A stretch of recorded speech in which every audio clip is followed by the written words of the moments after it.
All right, and welcome to the Diplomacy Broadcast Network's coverage of the 2022 Virtual Diplomacy League Championship game. At the end of this game, the winner of the Virtual Diplomacy League will be crowned. Really been a fun season. As we said earlier in the day, we had over 80 players and I believe 49 games played this season. From 12 countries. And Ed's got the Michelada wearing the Spurs jersey, and we've got the Houston Oilers hat. He's living the best Texas life right there. Ed, why don't you introduce yourself? Longhorn shirt, of course. Why don't you introduce yourself, Mr. Texas himself?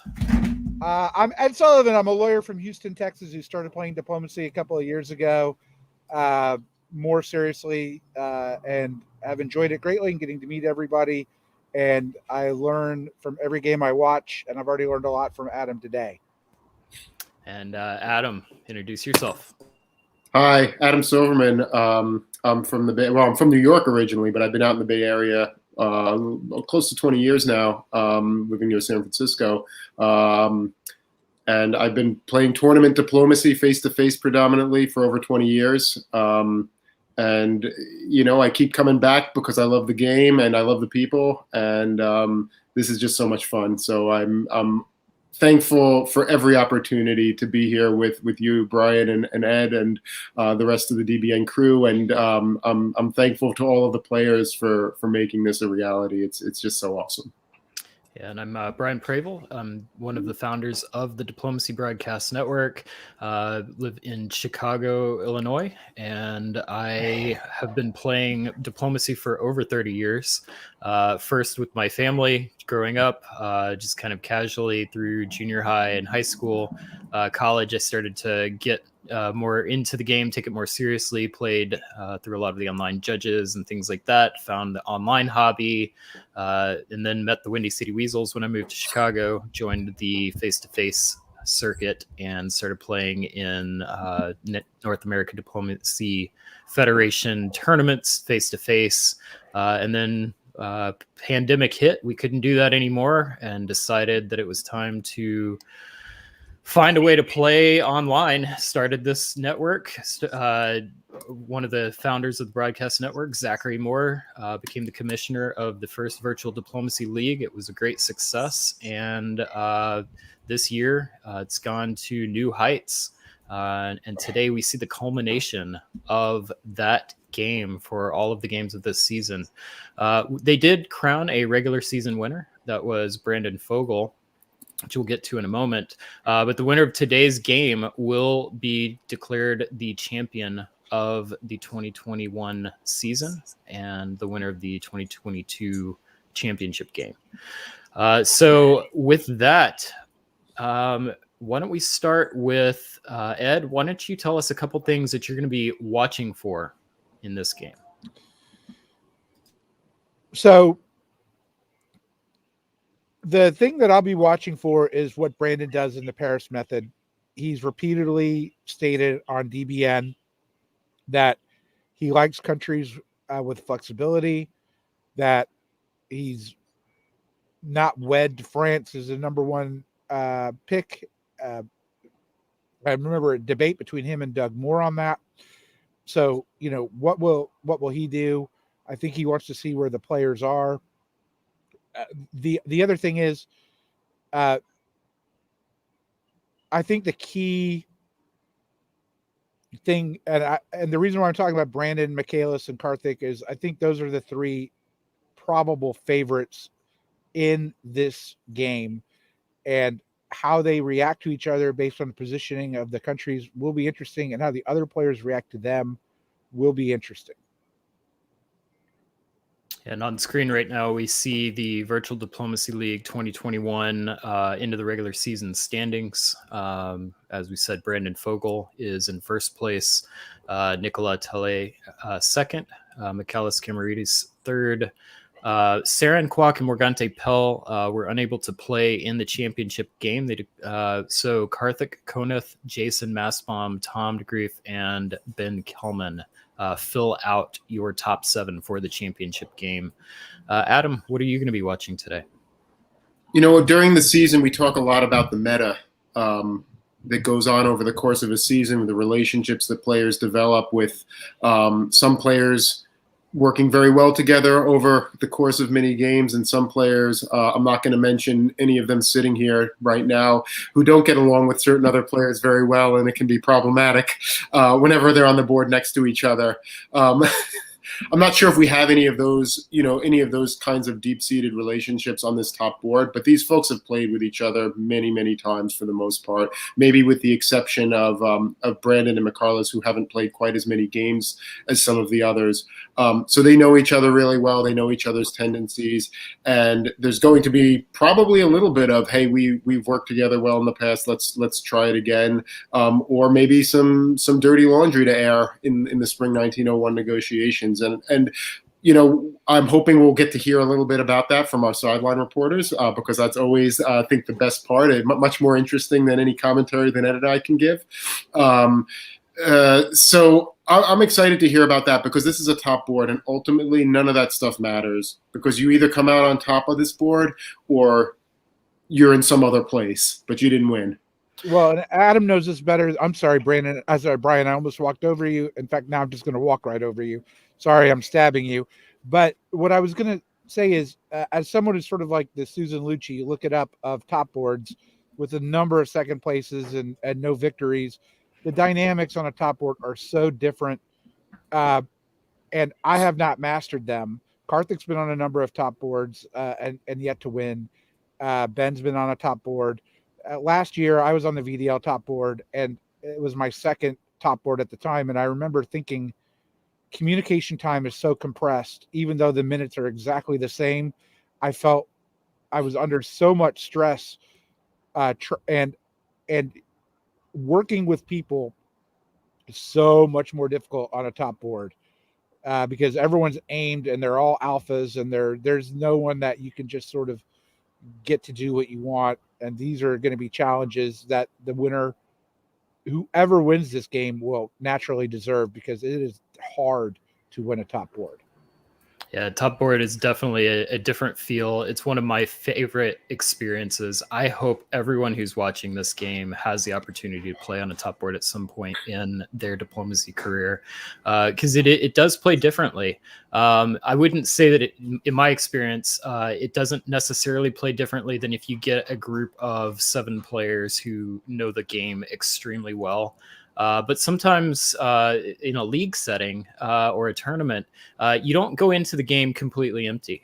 There's been a history that has gotten you to where you are. And sometimes those emotions carry over into the games that you're watching or that you're playing. And it'll be really interesting to see how that plays out. A lot of diplomacy players, myself included, enjoy the TV show Survivor. And one of the things that I appreciate about the game of Survivor is at the end of the game, the end of the show, the jury, which is made up of all of the players that you cut out and eliminated and stabbed on your way to make it to the end, are ultimately the ones who decide who the victor is. And in some ways, in a tournament or league setting, that's what happens for our players, where someone, once you decide you can't win, the next thing's going to happen is you're going to decide who will. And mastering that and convincing others that you are the one that deserves the victory is an art. And when you've got a bunch of players who really know the game better, probably than most of us on this broadcast, it's one of the most wonderful, amazing experiences you'll ever get to have. So. Okay, well, let's take a look now. We're going to introduce the Paris method. Adam, could you talk to us a little bit about the Paris method and what it's used for, and why some some events choose to use that for a top board seating? And it's your turn to be on mute.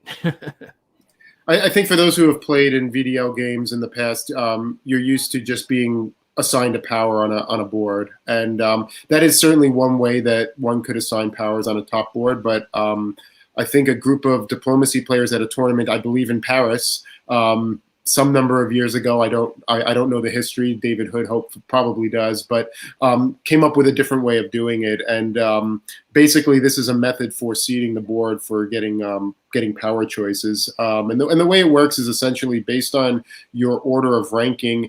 You can choose a position in line for when you get to choose your power. So there's really two parts to it. The first part is choosing your position in line, and the higher ranked you are, the more control you have over the position in line you can get. And then once the order of choosing is in place, you choose powers from first to last. And so there's a whole lot of psychology that goes into it, and different people approach this in different ways. Some just don't care and want to choose as early as possible to get their favorite country. Some people want to choose in the middle to see where some other powers have picked.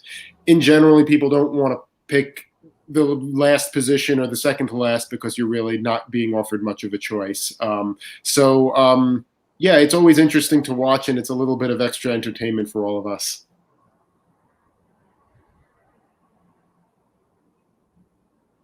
And now you're back muted.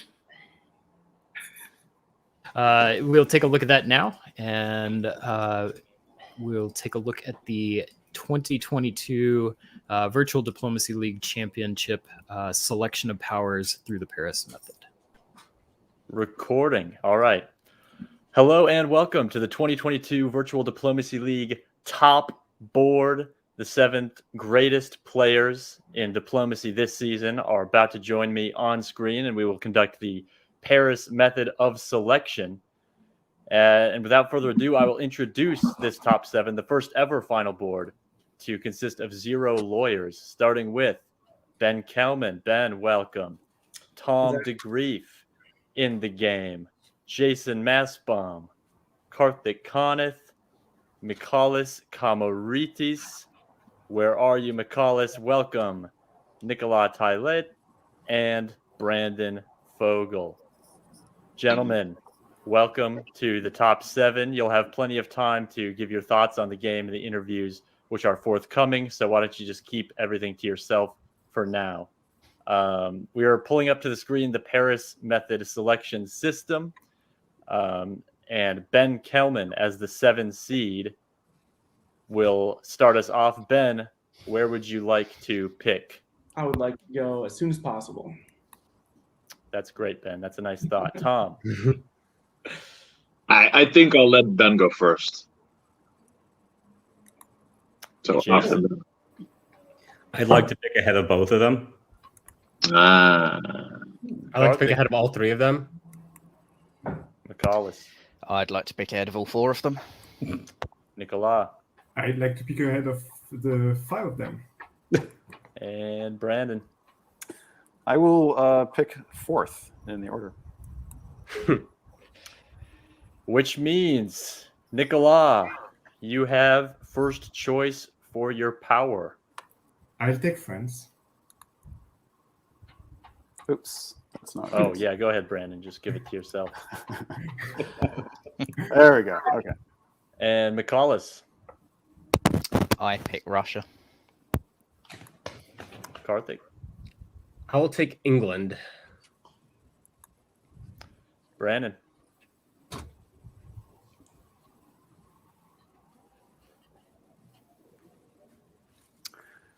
I will go ahead and take Italy. Jason?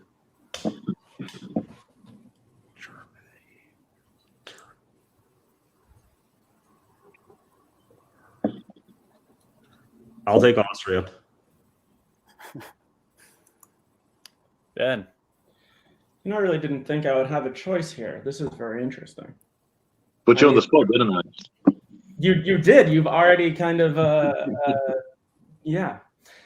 So I've got 2 choices here: Turkey or Germany. I really thought I would probably be playing Turkey or Austria. So let me think about this for 1 second.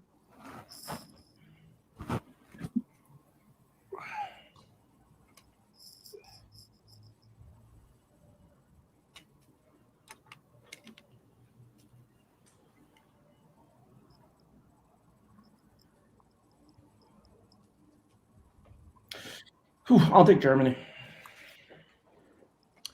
Tom, do you want to say it, or should I? I'm gonna sit in my corner.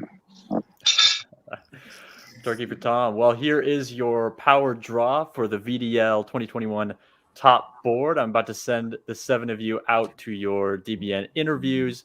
Before you go, this is the last moment you'll have to size each other up before the commencement of the game. So you can take a moment to virtually shake hands, look each other in the eyes, stare each other down, wish each other good luck or bad luck. Bad luck, everyone. Good luck, all. Break a leg. Great. Have a good game, everyone. All right, we will send it back to the DBN. We have a very, very long pause from Ben Kelman, kind of giving you an insight into the amount of stress and anxiousness probably that is there for these players right now. Ed, I'm going to start with you. Anything surprise you with the selections? Well, I think the long pause by Ben is certainly telling, right? I think Turkey is typically undesired on top boards, and most times I've seen Paris Methods, it goes last or very close to, or second to last. I think Ben didn't expect to have a Western power available to him. On one hand, I would have expected him to jump on the opportunity to play Germany on a top board. It's actually can be a great position to be in, but he was probably thinking twice about who was going to be next to him. So that's, I think, pretty telling.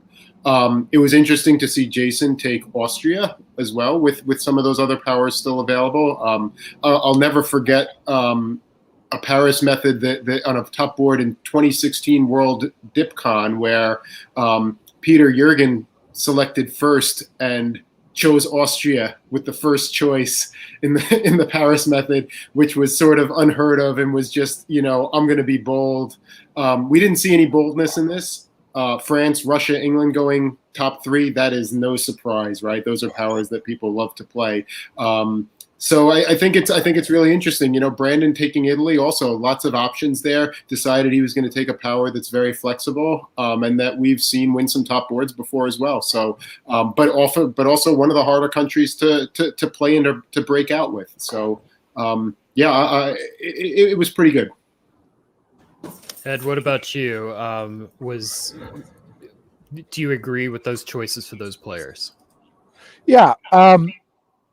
So the real choice, the two things that I stood out was Brandon dropping 3. A little aggressive, but very confident that he could play any power on the board. He's already stated a preference before for liking to play Russia. I think he thought Russia might be available. Russia went really quick by Michaelis, who's known to sort of pick differently in the Paris Method. The second thing was Jason Massbaum had a real choice. Pick Germany or pick Austria.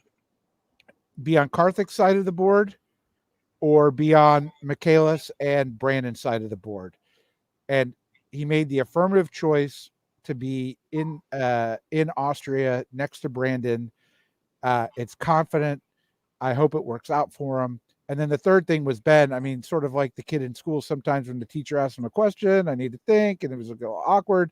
But I think he made the right choice going to Germany. That's also a function of just how bad Germany has done, which we led our top of the broadcast with in the VDL, and frankly on top board for getting wiped out, lots of times on top boards. So I'm curious to see how it plays out. Yeah, and just a quick reminder, you can see, the top share on average is not horribly out of alignment, but Germany's definitely one of the weaker along with Turkey. And we did see, I think the players may have considered this. You win a top board in almost all cases by topping, not soloing. So when you're looking at your top share percentage, that's something to keep in mind. So I also think it's going to be key, right? Karthik's a tempo player. I've played with him lots of times, and he wants to grow. He wants to grow consistently. And his two rivals, at least in terms of names, the big names of Michaelis and Brandon, are picking patient countries. So I'll be interested to see how that plays out. All right. Well, let's transition over to our game coverage. Let me go ahead and bring that up. While I'm bringing this up, let's just do some final predictions. You've seen the players. Let's go around once and figure out who do we think has the best shot at coming out the 2022 or the 2021 season champion of the Virtual Diplomacy League. Go ahead, Ed. Okay, I'm not saying it because he's a fellow Longhorn, but I love Karthik's positioning. I think he's going to get real. He's got two players that he can work with, in either Nicola or Ben, and both are alliance players. England's a country in the corner that, if they can manage their position well, can do well on top boards. And I think he is my favorite to win. I'm going to go out on a limb. I'm going to say Mikarlis Kamarides is going to be surprise us all. Hasn't played a lot over the season, doesn't have the baggage with the other players that some of the others do, and he's going to come out swinging. He's soloed his Russia. He's played it well throughout the tournaments in the past, and I'm putting my money down on him. I really like that choice. I would have picked that if you had not.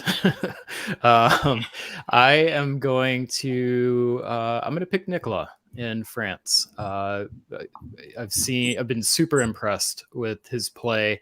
Mikarlis has not played as much, so doesn't have as much baggage. I think he's got a lot of upside and doesn't have the target that a lot of others would. I do have a little pause being in France. I think that will create a little bit more of a target than may have otherwise been there. But I still think they could pull it off, and looking forward to watching it. Sorry, Brandon. I just noticed I'm actually contractually obliged to pick Brandon Fogel for this. I didn't realize, but yeah. Our bonuses are at stake. That's right. You're going to get a bad evaluation. Get a whole extra zero on our paychecks. So I don't think Brandon's going to win. I like the pick of Italy for Brandon. I think that a lot of times when you come in as a number one seed, you do have a target on your back, and Italy is one of the most defensive powers on the board. Tons of flexibility, and you can react to what others do. Brandon's very, very good at convincing people to move in a direction away from him. I think one of the keys for Brandon's success will be managing that relationship with France. So really curious to see if we see France moving into the Med or if they're able to stay apart from each other. If you have a prediction, let's go ahead and get those in chat right now. Then you can see if you are correct or wrong along with all of us. But it is time for us to get to our game. Here we go. Virtual Diplomacy League Championship game starting now.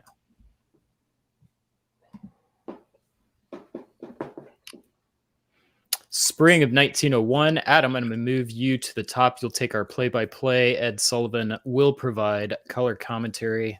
Let's do this.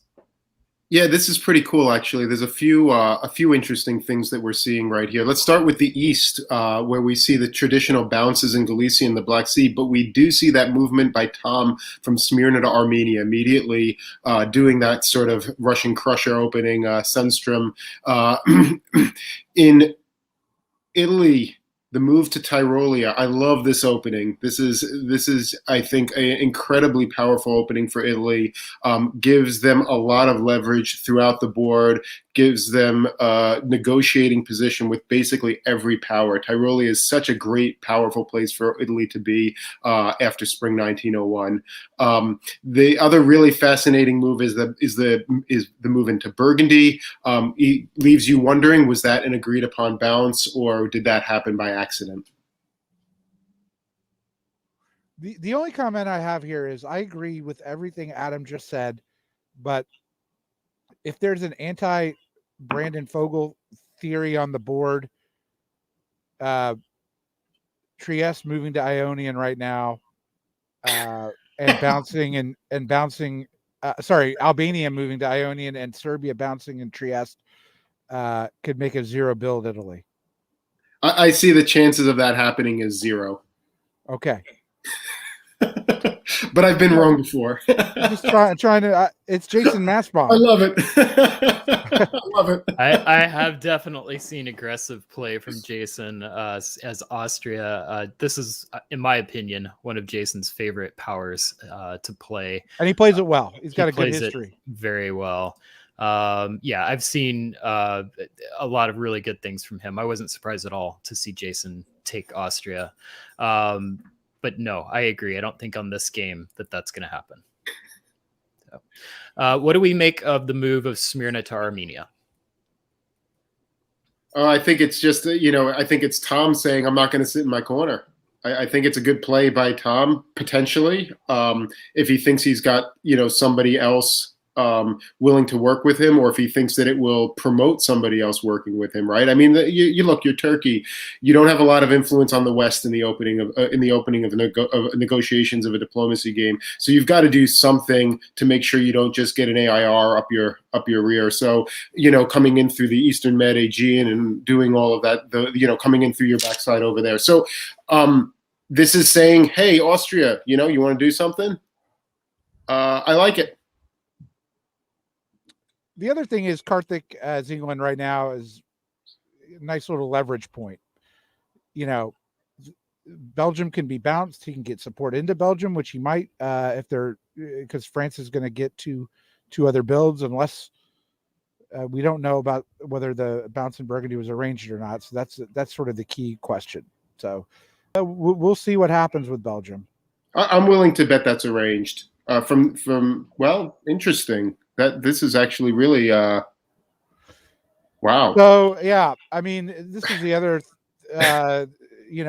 this is obviously EF with the bounce in Holland is devastating, but luckily Ben did do the one thing if you suspect there is an EF, which is to make sure Russia gets into Sweden and hopes that there will be a build up there, but there may not be because it was not a Sunstrom opening. I will note, or at least I don't think I will, because there was no Romania. So maybe Michaelis did this intentionally, giving Turkey Romania because there's no Bulgarian build now. So interesting in the East and the West in terms of what happened. You don't see this often. I think it is kind of an RT. I think this is what's happening. I don't know. Adam, tell me what you're thinking here. Well, if spring 1901 was fairly conventional, this is anything but. There's a lot of really unusual moves right here. Certainly, the convoy of England into Holland is just fascinating, right? And you have to you can only assume that came with the agreement on France's part not to take Spain and to move up to Burgundy, and so they're not building 3 since it would leave them in a particularly strong position. And then in the East, these Russian Turkish moves are fascinating. If it's an RT, it's a really strange one. It almost looks like Turkey was trying to be a little bit tricksy there. With the move to Armenia, letting Russia into the Black Sea and trying to slide into Sev with the goal of building another fleet in Ankara to kick them out subsequently. But you might be right, Ed. I mean, without being privy to the negotiations, it's really hard to know what this actually means to us. But what's important is that Russia does build 1, but not 2. Turkey builds 1, but their build is Romania, not Bulgaria. And Italy, Brandon, just kind of said, I'm going to take Tunis and wait and see what happens, which is not an unreasonable play right here. You don't want to tick off your neighbors by poking at dots that you're not going to get. But conversely, you need to have a game plan, Brandon, and we're going to have to see, what that develops into. Brandon likes flexibility. He didn't want a convoy. He's going to have it. I don't know the Munich hold.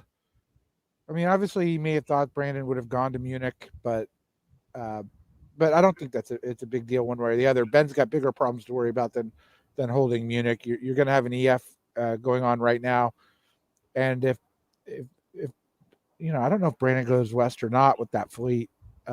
We'll see what's happening. I think it's an RT. That's my assumption. I'll also point out the good decision on Ben's part to hold Denmark rather than bouncing Sweden. Clearly a very good decision. Why do you say that, Adam?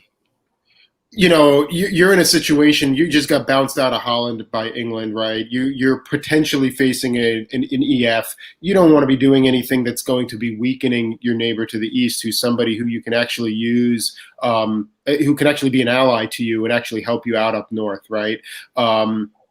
The other point is that McCarlos otherwise wouldn't have gotten a single build, and honestly, as Germany, you do want Russia getting at least a build, right? You don't want them getting crushed in the south. That's not to your benefit. So it was a really, really good decision on his part. I like Michaelis's thought process here, not even getting Romania, because I think he's going to build in Sev, maybe Moscow. Yeah. I don't expect Fleet St. Pete. Let's put it that way. That'd be a surprise. Will Mastbomb build a fleet in Trieste? No. Not yet, at least. Not yet. I have seen that before, though, so we'll see. From this position, I know both of you said no fleet St. Pete North Coast, but do you think they could get away with it? Like if it truly is a RT?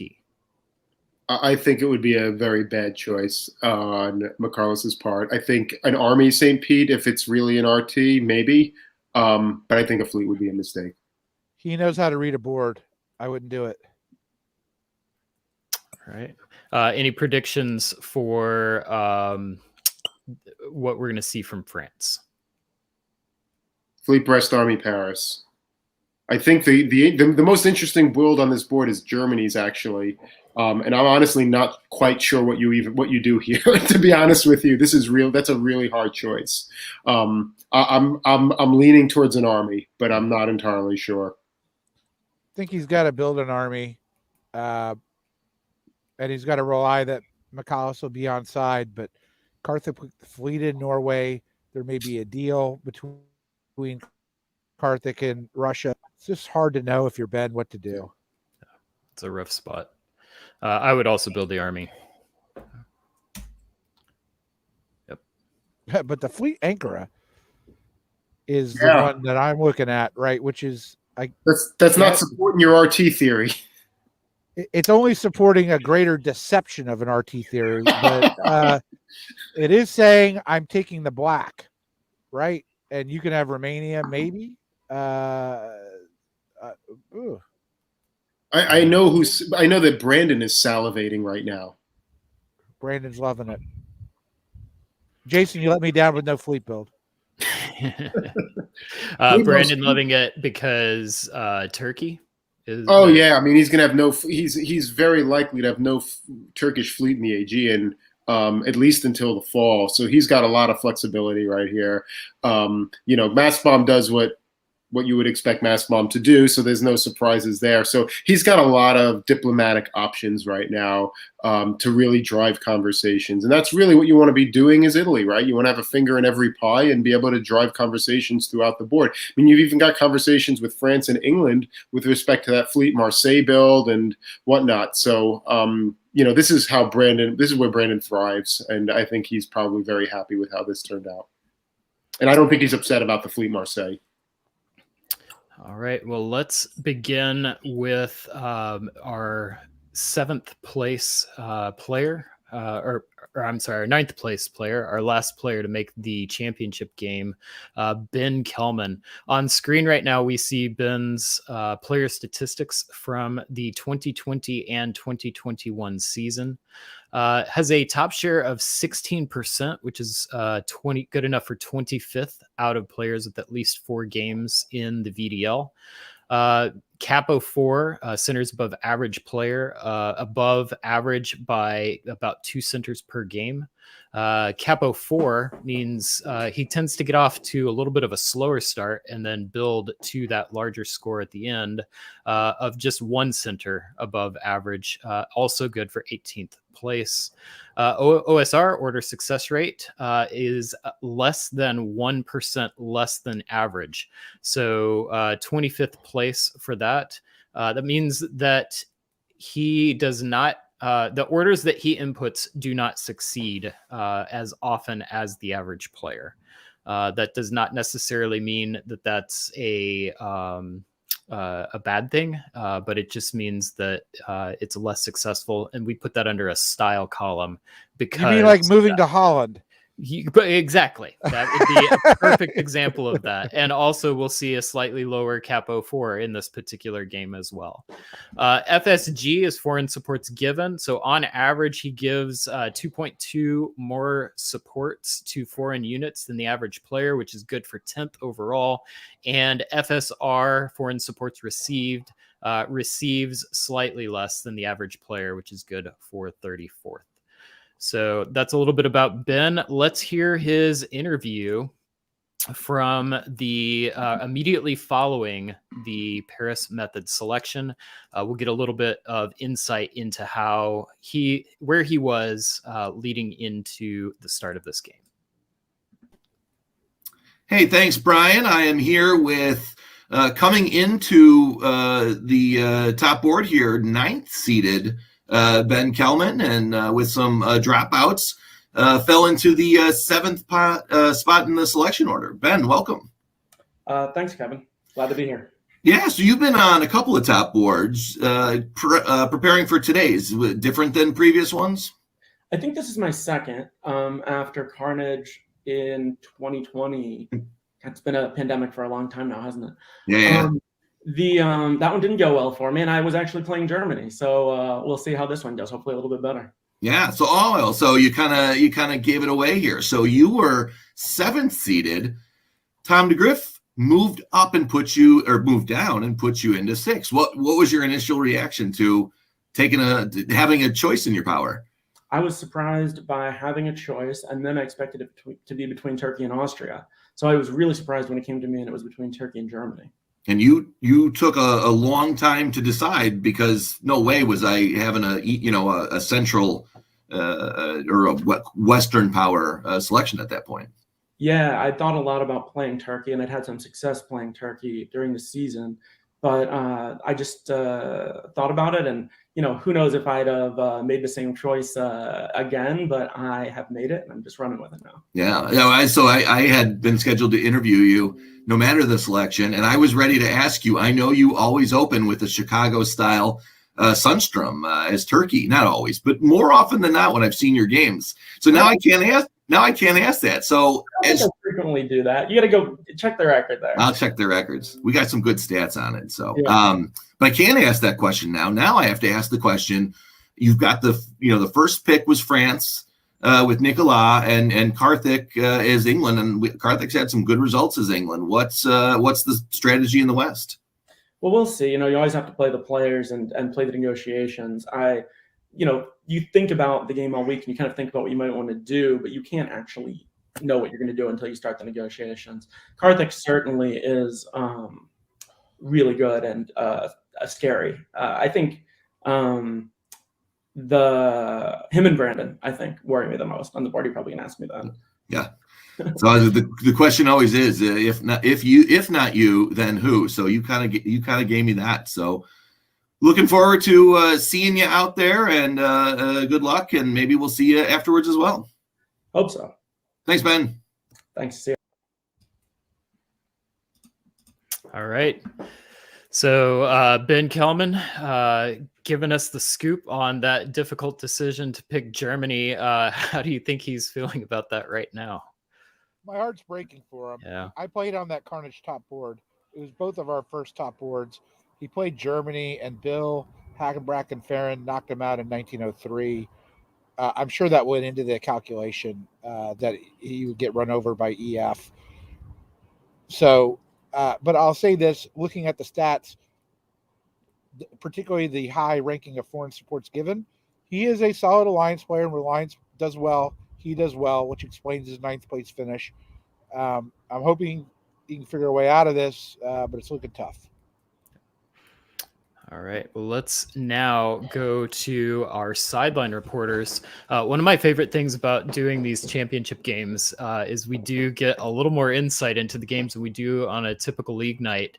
Tonight, we are very fortunate to have Marcus Zylstra and last year's VDL champion, Tanya Gill, working the sideline. They have been hard at work from before this game started, recording some sideline reports. None of us have seen these, and I am so excited to get started. Let's hear from them at the end of 1901. All right, hello and welcome to the 1901 report from the sideline. We've been listening into the player conversations. I'm going to go ahead and hand off over to Tanya to start with for the West.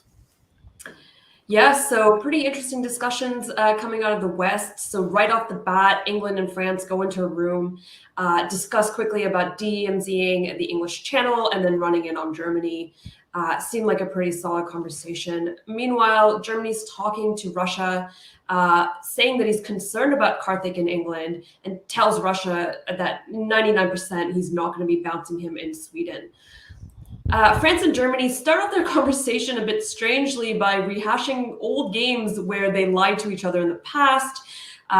Germany pretty blatantly states that he doesn't want Karthik in England to top the board or control the game.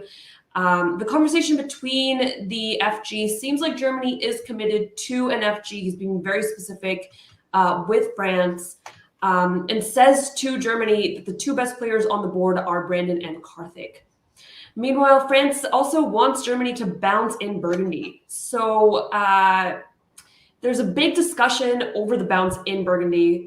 France wants to bounce, but Germany thinks it'll hurt their tempo. But ultimately, Germany does agree despite pushing back against it quite firmly. After Ben leaves the room and I'm still in the room, Germany says, that sucks. I really wanted to work with him. Now I have to reconsider. Right. And then back to you, Marcus, for the East. Yeah, so the East is a very similar story here, but, well, with regard to people hashing out old differences, but specifically between Jason and Tom. And you wouldn't expect that looking at these moves, because this Turkey looks like they're very on side with the Austrian, right? But actually, Tom outright says at the start that his first misorder was dropping down in that player order and having to pick Turkey when he could have got Germany if he hadn't. And he outright says to Jason, I know you're a vendetta type player, which is an odd thing to say to someone directly, right? But Tom is opening like this primarily because he wants to work with Brandon. That's what we picked up from discussions here. Brandon and him discussed potentially taking out Michalis and then moving on Jason. And Tom's condition for moving to Armenia was, we need to have Jason on board and we need to have a plan to kill Jason immediately afterwards. So that's what was happening here. Michalis obviously didn't get much of a say in it. He was trying to talk to Brandon and say, you know, which of these two players should we take out? But Brandon didn't really give him an answer. Maybe that would have tipped him off, but not much he could have done about it here. So let's move ahead to the fall and have a look in the West here. Yeah, so in the fall, once again, you got England and France going right into a room with each other. They have really good conversations with each other. France suggests to England that England should move to Holland to bounce Germany out of there. And England, Karthik really likes the idea. So they're being very specific, very honest. And the only caveat is England tells France that he doesn't want a fleet in Brest if he's taking such a risk with bouncing Germany out of Holland. Meanwhile, England tells Germany that he'll put the army in Norway and is very insistent that Germany bounce Sweden. Germany is very reluctant to do so. And then you have Germany complaining to France that England is taking up all his time in these negotiations. And in a conversation between Germany and France, you have Nicholas lying quite blatantly to poor Ben in Germany, saying that England was upset by, not really having a play on Belgium and saying that he's scared that Karthik will bounce him in Belgium. And that's about it from the West. Back to you, Marcus. Okay, so in the East, yeah, we start off with McCallus talking to Brandon here, and I think that was possibly the most interesting discussion because Brandon was saying, okay, I assume you want me to go in and attack Tom here from the south just to protect you. McCallus goes, actually, no, I don't think you'd end up in a good position if you did that. Which certainly interesting looking at this board position. You'd think McCallus would want that. And Brandon seemed a little bit confused at that as well. But McCallus was going, I think we should wipe out Jason first and foremost, and then we can deal with Tom afterwards. Brandon seemed a bit uneasy about that. It feels like McCallus prefers Tom here and Brandon prefers Jason, and somehow Jason and Tom are the two working together directly, even though they're the two people who don't like each other the most in this group. So this alliance may be a bit tenuous. We'll see what comes of it. But yeah, that's pretty much what happened in this 1901. It's certainly been an interesting one, and we'll see you again in 1902.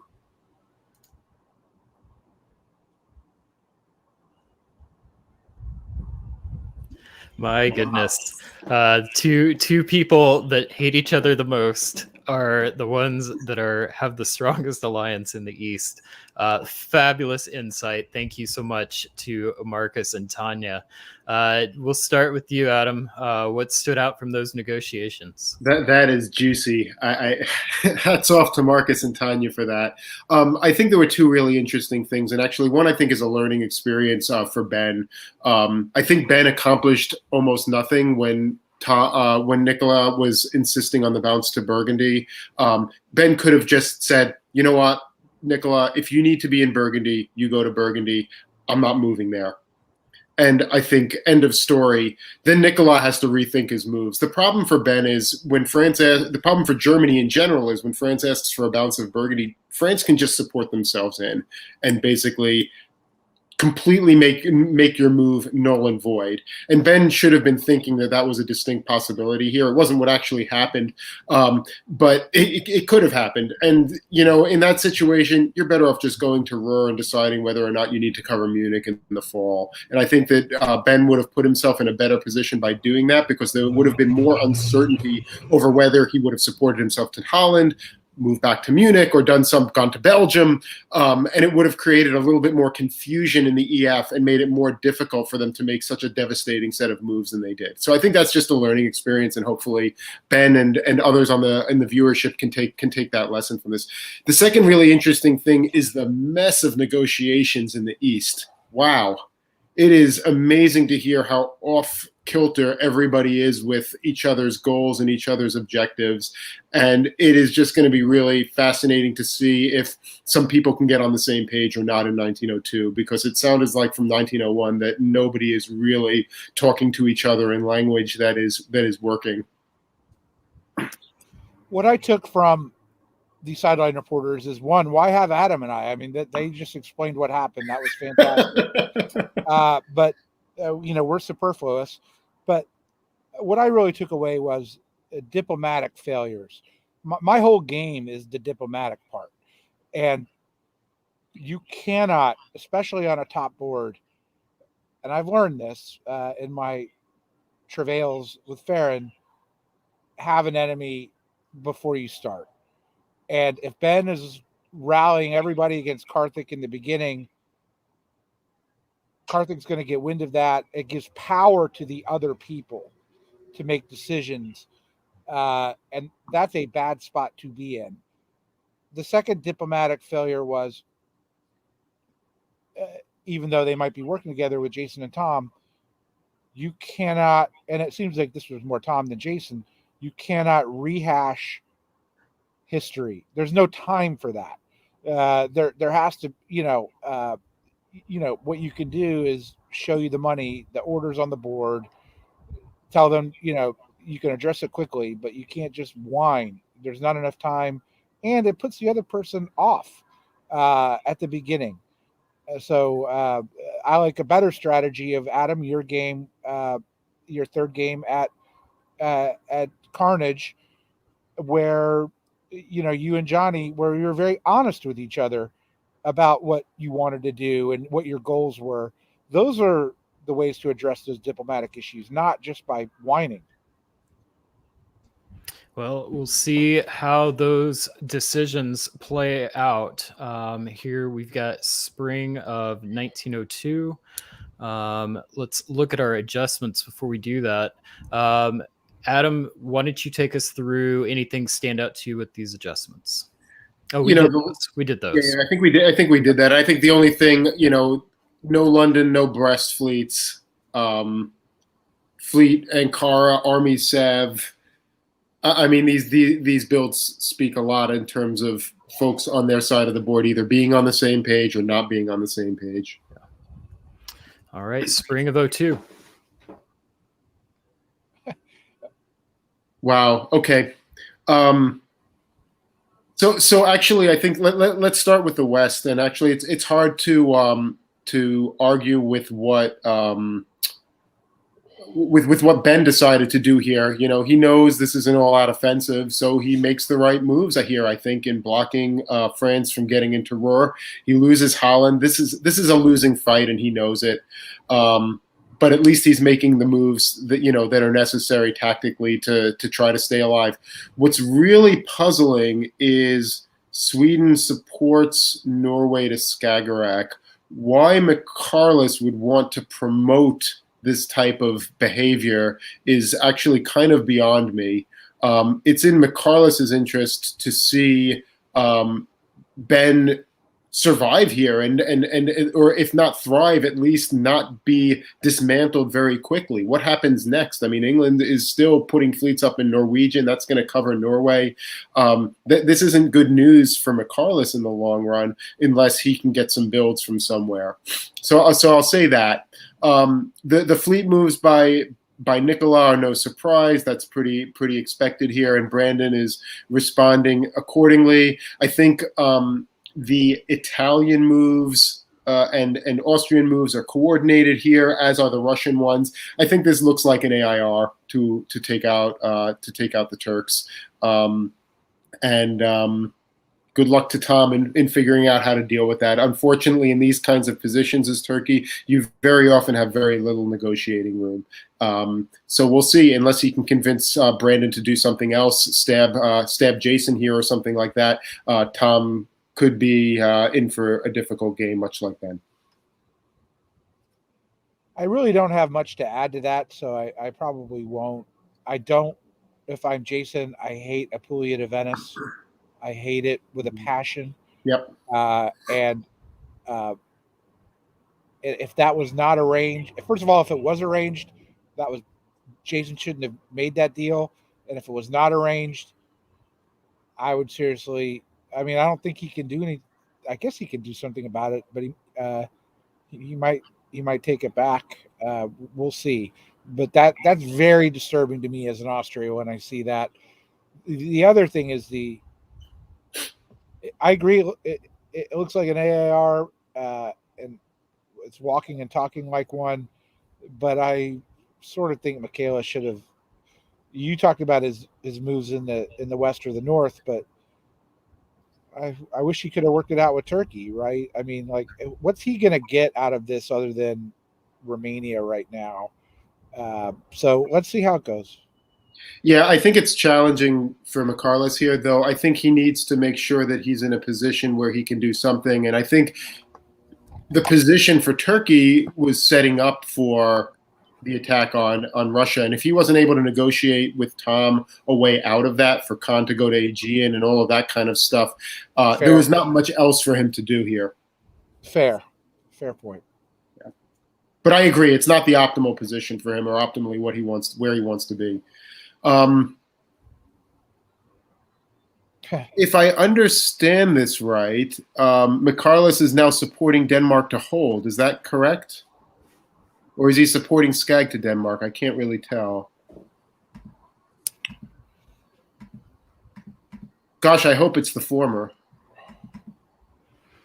He couldn't have been doing that. Otherwise, he would have taken it because Kiel got Yeah, cut. he must be supporting Denmark to hold, right? Because Kiel was cut, so he must be supporting Denmark. So McCarless makes the right decision here in supporting Ben. I mean, there's nothing for him to gain by helping England take Denmark from this position when there's an EF that's clearly well coordinated. So I like that move, and I think for whatever transgressions we can forgive him for last time. Warsaw is going north, so clearly he's got some feeling that, hey, I better get something going up there. And just a lot of supports elsewhere. Turkey is making the fruitless attack on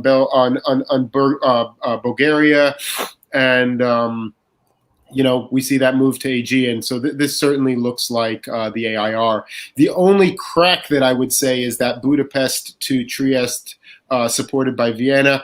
I suspect that that's arranged to force Brandon to support Trieste so that he doesn't do anything funny with Venice. I agree with everything you just said. I think you should take over the whole thing. No. You should take the play-by-play next year. But no. But what I just a couple little moves here. Warsaw to Livonia. Clearly knowing that England's going to be angered and probably not being able to afford to build in St. Petersburg this year.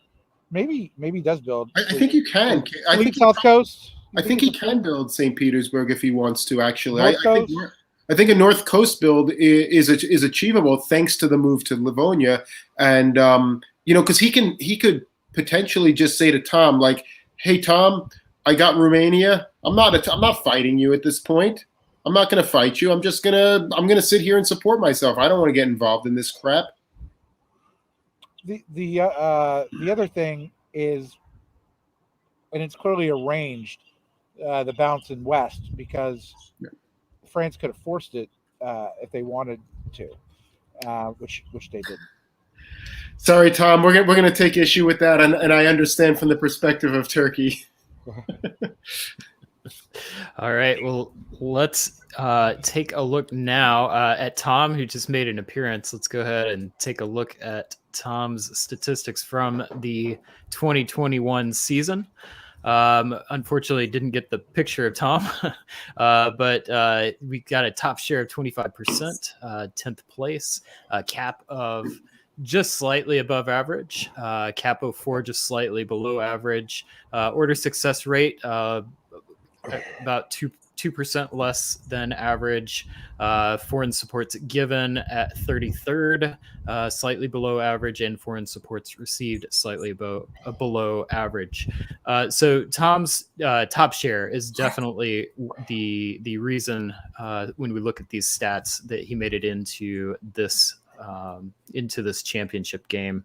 Let's go ahead and listen to take a listen to his interview before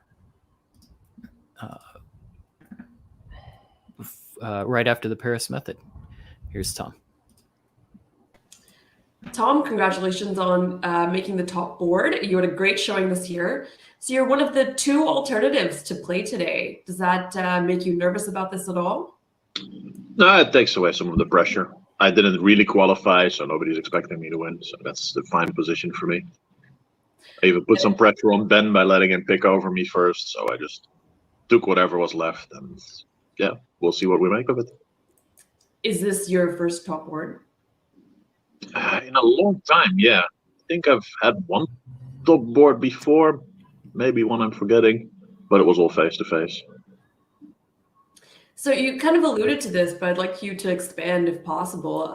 So you chose to pick your country last when you had a choice. So what was the strategy going into that? I sort of just assumed I was going to get Turkey, and I'm fine with that. I just have to convince them not to kill me, and that works. Anything can happen. Do you enjoy playing Turkey? I do, actually. Yeah, it's one of my favorite countries. It's always just fun to just come up with wacky ideas and hope that they'll go along with it and to just get out of your corner. So that's probably what I'll be looking to do today. Any player that you're excited to play with? Michalis is always fun to play with. Brandon is fun to play with. Jason is always a bit of a wild card, so we'll see how that goes. And well, let's hope I get to have some fun playing with the rest as well. That it goes well enough for that. Is there a player that you're kind of nervous to meet, or you don't want to, see, or you're afraid of? Nicolas Tayet, he's been very fun this tournament to play with. I'm looking forward to him doing some nice stabs early on in the West, and hopefully they'll open up the board and create some interesting dynamics. Fantastic. Well, good luck, Tom. Cheering for you. So hope you'll do well. I'm gonna try not to disappoint.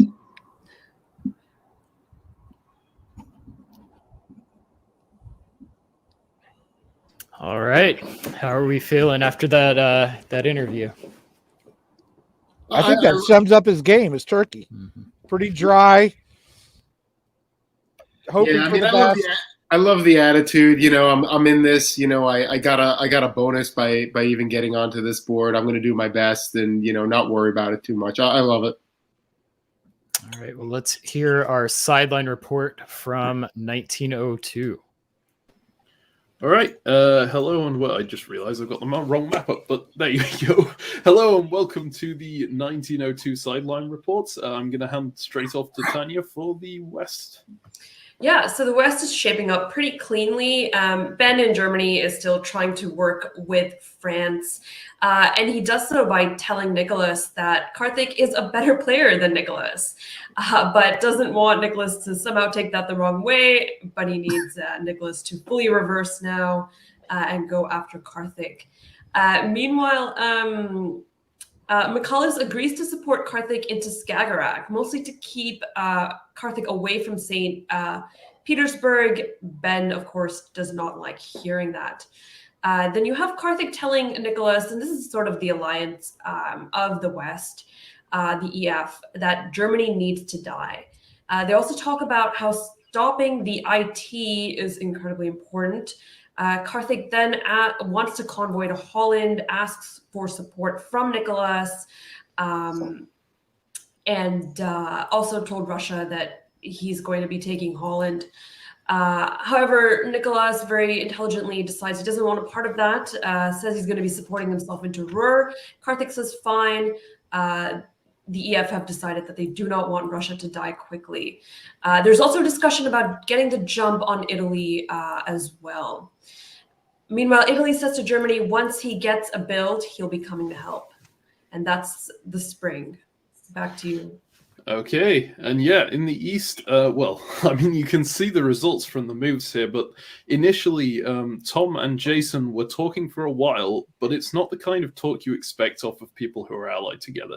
It's very much like just tactics. I don't want to talk about anything else. I'm just going to talk about tactics this entire time, because I know if I talk about, maybe further future things, I might talk about the fact that I don't actually like you very much and want to stab you in the face. So it's a very uneasy alliance, and as you can see, it just completely breaks down. Italy, that taking of Trieste was agreed upon, and in fact, they even told Russia in advance, I'm going to take Trieste because Austria is getting Bulgaria. We're coming to your aid here. And Russia actually takes that opportunity, Michalis, to go and talk to Tom and go, you need to turn around. You need to defend yourself. Italy and Austria are coming for you. And if you keep on attacking me like this, you are just going to die. And Tom goes, I might be called a moron for the way I'm playing, but I want to play a creative game here. And he sticks to what he was doing. And then at the game table at the end, Michalis just goes, I told you so. And then we move on to the fall. Do you want to take over, Tanya? Yeah, so in the fall, you see Ben still trying to work with France here, asking for support into Holland. But Nicholas straight up tells him that he's not sure whether, he's going to do that. So obviously he doesn't do it. But Nicola stresses that he's worried about Brandon, says, he wants to see how the board looks before making a decision. Whereas Ben seems genuinely afraid of Karthik's abilities, right? So Nicola played incredibly intelligently, actually. He asks Ben to bounce in Ruhr. Ben reluctantly actually considers it. asks for support into Holland. Nicola flat out says, not this turn, and then leaves to talk to Karthik.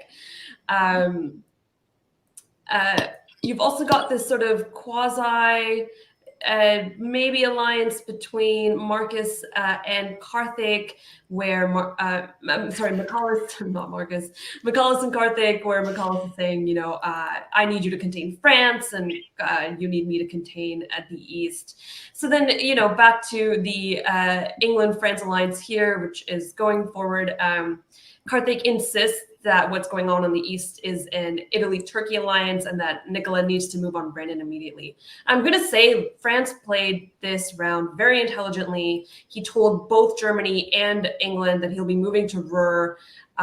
He's telling both of them the moves that he's going to be making. So both of them think that, he's being honest with them. He pretty much gets his choice on how to move here.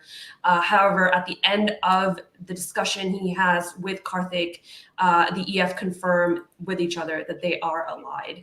And the bounce in the West Med is agreed upon. Brandon suggests that Nicola agree to this, and he does so. So that's pretty much how the West went through. Back to you, Marcus. Yeah. And we see something very similar from Brandon here as what's happening with France. Obviously, it's a good idea to try and be honest with people if there's no bad repercussion for being honest. And everyone's kind of being honest with Tom. They're just going, okay, yeah, you're looking for options. Sure, I'll hear you out. But no one's really giving him any kind of leeway. Brandon outright tells him, I'm going to the Aegean Sea. But it might not necessarily be to attack you. The state of the board right now is such that AIR looks like the best plan because we need Russia strong to fend off this EF if it gets through Germany. So, I need to move there now, but it doesn't necessarily mean I'll be taking you out of the game. But, there's nothing Tom can do about him moving to Aegean anyway, so we might as well be honest about that. There's nothing else massive that really happens in the East during this phase. It looks like it's going to be a solid AIR. Michalis and Jason get along quite a bit more in their discussions than they had been before. We'll see if anything comes of that. And that's our sideline report for 1902. Back to the broadcast.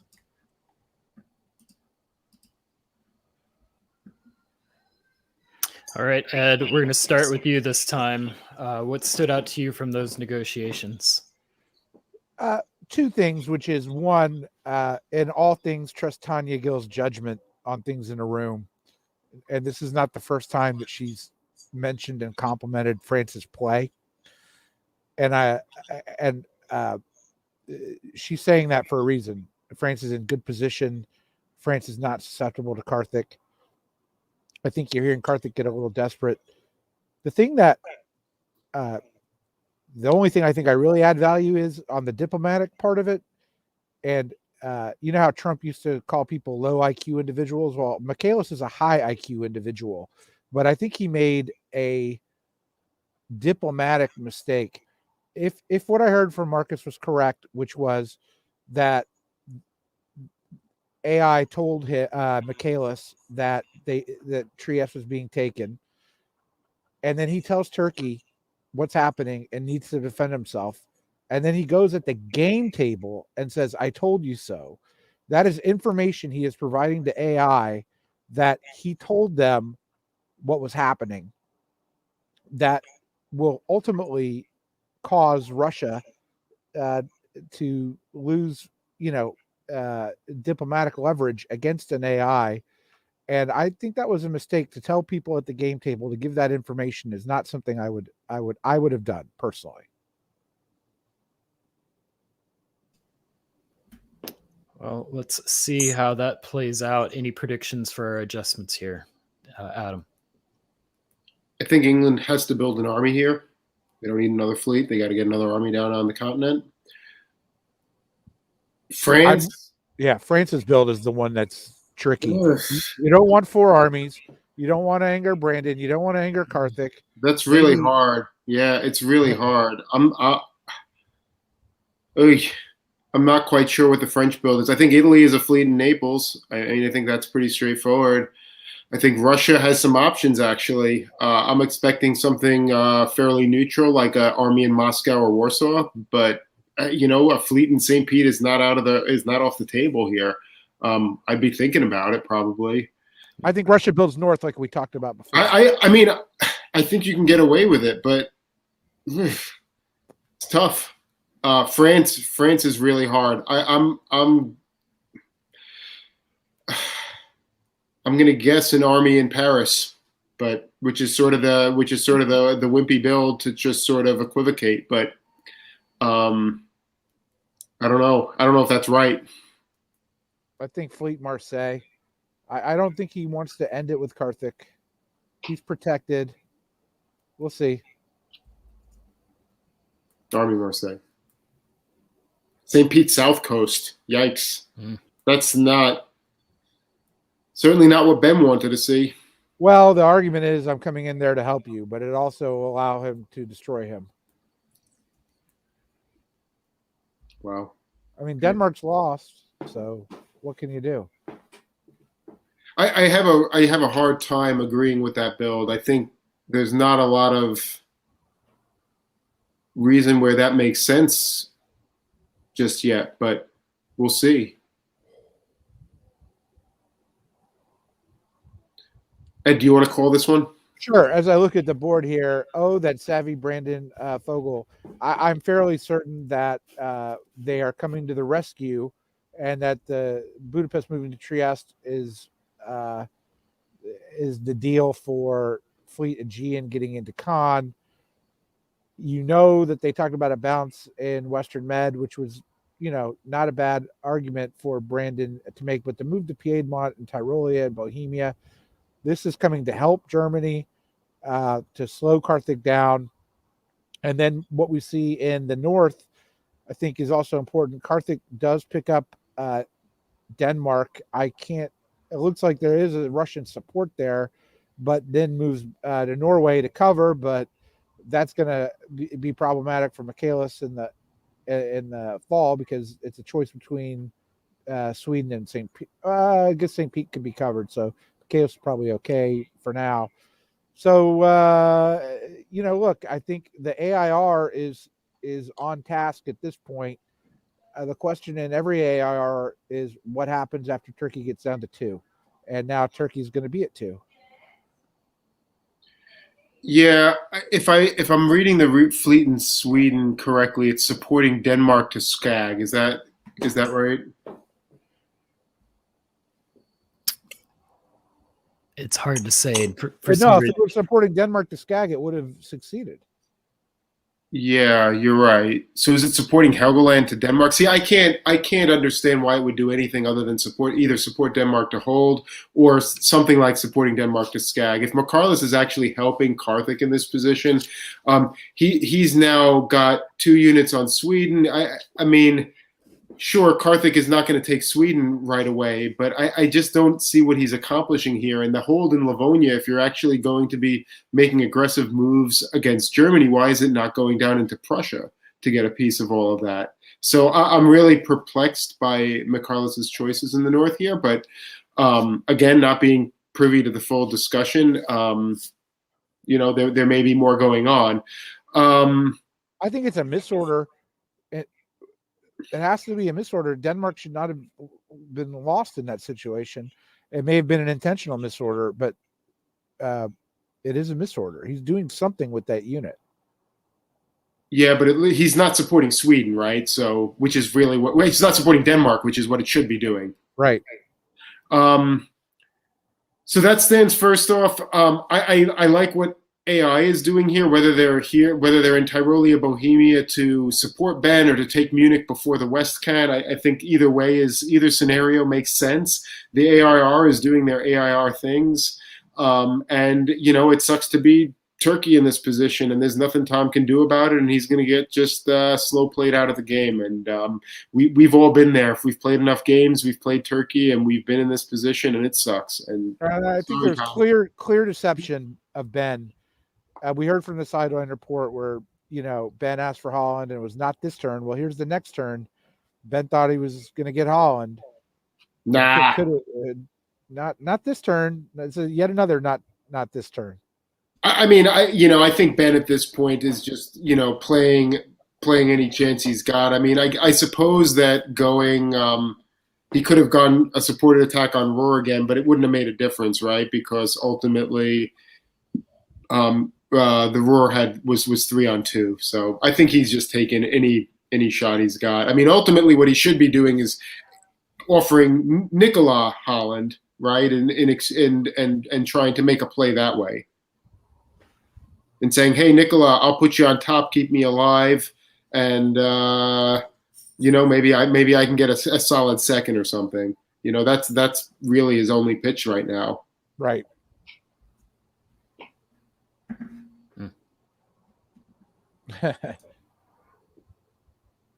Well, okay. I was sort of focused on the move back to Venice and Vienna. So that's interesting. But the headline here, other than another bounce in the med, which is in my mind clearly arranged, is Nicola won. He won the war of wits, right? Because he did just what Adam suggested 30 seconds ago and supported Belgium into Holland. That's brutal for Karthik with a disband. Or I guess it got destroyed. So the army gets destroyed. And now McAllis's army is in St. Petersburg, which is now putting, Norway at risk. This is bad news for Karthik. I think this is cool what Nicola did here, actually, because it's not actually a stab against Karthik, right? Because what was supposed to happen was that Nicola was supposed to follow into Holland if Holland took Kiel. The problem is that he got support from Ben, which Nicola can said, hey, I wasn't supposed to get support from Ben. I didn't know that was happening.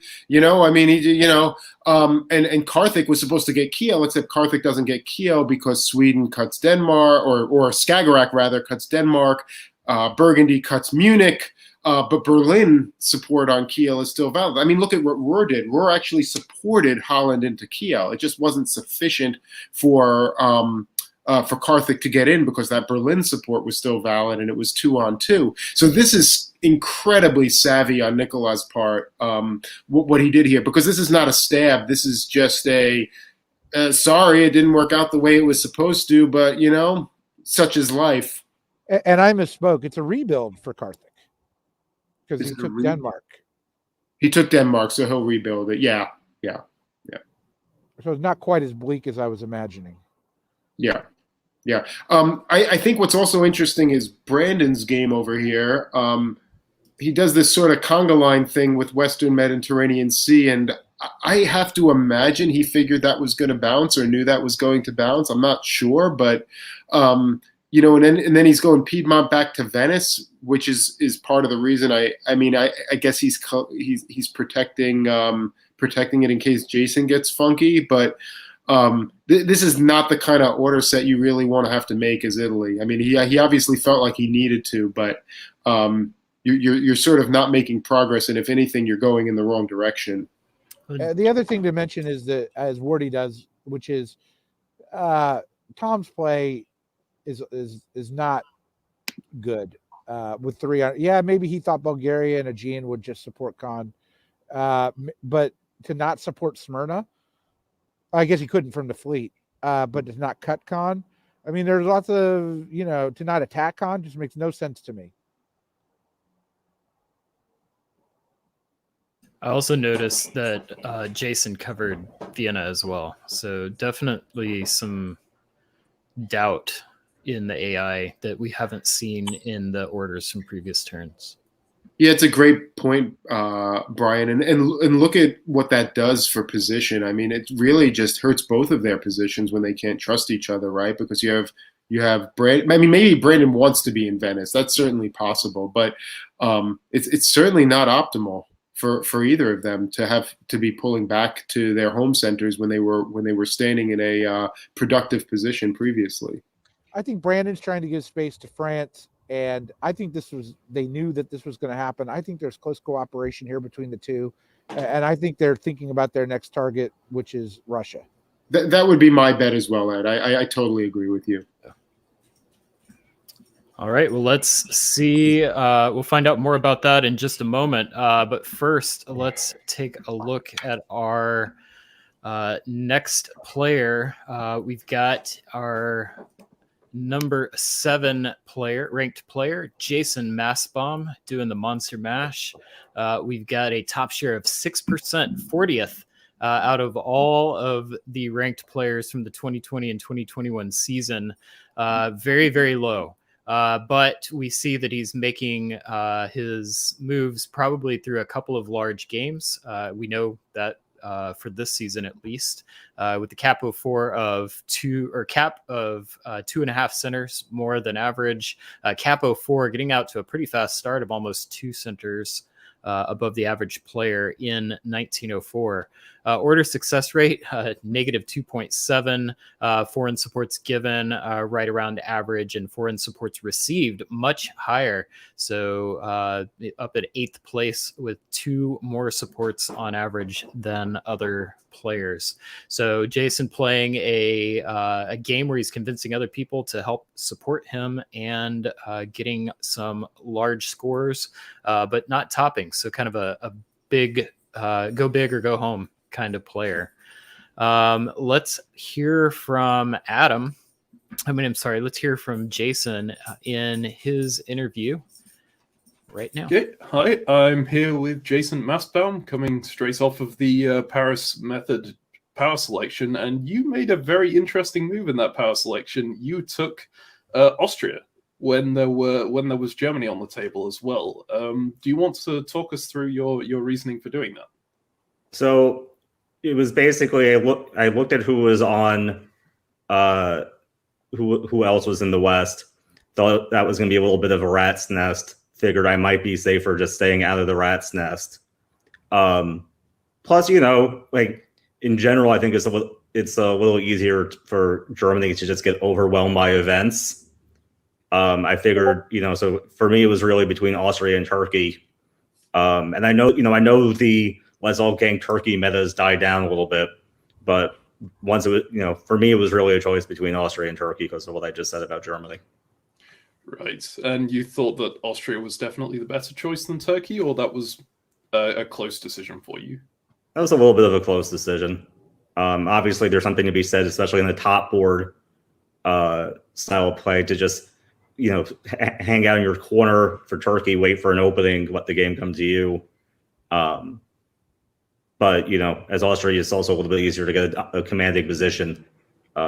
So it was a little bit of 50% one way, 50% the other.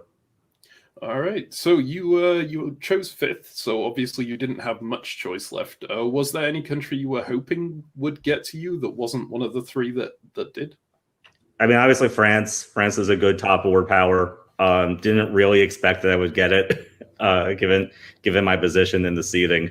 But it's hard to argue with France in this kind of top board situation. Okay, yeah, it's absolutely fair, but yes, I don't think I've ever seen France go that low.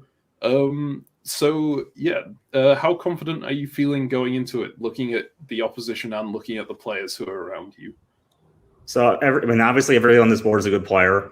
I believe I've played at least one game with everybody on this board, so I'm not coming, completely unawares on anybody's play style.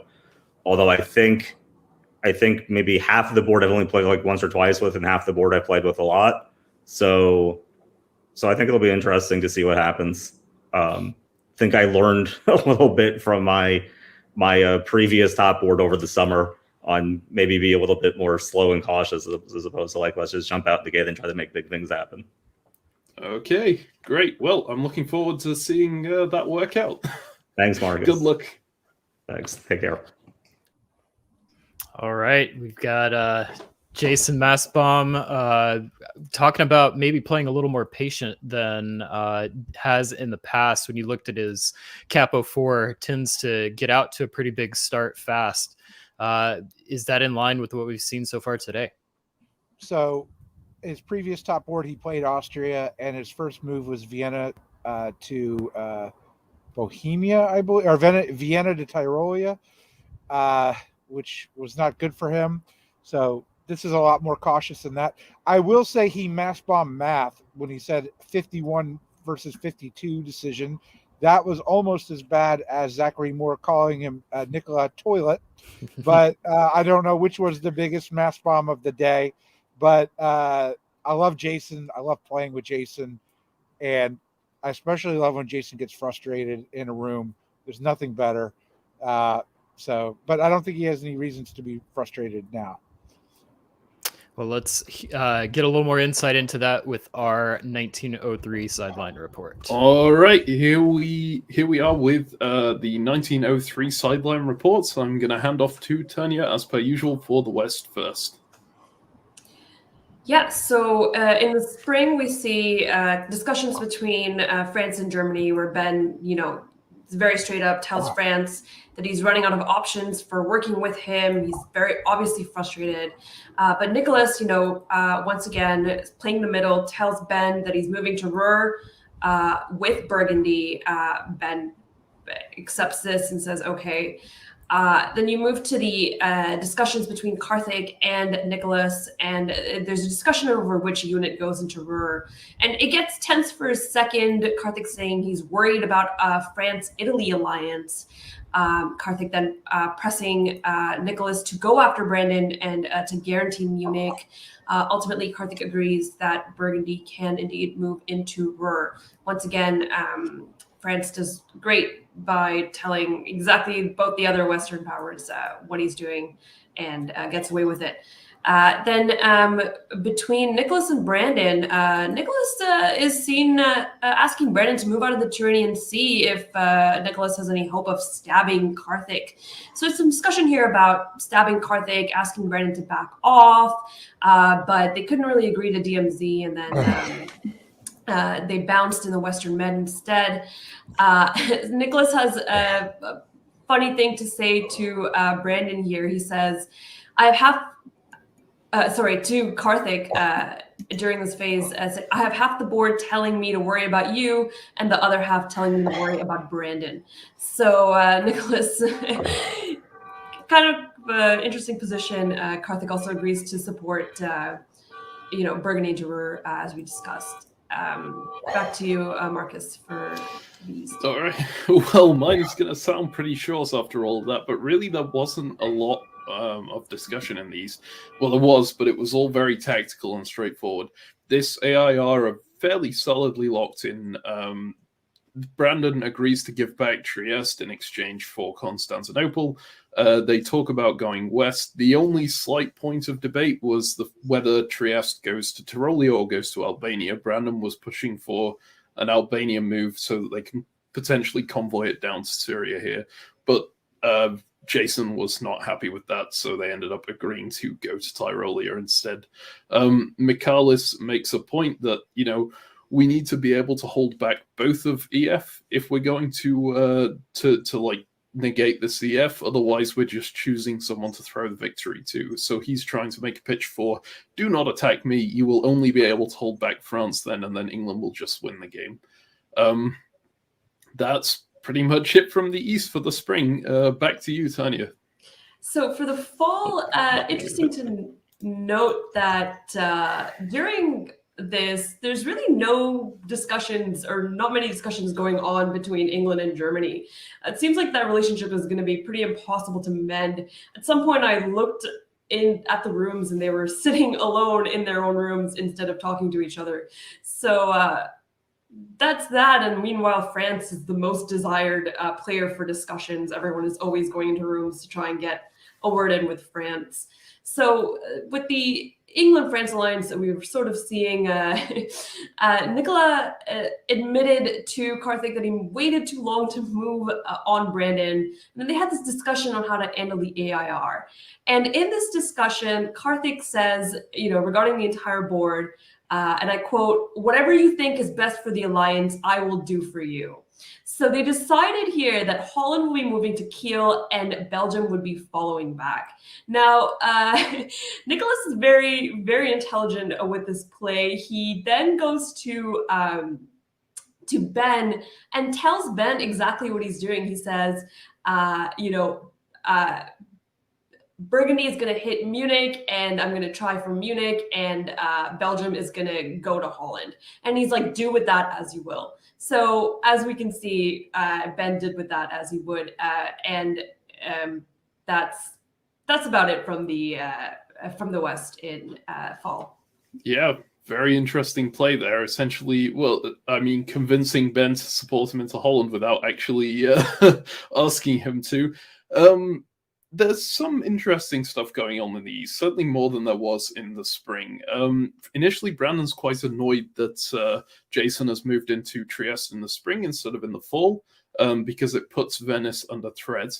He didn't outright say he would move back to Venice here, but it seemed like he was definitely considering it, and obviously he went with it here. Brandon tries to convince Jason to attack Michalis and to say, get him to tap Black Sea.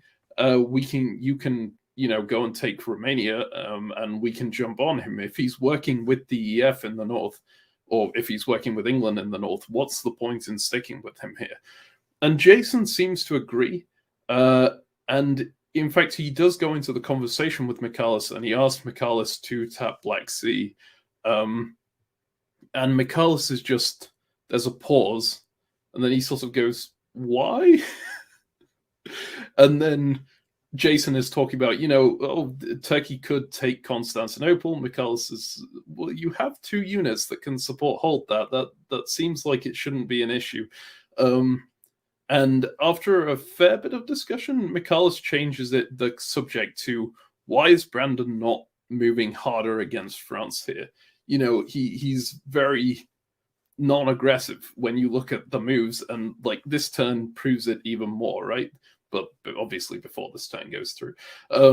Michalis is going, you need to defend yourself against a potential Brandon stab here, because that's what's likely going to happen. And indeed, at the same time, in another room, Tom is talking to Brandon going, look, you can walk into Vienna here, you can walk into Greece, we can support Russia into Bulgaria, or support me into Bulgaria, or even support you into Bulgaria. You could go +3, and Brandon is just going, I'm not sure I like the idea of that. I don't think these centers are going to be open. So Brandon's not actually going with that idea, although clearly he's not committing the other way either. But Michalis managed to get Jason scared enough of it that Jason did cover all of his centers that could have been attacked here. No one outright attacked each other. So we'll see what ends up coming of it. It certainly looks like an uneasy position for the players here. But that's been the sideline report for 1903. I will end the broadcast here.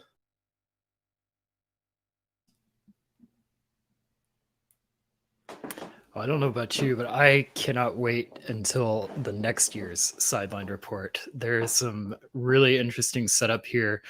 This is a point of the game where I think emotions are starting to go up. Stakes are getting a little bit higher. Adam, what's your take on what we just heard?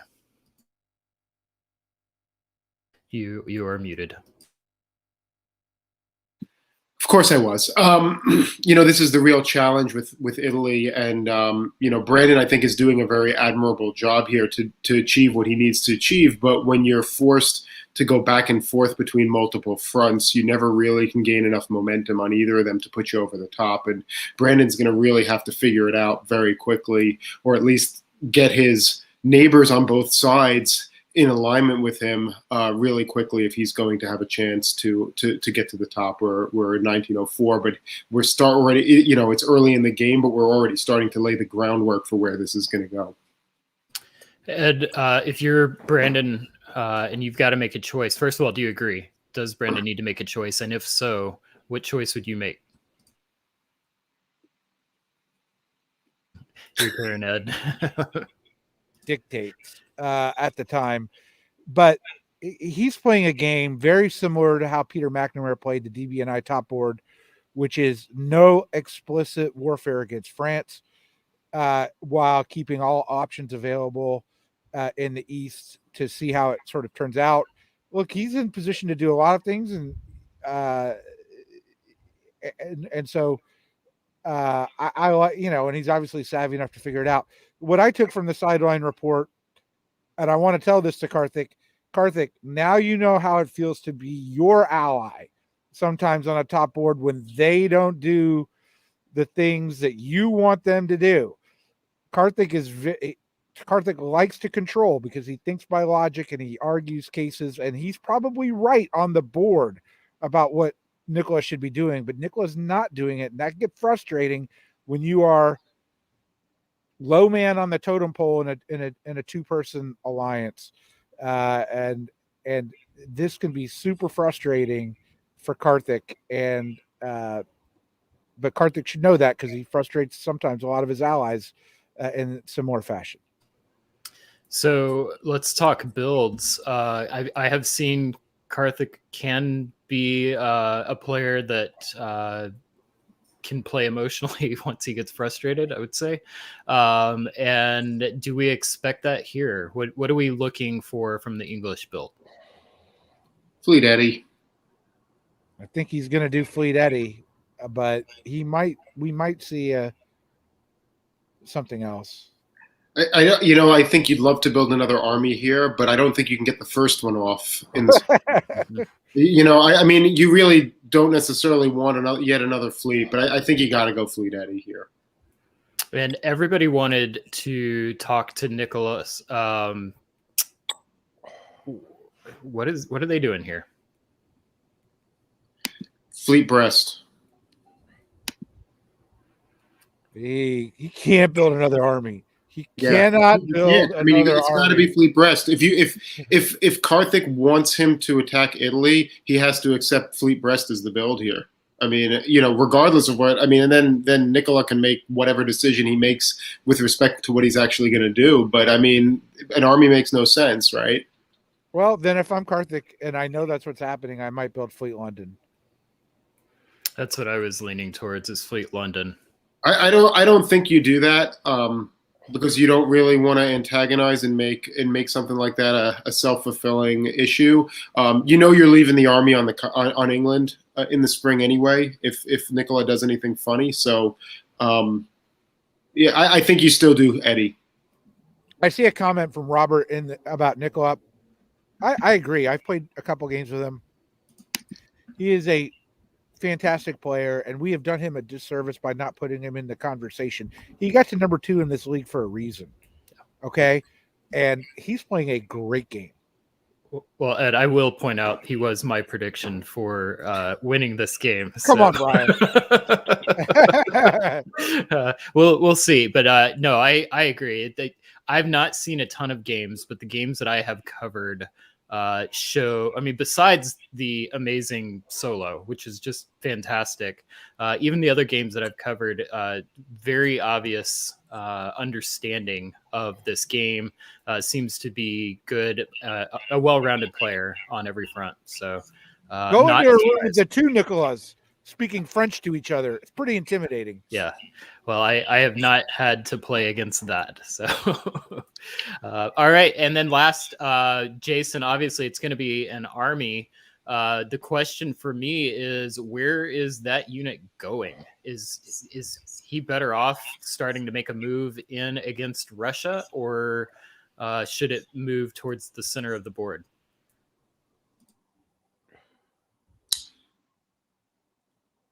I don't know. It's a tough call. You could go either way.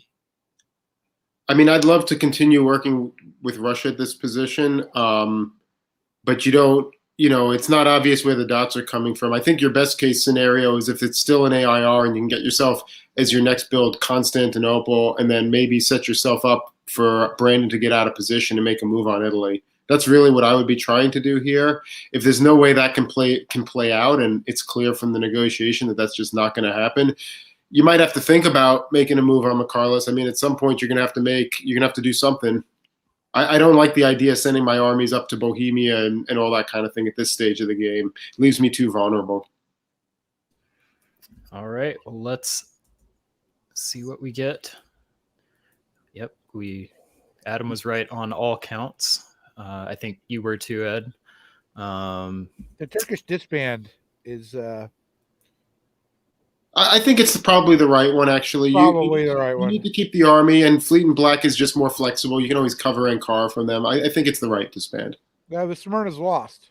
Yeah, and then you go to Armenia. I mean, you know what? Honestly, Turkey has no good decisions here. Obviously, you want to keep Black Sea, but in terms of the other two, I don't think there's really a good decision. The Smyrna is a little bit more flexible because it's an army and can retreat to various places. So there's no wins. It's a no-win situation for him. Well, the pace of this game, I would say, is pretty on pace for what we've seen in most VDL games. Heading into 1904, looks like we're starting to shift out of the early game into the mid game. At this point, I'm going to keep an eye to see what decisions people are making to help set them up for the next phase of the game, in addition to finishing out their first targets. Let's see what happens in spring of 04. Adam, why don't you take the play-by-play? Yeah, so this is really interesting in the West. So Nikolai is now, making a distinctive move south, not as aggressive as he could be, but he's kind of making this sort of some of the guaranteed options. Now, if he really wanted to be aggressive, North Africa is not stoppable. Lyon and Western Med, had he sent Marseille and Mal there, at least one of them is guaranteed to go. As it turned out, both would have went. This seems like a slow play kind of situation where he wants to show Karthik something, but he also doesn't want to completely spook Brandon either. And so that's what we're seeing here from Nikolai. I think it's savvy play, along with forcing Munich. And again, this is Nikolai did a great job last turn with taking Holland. That's something that he's never going to go back on. Karthik is not getting the Low Countries in this game. Without him having to ask Nikolai to throw him a dot. So this is great play by France here. Karthik supports himself into Skag. This is now Mikarlis, I think, reaping some of what he sowed in terms of helping Karthik against Ben when he probably should have been supporting Ben instead. And now the two of them are going to be fighting. That's inevitable. There's nothing else for Karthik to do from this position. We go into the West. That is really interesting. So Sev convoyed to Bulgaria through the Black Sea. Clearly, Jason is not on the same page as his neighbors here. He's trying to support himself into Tyrolia. He clearly wants to work with Mikarlis, but Mikarlis has other ideas. Ed, what are you seeing? Okay, so in the West, I think the big thing is, other than France taking Munich, which is huge, is Marseille supporting Mid-Atlantic to Spain, which obviously didn't need to happen and can only lead to further frustration in the EF, because this isn't real pressure on Italy. And frankly, those fleets can easily just be turned around. And now Burgundy to slip into Gascony. There's lots of little problems for Karthik with those French moves. I think Jason thought that there was a real plan between him and Michaelis, and then it turns out there was another plan, and it was against him. He's going against Brandon. Brandon's going against him. Michaelis wins a tiebreak, or decides a tiebreaker, and goes for Bulgaria. But the big winner is obviously Turkey, for not losing Smyrna, and now has no Austrian enemy. So savvy play. I continue to be. I don't know what's going to happen with the AI war now, except it will help Michaelis, and I think it will benefit France. So maybe France will have that opening that he's been telling Brandon that he's looking for, or maybe he won't. He won't take it. It's really hard to envision what the heck Jason is thinking he's going to get here. Even if he does force Tyrolia, he still is going to get a retreat to Piedmont and not be able to take Venice. So, as much as I was saying, I think he should ultimately go in that direction. This is really premature and really just going to put himself in an even worse situation given what happens. What happened with Mikarlis. I just was staring at the board, and one minor observation, and since Nikolai has played such a amazing game so far. I wanted to make one minor tactical critique on him, which is knowing that Holland to Kiel wasn't going to go. Belgium to Ruhr would have been a stronger play here to give more flexibility in the fall, rather than moving Belgium to Holland, which was guaranteed to fail. Yeah. Well, I cannot agree with Sabi more in the comments here. This game is very, very good. Every once in a while, you'll get a top board that can be kind of a snooze fest. And this one, we are just seeing a wonderful game of top players who understand this game very well, playing really smart decisions. And in this kind of game, it often comes down to the little things, the little tiny mistakes. And I don't know if it's a mistake or not, but the butterfly effect of Tyrolia being tapped here and allowing France to get into Munich, keep your eye on that. Timestamp spring 1904. That could come back to be significant as we see how the rest of this game plays out. So, all right, let's see spring or fall of 1904. Okay, so we do have a continued alliance play here by the EF. France has made the move, bringing all the fleets down, guaranteeing Tunis in 1905, going to Kiel this time. So building two and, well, building only one, because he's generously allowing Carthage to get into Holland through a convoy, whereas Carthage takes Sweden. The AIR is, I think, officially over as EF starts to roll. Brandon takes Trieste. I will note that the only way that happens is because in the spring, Ben got his support of Munich cut by Jason. So Ben is I hear an echo, so I'm sorry if it's bad for you guys. But anyways, Ben is a hostile unit there, cuts Vienna, has no reason not to. And Italy takes Greece. Italy takes Trieste. Just in time as the French fleets are coming. Yeah, Brandon, this is Brandon's statement of I'm still in the game. And, it shouldn't have had to come like this, right? I mean, I don't think this is the way he envisioned him making his play. Of course, him getting two builds couldn't have come at a better time, given that he now has Lyon, Western Med, and North African enemy fleets. The West has a few interesting things here. I'm assuming that McCarless moved to Berlin expecting Munich to be supporting him there. There's really no other reason why he would do that. Continuing to help the EF doesn't make sense. Maybe he's hoping to get a bone thrown at him. Probably worth thinking about why France would actually do that, and that there's really no reason why France would actually support him to Berlin. And he's thereby allowing France to get yet another build, which really isn't helping his case here. Meanwhile, losing Sweden, which was pretty much guaranteed here. Just an unfortunate term for McCarless overall. Well, the one thing I would say, Adam, there could be an argument. I don't know that it's a good one necessarily, but you could make the argument, hey, get me at Berlin because you don't want England to take over Scandinavia.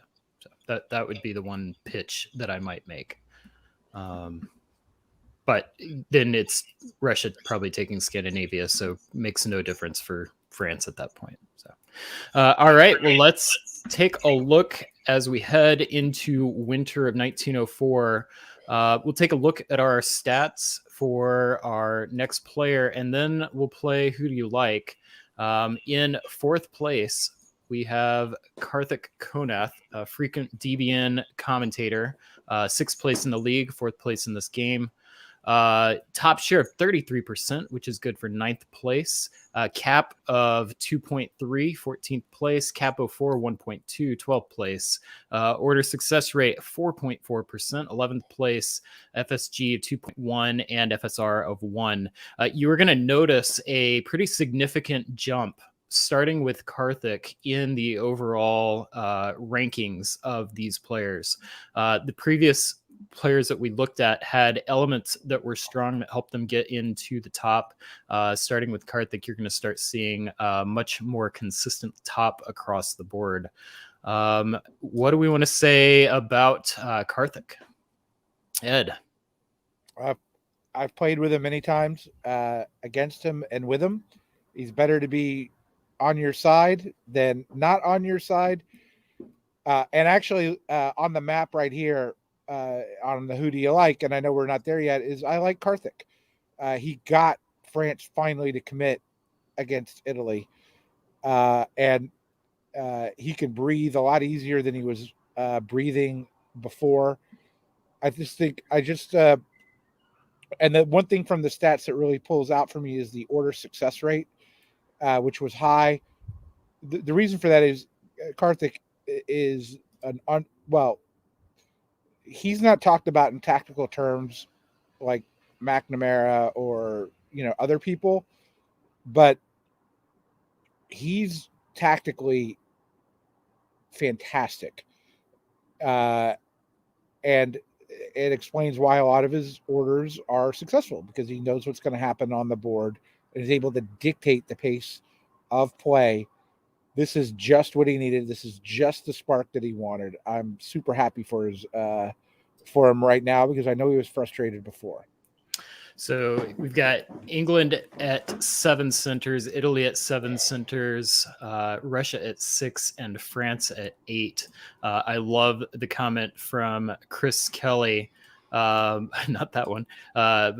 Nicola chooses Karthik over Brandon, the VDL Championship Bachelor competition. Karthik got the rose. Yeah. I mean, look at that hair. So I get it. So I guess the question to me, Ed, is what's Karthik's path to the top? I mean, I can see St. Pete, but is he going to have to make a move on Nicola to get there? And does he make that move? He's going to have to make a move, but there's time. Right now, he's going to be bothered by 2 Russian fleets. Okay, that's going to take some doing to mess with those a bit. And I think he's going to be really worried about Russia. I mean, there's clearly a Russian wintergreen, late forming wintergreen going on. And so I don't think he has a reason to make a move against France at this point, but Karthik will always be looking for that move. I don't think he's going to build an army 100%. But I don't know, maybe waive the other build, because right now, I don't want a 5th fleet up there if I'm him. Adam, Ed picked Karthik to top this board. Who do you like? I like Nicola at this point. Karthik's path to victory is really challenging right here. I think it's Nicola or it's somebody in the East, and I'm not ruling Brandon or McCarless out at this point yet. I think the challenge that Karthik has is that he doesn't have a strong move against Nicola, but that's where his dots to win the game are. Putting down 2 fleets in London and Liverpool right now is just not going to get him where he needs to be. Holland is hanging in the breeze. There's just too much there for Nicola. An advancement of his army in Holland into Kiev is a loss of Holland. His really only dot that's clearly visible is St. Pete from this point. And the fact that Russia has 2 fleets in the north really limits his options, as Ed pointed out. So I'm going with Nicola. I will be cheering for Nicola because that was my pick to start the game. But I'm going to hedge my bets a little, and I'm going to pick McCarless to top this. I think either Karthik or Nicola is going to have to attack somebody that is McCarless's opponent. And so I think just by that nature, they will be set up nicely to make that play towards the end of the game to top this board. I can see this game playing to time. I don't think we see a draw early here. And I think we're going to this is going to be fun. I think we're going to be along for the ride. We may even get to do another Who Do You Like in a couple of years after we see how it shakes out. But for now, let's get to our sideline report from 1904. A ton happened this past year. Very, very important turn. Can't wait to hear from Tanya and Marcus. All right. Hello and welcome back to the 1904 sideline report. Going to hand off over to Tanya to start off with, as per usual. Yeah, so coming in from last year, there was a lot of discussion on whether the move to Holland was agreed upon between England and France. And finally, we see some fruitful discussions between Karthik and Ben, at least ones that seem more substantive than they were before, where pretty much they talk about moving against France, sort of. So between England and Russia, you get some really interesting discussions on whether, whether England and France are working together or not. McAuliffe is upset that Karthik built a fleet in Eddie instead of in London. And there's a bit of discussion on how to blow up a Russian fleet, where Karthik proposes something that McAuliffe thinks is pretty ludicrous. It did not happen. So then you have discussions with France and England, where Karthik pretty much tells Nicholas that he's not stabbing him, and Nicholas tells Karthik what his moves are and that his fleets aren't going to be doing anything. And that's pretty much it for the West in the spring. Okay, and over in the East, we actually have a quite interesting situation carrying over from that move back from Italy last phase and the general sense of distrust between Austria and Italy. And of course, it's benefiting McAuliffe right here. He's going straight to Austria. He's saying, you know, we need to be really careful about this Italy-France alliance coming up. You need to be moving off that way. We need to, you know, figure something out to try and counter Italy here. And then, of course, he goes to Italy as well, and they discuss attacking Austria together. And it's not immediately clear which of them McAuliffe is going to, because usually, as a sideline reporter, you find that out by jumping into conversations with other people that they're having, who they might be honest with, like Tom. But in order to not look suspicious, McAuliffe doesn't actually talk to Tom at all that phase. He just messages him via text chat. So eventually it comes through, and we see McAuliffe goes with Italy here. He goes on the offensive against Jason and takes Jason completely by surprise. And of course, Tom is happy to assist with that, because anything that's breaking apart this alliance that is coming for him is good, as far as he's concerned. Okay, back to you, Tanya, for the fall. Yep, and in the fall, we see the EF seem to still be working together. So Karthik asked for Holland. Nicholas says, okay, kind of reluctantly. There's a bit of discussion based on whether that's good for the alliance or not. But he agrees to walk out and walk into Kiel. So Nicholas is worried about, moving on Brandon if he has to disband, because he thinks he might be losing Munich. Karthik pretty much tells him, you're not going to really be losing Munich. Asks whether, he can give Karthik Holland next turn. Karthik says, no, I'm going to get this turn. So they come up with this set of moves, which do go through. And then there's discussions between England and Germany as well. Ben is quite frustrated with Nicholas, saying that he'd like to Ben over and over and over again. Karthik tells Ben that he's aiming for Holland, and then will plunge a knife into Nicholas after, and he asks Ben for support into Holland, which he, I believe, gets. So the discussions between France and Germany aren't as great. Ben pretty much tells Nicholas that he doesn't see the purpose of talking to each other, so we don't get much out of that one. Between France and Italy, Nicholas tells Brandon that the fleets are going to move north for sure, and not south. He can guarantee. And then after Nicholas leaves the room, Brandon says out loud to himself, that's total bullshit. He's going to move south, which he, of course, does. And that's it for the fall for the West. Okay, and over in the East, we see actually a lot of interesting negotiation right here, specifically around getting Jason to make suboptimal moves. Tom initially talks to Brandon and McAuliffe, and he's basically saying, okay, if you're going to do this, I'm happy to sit back, because if I try and advance and I keep everyone fighting, France is just going to win this game. So Brandon and Michaelis are very happy to hear that. Tom tries to convince them to give him another center over it, but they're not doing that. They're just going to leave him on 2.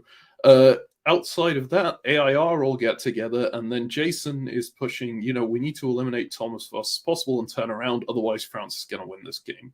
Michaelis is sounding very, France has already won the game, I don't think there's much hope, but we have to go for whatever hope there is.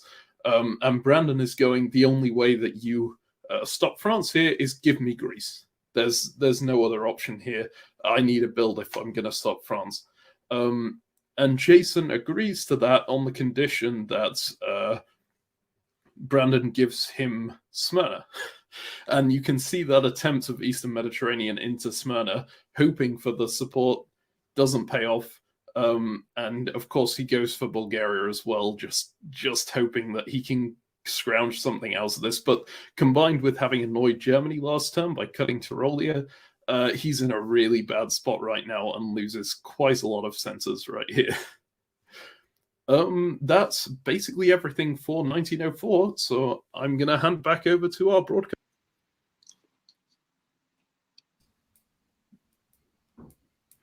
All right, Ed, you get the first response this time. Juicy stuff. What'd you like?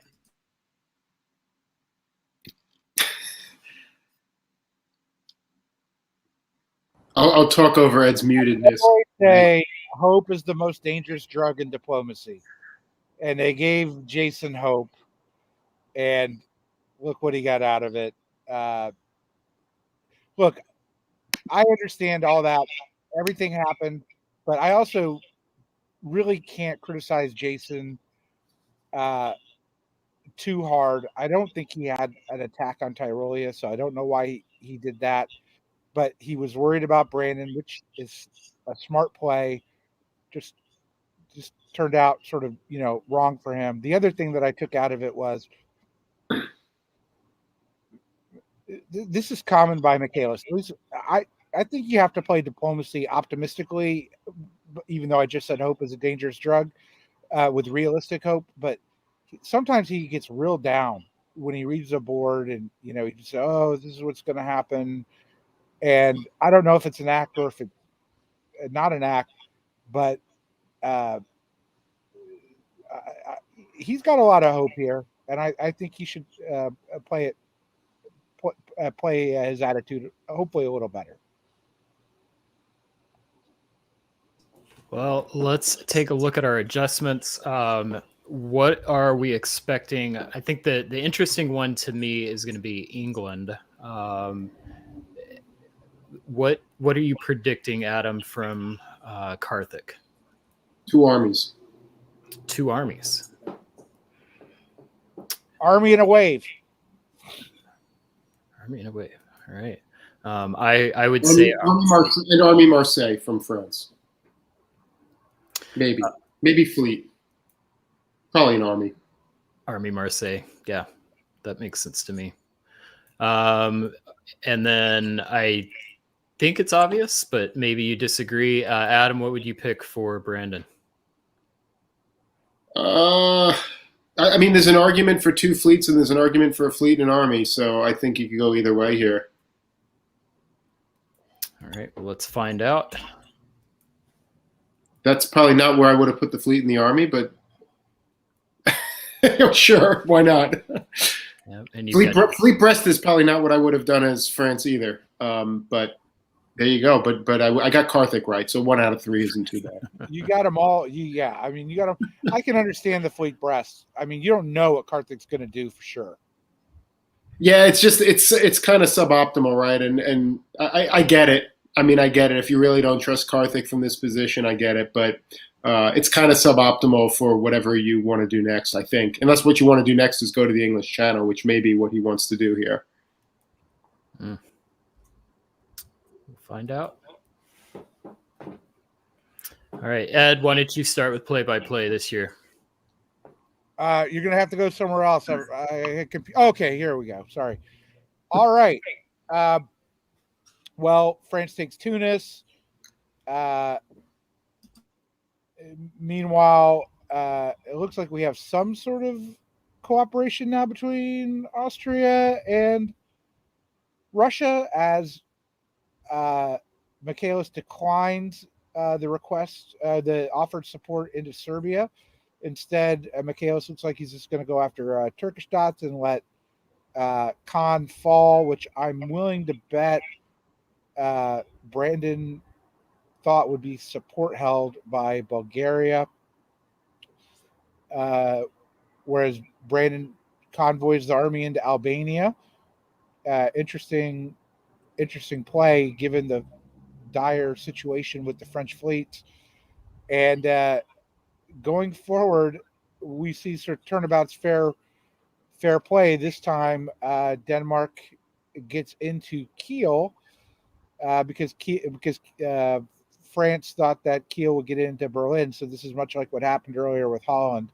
And but this time, Karthik is the beneficiary and gets an army in Norway as well.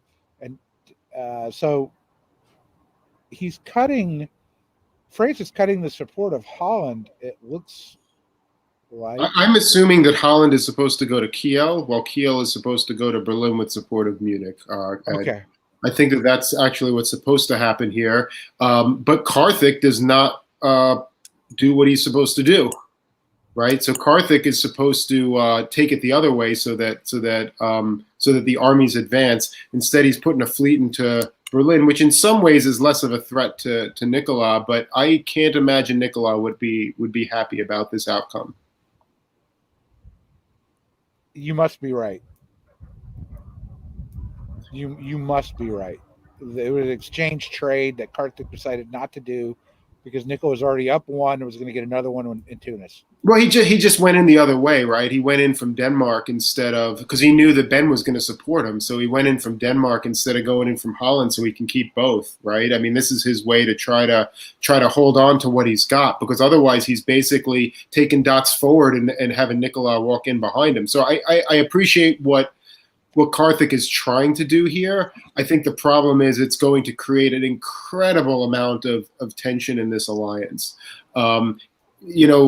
Karthik also takes a big shot here by doing this conga line, right? I mean, if Ben doesn't, messes up his order, or if Nicola somebody taps Berlin or something along those lines, or Sweden, Russia does a supported attack on Sweden or taps Norway, this whole conga line of Eddie to Norway, Norway to Sweden, Sweden to Denmark, Denmark to Kiel, I mean, that whole thing could be disrupted, which basically would put him in a hole. So very risky order set. It paid off for Karthik. He probably had some insight into what everybody was doing and trusted it.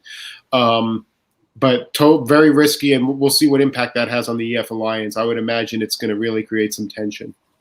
Good on Ben Kelman for staying relevant and active in this game. Hell yeah. Good for Ben. I totally agree with that, Brian. I don't know how long that'll last, but I love to see someone playing to the end, and good for Ben. The other comment I would make is this is just a hideous turn for Brandon.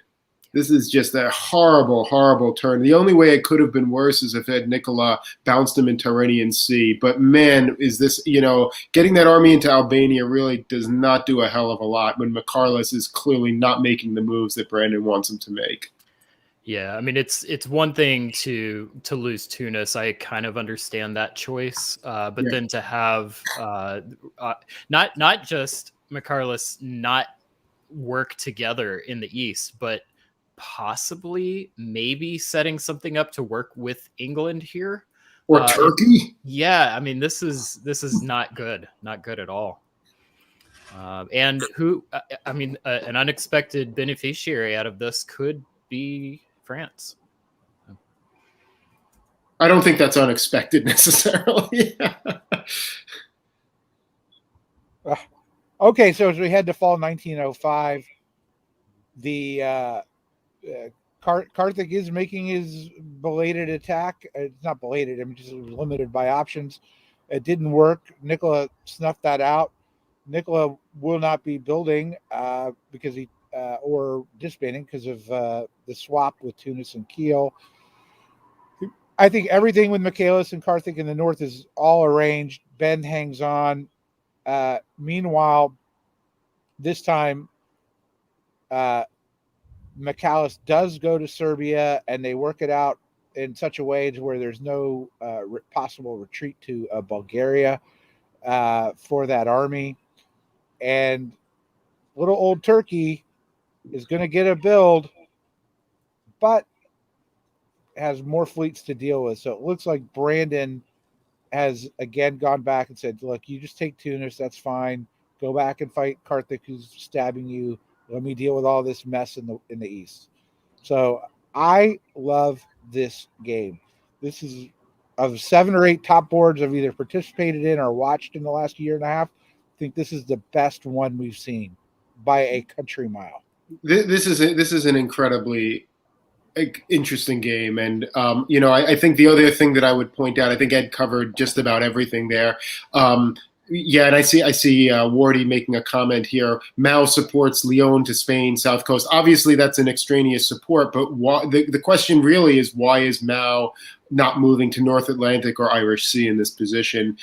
Given the obvious strains in the EF, you have England convoying into Belgium with support of Holland, Rohr actually supporting Holland to hold to prevent that. So why is Mao not in the English Channel or the Irish Sea or the North Atlantic in this position? It suggests he's not sure that Karthik is offside. That's right. No, exactly, Ed. And I think that's what's really fascinating about this. Nobody wants to move too early.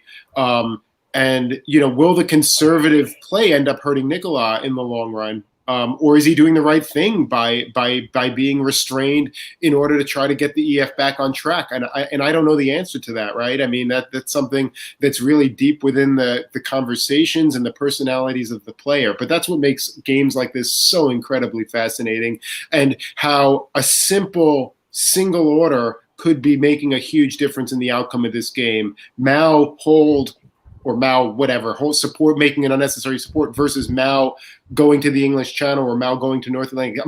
A simple failure to make that move or make that move could make the difference in this game. This game is going to be won by inches, I think. And if Nicola really trusted Brandon to move back, Western Med could have moved back. I mean, there's lots of little things that could have happened there.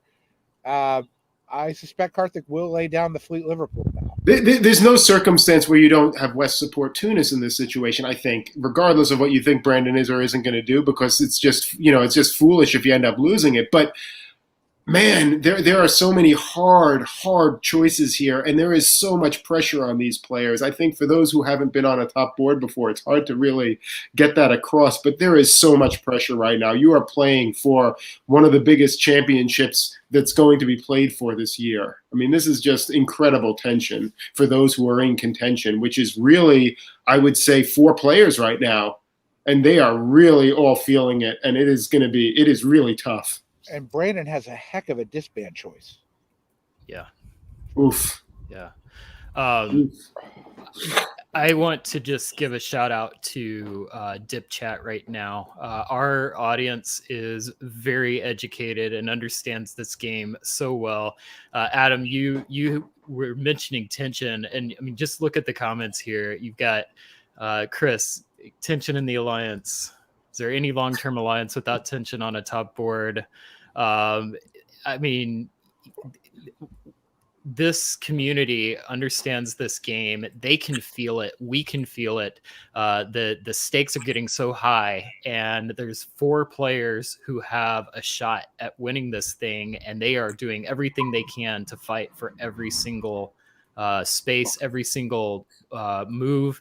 Like Ed was saying, the loss of tempo on a single piece could make the difference that comes out of this game. Cannot wait to hear from our sideline to see get some insight into how our players are feeling. Before we do that, though, did I say 4 players? I want to point out that Turkey is building, and we're talking about freaking Turkey here, building in the back. Okay, we got 5 years left to play in this game. I'm not saying Tom's going to make the remarkable comeback, but let's not rule that out. Right. 1905. Let's take a look at our third place. Michalis Kamaridis playing Russia. Top share, whopping 50%. Cap of first place, 6 points, 6 centers on average higher. Capo for 5th place, 2.2 centers above average. Order success rate, 8th place, foreign supports given third place, foreign supports received just slightly above average at 25th. There was a period of time where I felt like McAllis was going to be unstoppable. Nobody was going to catch him. He was dominating the early season. Kind of took some time off a little bit, and I was a little worried we might see a little rust from McAllis, but we do not. He's playing very well, making excellent decisions in this game. What stood out to either of you about McCarliss's play here and his stats?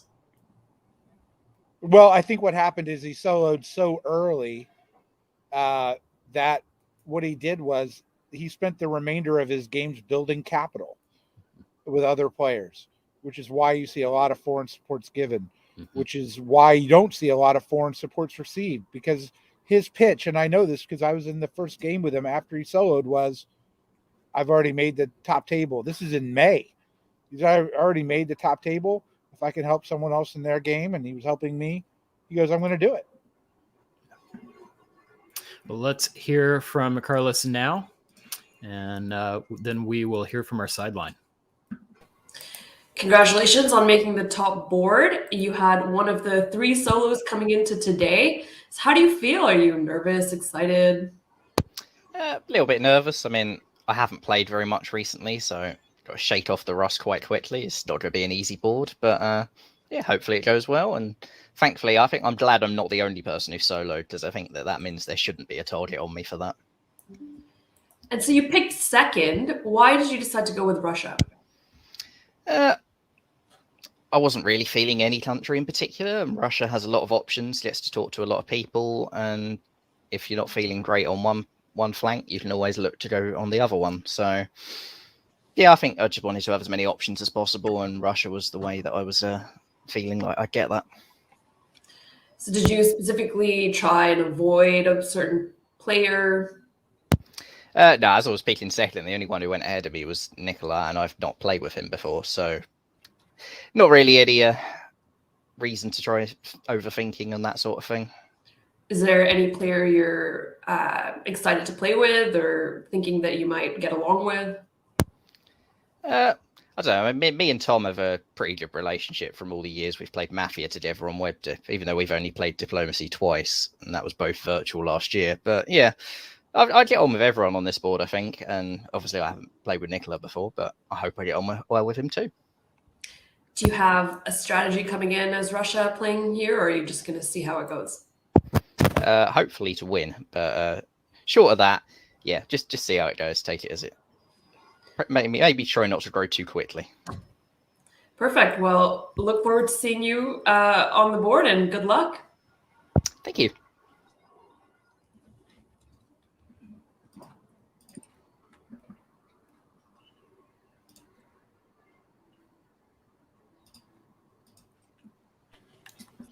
Okay, hello and welcome back to the 1905 sideline report. One of these days I'll remember to change the map back before we start. Tanya, over to you for the West. Yep, so in the West we have England and France having a discussion on why France built a fleet in Brest, and Nicholas pretty much tells Karthik that he was worried Karthik got 2 builds and he was thinking about stabbing France, so he put the fleet in Brest just in case. And there's also a discussion about Karthik wanting Nicholas to take Berlin while Karthik takes Kiel. The discussion wasn't actually resolved, but it did happen. Then we have Russia. McCullough plays an interesting game here. You know, he tells Karthik, Karthik, you won't get much from attacking me, and that you need to move to France. And then he tells France, you know, that you won't get much from, that you need to move up against Karthik. And if France does move up against Karthik, McCullough offers his northern fleets as help. So then with Italy, you have Brandon actually offering Nicholas Tunis for free if France turns around. And Brandon also pitched to Nicholas, like, you know, whichever of him or Karthik stabs first is going to be the one who wins the game. Meanwhile, Ben is actually trying to convince Karthik to help him out. Karthik seems unsure about not wanting to work with France, but Karthik does ask Ben for support into Kiel, which Ben does give. And I'll move it back to you now, Marcus. Okay, in the East, we have Jason basically fighting for survival in his negotiations here. He's saying that these guys need to have armies on the front in the center, and he is the one who can do that. Italy's armies need to go west against France, so he's the one who can move up north. He said in order to do that, he needs to see a round of Albania and Galicia being completely open and not invaded. And Brandon and Michalis agree to that. And then, of course, in their own conversations, they're not going with that at all. Michalis says we cannot afford to pin down Nicola here, otherwise Karthik just wins the game. The other interesting thing that happened in the south was this move into Constantinople caused a lot more discussion than you would have thought for a move that seems relatively obvious. Tom was saying he assumed that Brandon would be okay with Constantinople going to him, because Brandon had said before that he would just leave Tom alone in the corner, and they'd had this discussion about whether he would be on 2 or 3 centers. Michalis reacts surprised, said, I'm not sure Brandon would agree to that. Tom goes to Brandon, tries to convince Brandon to give it up. Brandon goes, I will throw the game to France if you take Constantinople off me here. Obviously wasn't enough to convince Tom here. He goes for it anyway. Let's go into the fall here. Tanya, what happened on your side of the board? Yeah, so that move to Kiel did stir up quite a bit of discussion. Nicholas immediately goes to Russia and says, how can I help you here? So Nicholas offers Russia support into Kiel. Michalis says that's contingent on what Ben does. And then meanwhile, Nicholas goes back to Karthik. Karthik, these discussions are a lot more tense than the EF discussions have been so far. Karthik offers Nicholas support into Berlin. Nicholas flat out says he doesn't like the move to Kiel. Karthik says, well, this was prearranged, and Nicholas says, not really. He says, you're taking a dot from me and not our opponents, and he's worried about Karthik's growth. So a lot of the discussion, and they talked for a long time here, had to do with, are they balanced? Can they continue moving forward? And Karthik spends a long time convincing France to stick to the alliance. And there's a huge discussion about who gets to keep Holland. Karthik is adamant that he's not going to give it up. And also a huge discussion on a bounce in the English Channel, which Karthik says, if you move to the English Channel, it's war. I'm not moving there. So then with Ben says that he's on Karthik's side and he'll support hold Kiel. Karthik tells Ben then that he's going to force himself into Belgium, which he tries to do. It does not happen, of course. So you've also got a bit of side conversations where Michalis is trying to convince Ben to help him against England. But Ben says that he dislikes France more. But overall, Ben says he just wants to survive. So, Michalis is trying to convince everyone that England is the threat to win this game. And Nicholas tells Brandon that he's moving against Karthik, which did not happen. So bit of a development there. Somewhat did not happen, I should say. All right, I will go into the analysis. Go ahead, Marcus. Yeah. Okay, so yeah, on the south side of the board, the story from Michalis is exactly the same. He's still saying to Brandon, Karthik is the threat to win this. You cannot fight against France here. We need to do something else. We need to attack Austria. Brandon initially opens the phase by going to Austria and sounding very defeated, saying to Jason, your defense was very good. I think someone on the other side of the board is going to win this game, yada, yada, yada. Jason is saying, well, we should work together. You need to let me survive then. And Brandon seems initially agreeable to it. And then when he jumps into the conversation with Michalis, he's suddenly a lot more upbeat. He's saying, I think we have a chance. We need to take out Jason and Tom as quickly as possible. Now, it's clear that these two, I think we missed some of the conversations between Jason and Tom and Michalis and Brandon, but those two, Tom and Jason, are both being told opposing things by Michalis and Brandon, and this is the moment they finally get together and start telling the truth to each other, just saying, okay, we're not going to win this game, it turns out. We can at least do our best to survive. Let's just work together. Let's be honest with each other from here on out and just, make sure that we don't die. And both of them are pretty annoyed at Michalis and Brandon because they work out that it's obvious that the two of them are coming for one of them and probably for the other afterwards. Turns out there's not a ton they can do here, as those two powers just collapse in on them. And obviously, Michalis ends up getting Serbia here. I think that about wraps it up for 1905. Let's hand back off to our broadcasters.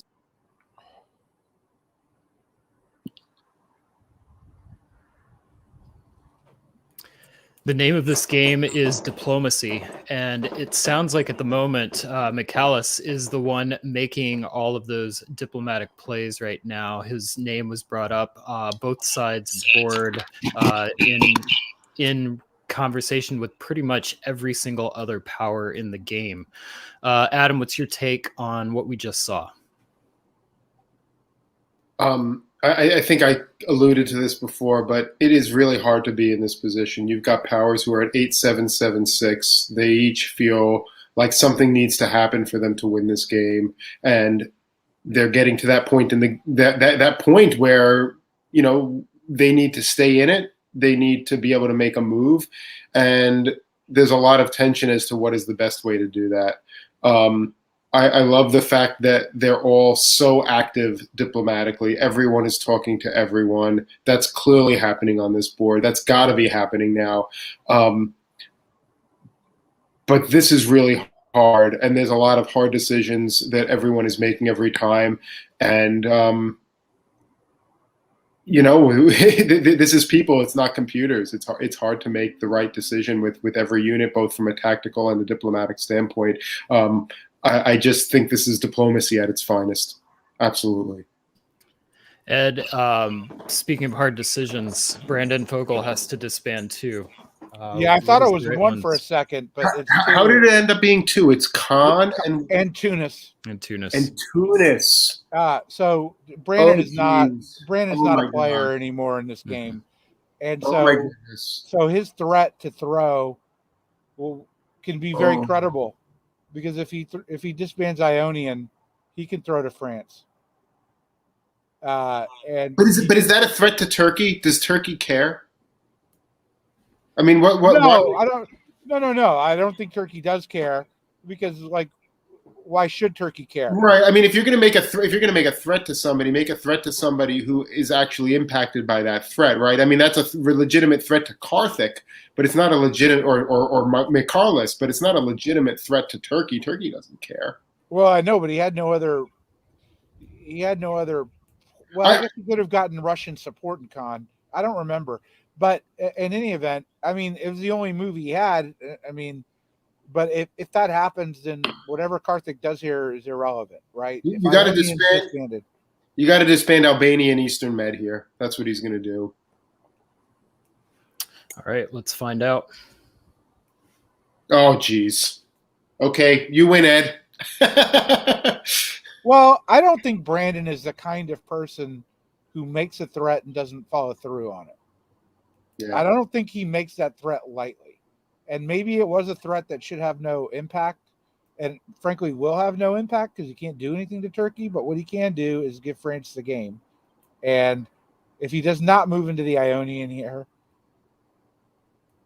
France can pick up two off of it. Karthik made it harder, right? I mean, this goes to what I was saying last turn. Mid-Atlantic, if Mid-Atlantic was in North Atlantic now or in Irish Sea now, this might look a little bit different. But now that Liverpool build is looking somewhat dangerous, right?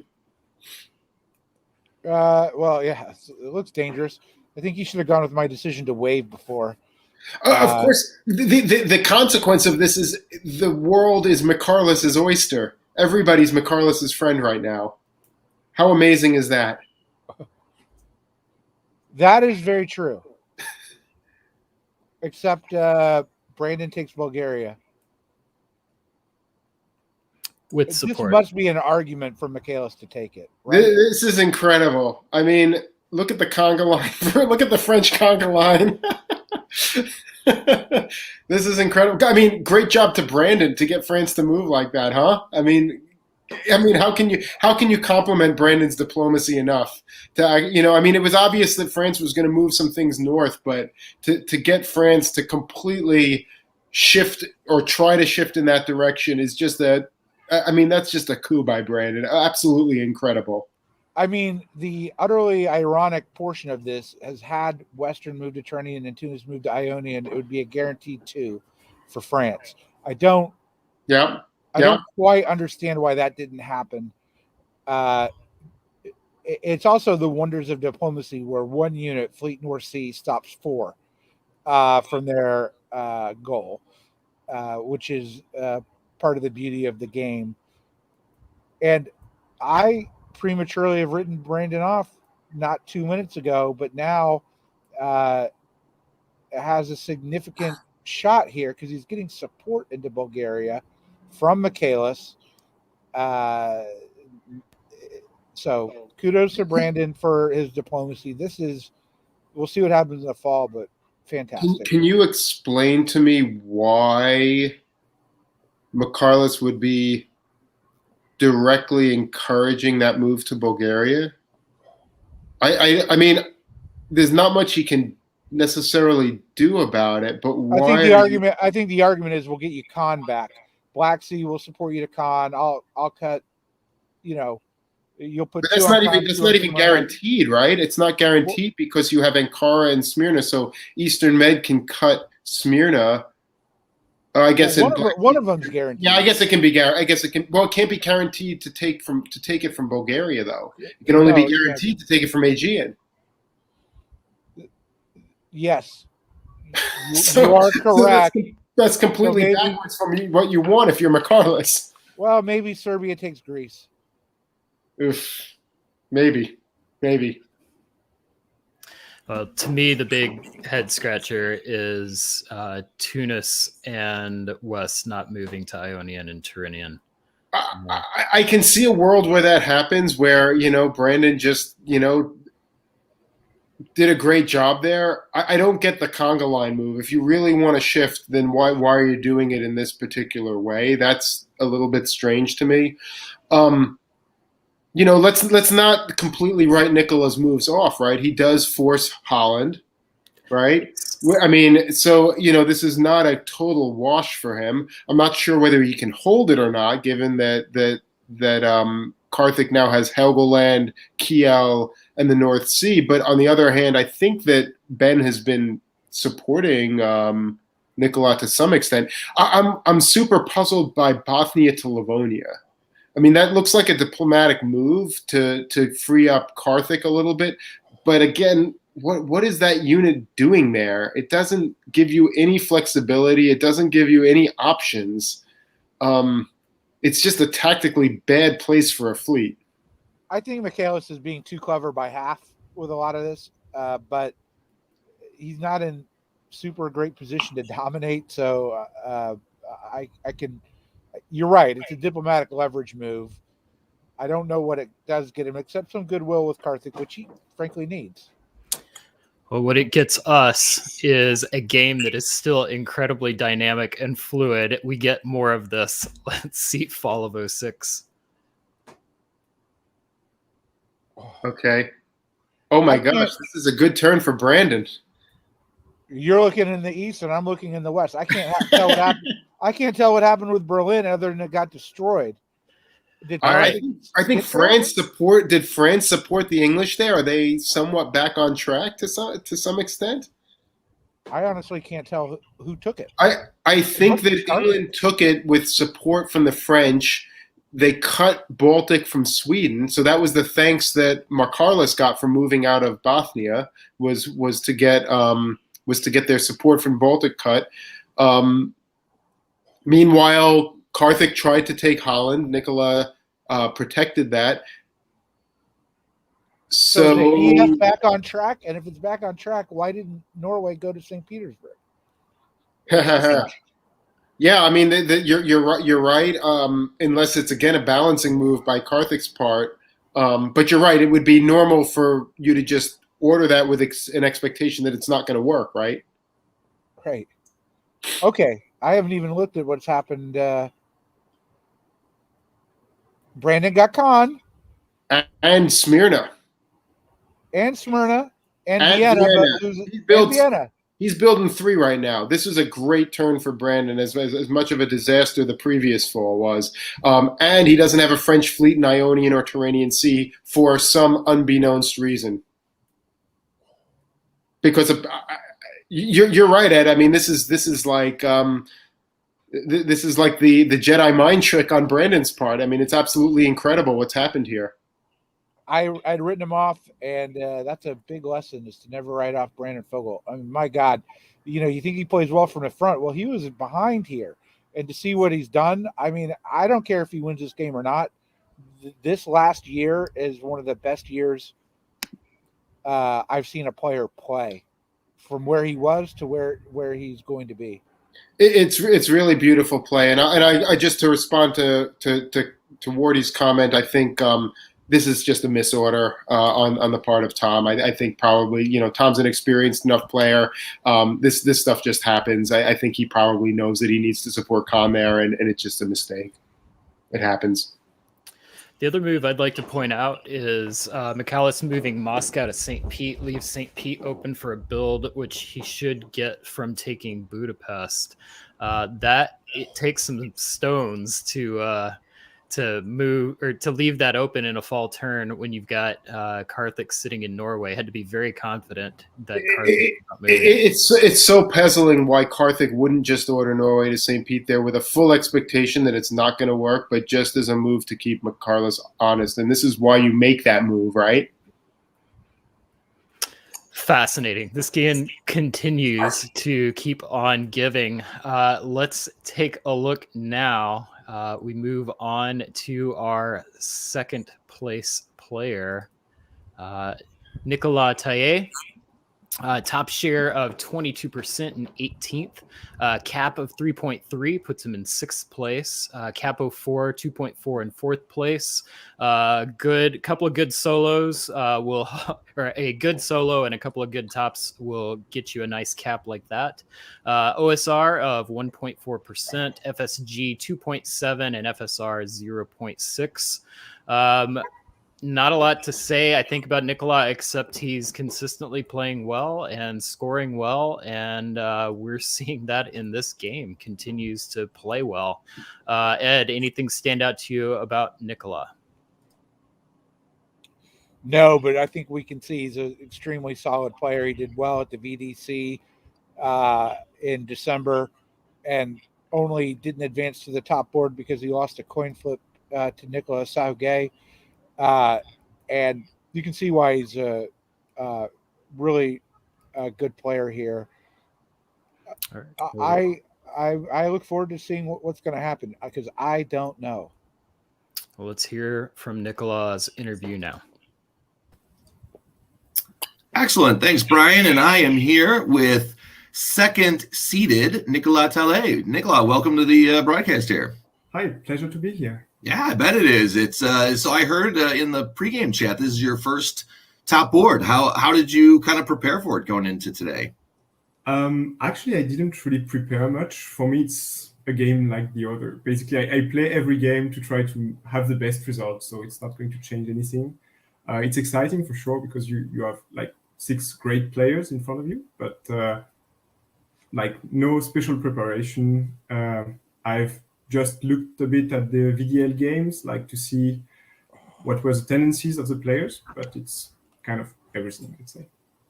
So your selection going into the Powers was second, but top-seeded Brandon Fogel dropped down. Were you prepared for France if it fell to you? Yeah, definitely. Actually, Brandon has been very vocal in the VDL that he was willing to drop. So I was kind of prepared with that. The risk I was taking is that I never played France, actually. So I'm kind of a rookie. I only played the extended deadline like 3 or 4 years ago, and then came back 6 months ago with the VDL. So I've never played France face-to-face, but I feared that Nicolas Sauguet would remove my French citizenship if I didn't take France. So, nice. When you get mad, though, you could still swear at him in French, though, right? Yeah, exactly. Yes, perfect. So, no, but like with France, more seriously, I thought there was a high probability of me picking first, and I looked at all the countries and I was like, I don't want to play Austria and Turkey. I'm seen as a rookie, so I want to play on that. And I have soloed as Russia, so I think this would somehow dilute my rookie status playing here. I don't like corner powers, so I didn't want to play England either. And then it was between Germany, France, and Italy, and it was I chose one just to try it. Excellent. All right. So lastly, with your neighbors being Karthik to your north and Ben to your east, and of course Brandon falling to Italy on the south side. How does that shape your plan going into the game? Actually, I was not expecting Germany to fall down that much, to be fair. So it doesn't change much. I'm going to see. I've already played with Ben, only once with Karthik. So let's see what happens. But I'm not too worried about that. I'm really happy to have a really strong player in Russia. For me, that's the most important when you have friends. So I'm happy to have Michaelis, but I'm not sure if he opens north. So that's going to be something decisive. And also with Jason in Austria, I know that there is some kind of a potential wild card in the back of Ben. So it's nice to know that. Now, if the three come after me, if the three neighbors come after me, well, it's game over, and I'll have to work more on my diplomacy in the future. So. Well, we definitely wish you bon chance, and we look forward to maybe speaking with you at the end of the broadcast. I hope so. Excellent. Take care. Good luck. You too. Bye. Thanks. My goodness, if he's only played a little bit of extended deadline and 6 months of virtual play, look out, world. We've got another potential elite caliber player on our hands. Ed, what stood out to you about our interview with Nicola? He's charming. And charm can do a lot for you in this game. You have to connect immediately without seeing a person, by voice, and we got to see what he looks like, but you can just tell he's a genuinely good person, and you're gonna be able to build alliances when you do that. Now, he's obviously, you have to lie, it's part of the game, but I think that contributes a lot to his success in virtual. A winter of 1906. Let's just take a moment to kind of reset. We've got our leader, France, Nicolas, in 9th place. We've got England and Russia and Italy close behind with 8 centers each. I think it's time to pause and play Who Do You Like again. Ed, any changes to your prediction on Karthik? Well, I'm liking Mastbaum right now for the bar. Say goodbye to Mr. Mastbaum and goodbye to Mr. Kelman. So we have 5 left. I'm going to stick with Karthik right now. I think Brandon, well, I don't know. It's really hard to tell. I'm looking at Russia, got the 3 fleets. I'm going to stick with Karthik. I think Brandon is going to maybe put some pressure on him, on Nicola. Adam.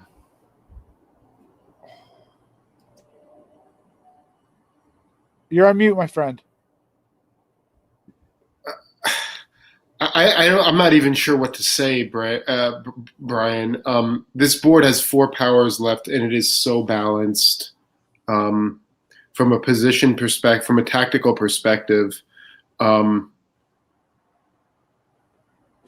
Honestly, from what I've been seeing, this game is going to be won by diplomacy, not tactics. And frankly, Brandon has impressed me the most. I think he's going to pull it off. I'm going to go back to what my contractual obligations tell me. No, I mean, but in all honesty, Brandon was looking down for quite some time in this game. But he hasn't put himself in this position by having a superior position, because his position has been fairly horrible most of the game. He's put himself in this position by his negotiations and his ability to get people to do what he needs them to do to get to get the dots he needs. based on how the momentum is swinging right now, I'm going with Brandon. All right. Well, I will ask DipChat to go ahead and put in their predictions at this point as well. I, for one, am just hoping that we continue to see this game play out. At any chance, do you think we could be moving into draw conversation here? Hell no. No. There's never a draw with Brandon Fogel. These folks are so hungry. This game, I mean, it's so hard to envision unless somebody really just jumps out ahead. It's hard to envision this game not going the distance. It's so balanced right now, and I think it's like I said earlier. It's going to be won by inches. Yeah. 9-8-8-8. Yeah, I think it's worth pointing out as well. This game.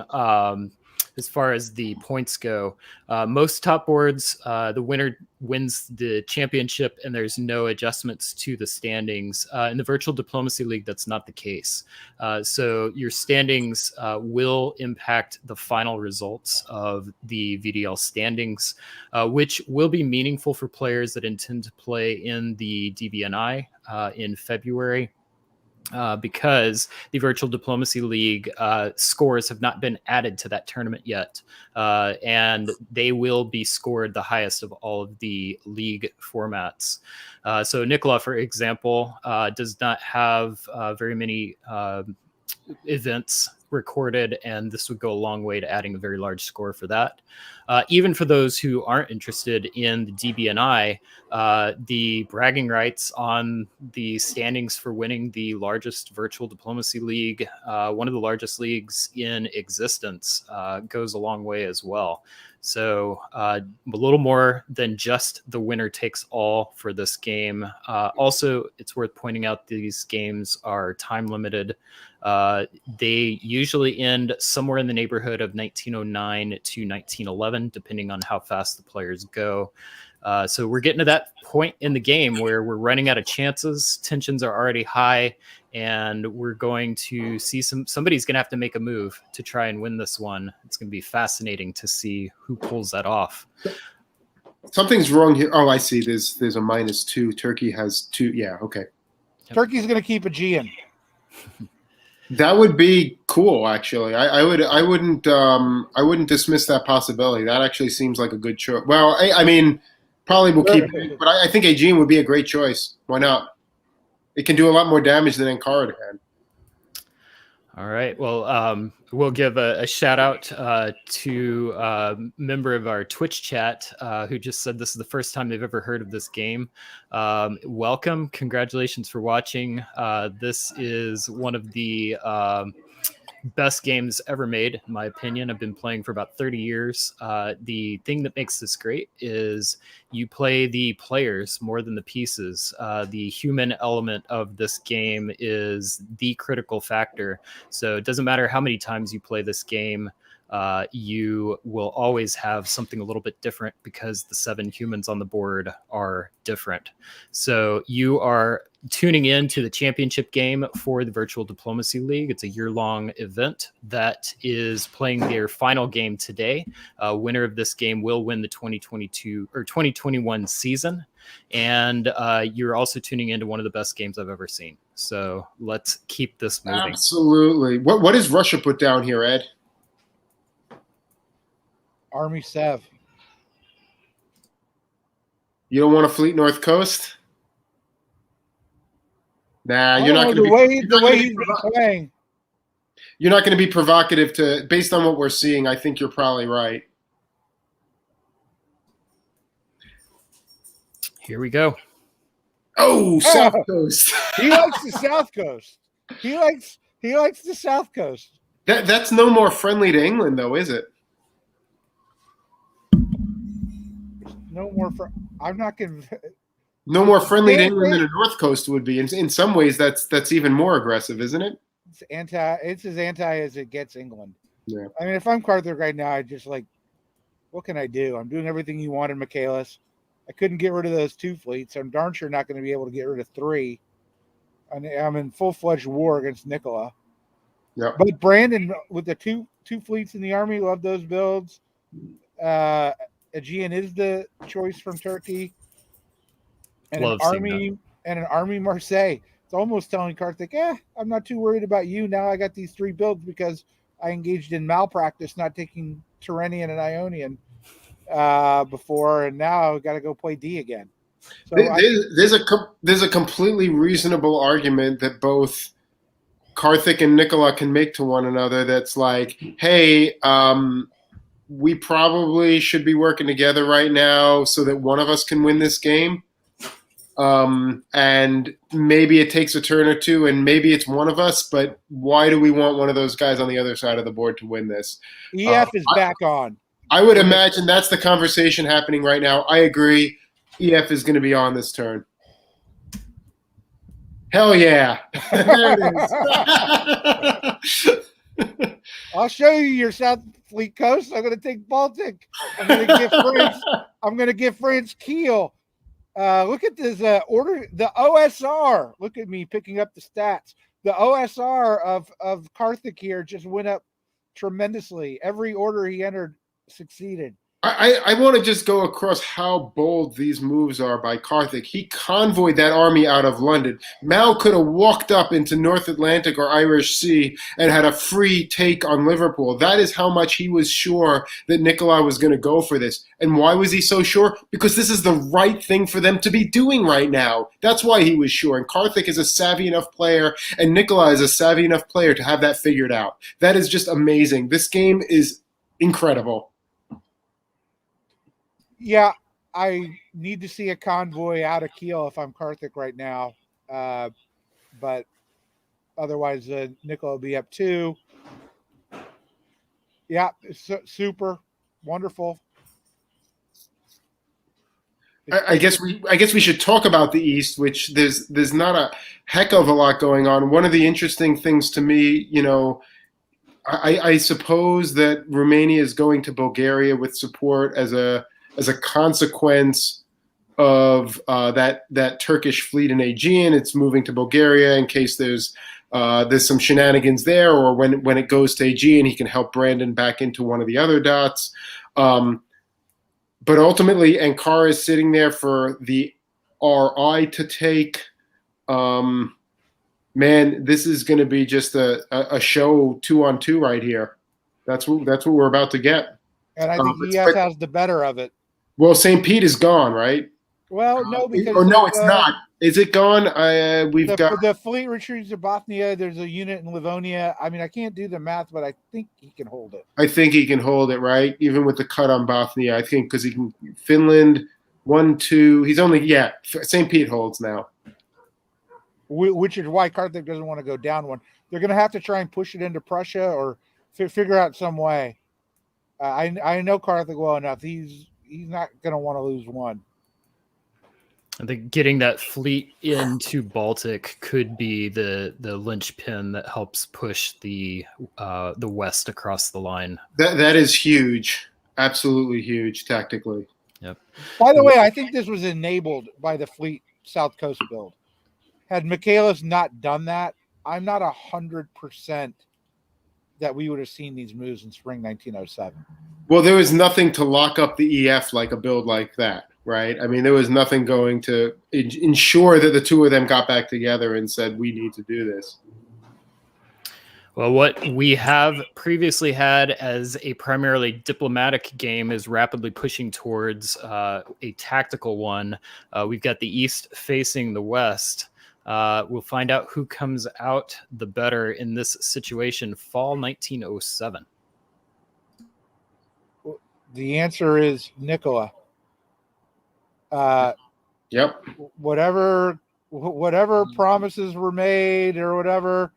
Yeah, okay, so St. Pete got taken because Michaelis prioritized destroying the English fleet. France takes Berlin. France moves his fleets into position against England. Liverpool is gone. This is devastating. But is it too early is the question now obviously there's tension between Russia and England. Oh my God. But Nicola made his move, and he made his move against Brandon. I mean, well, continuing to move against Brandon at the same time. So, and Turkey kept Greece, if I'm reading it correctly. Yep. This is good moves by Nicola, I think, because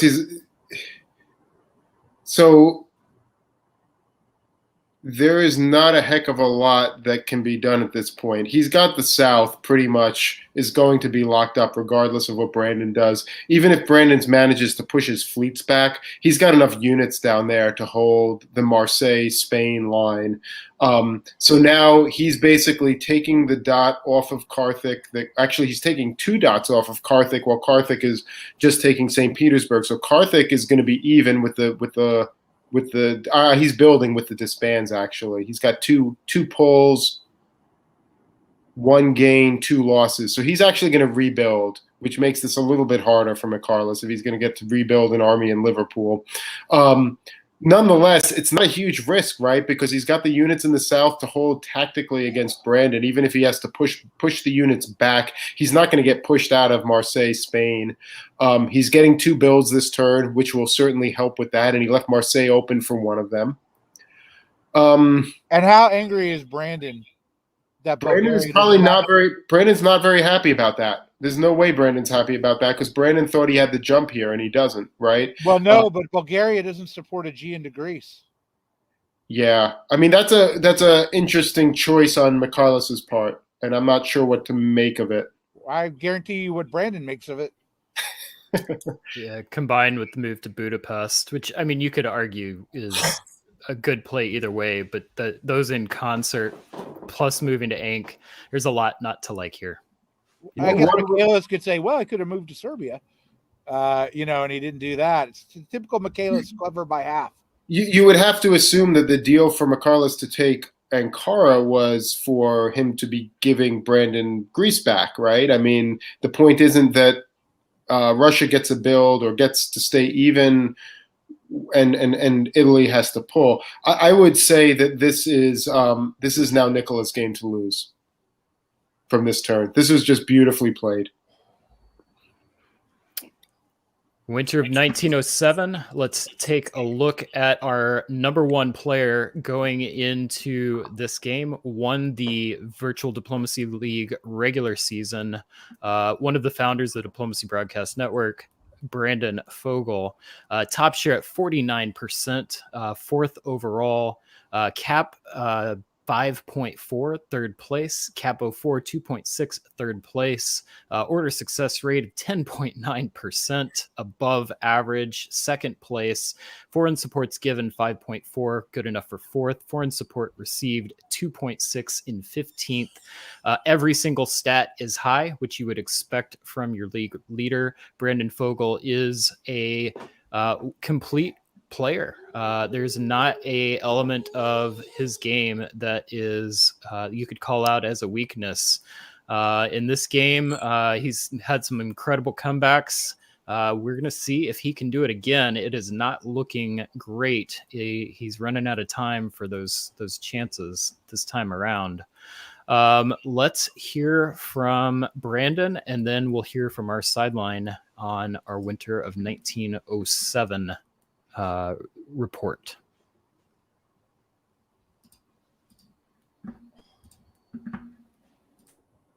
All right, welcome.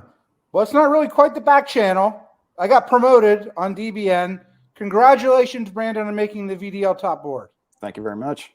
And also condolences. I'm sorry to hear that even though nominated, you did not win the Ambassador of the Year award. I thank you for your condolences.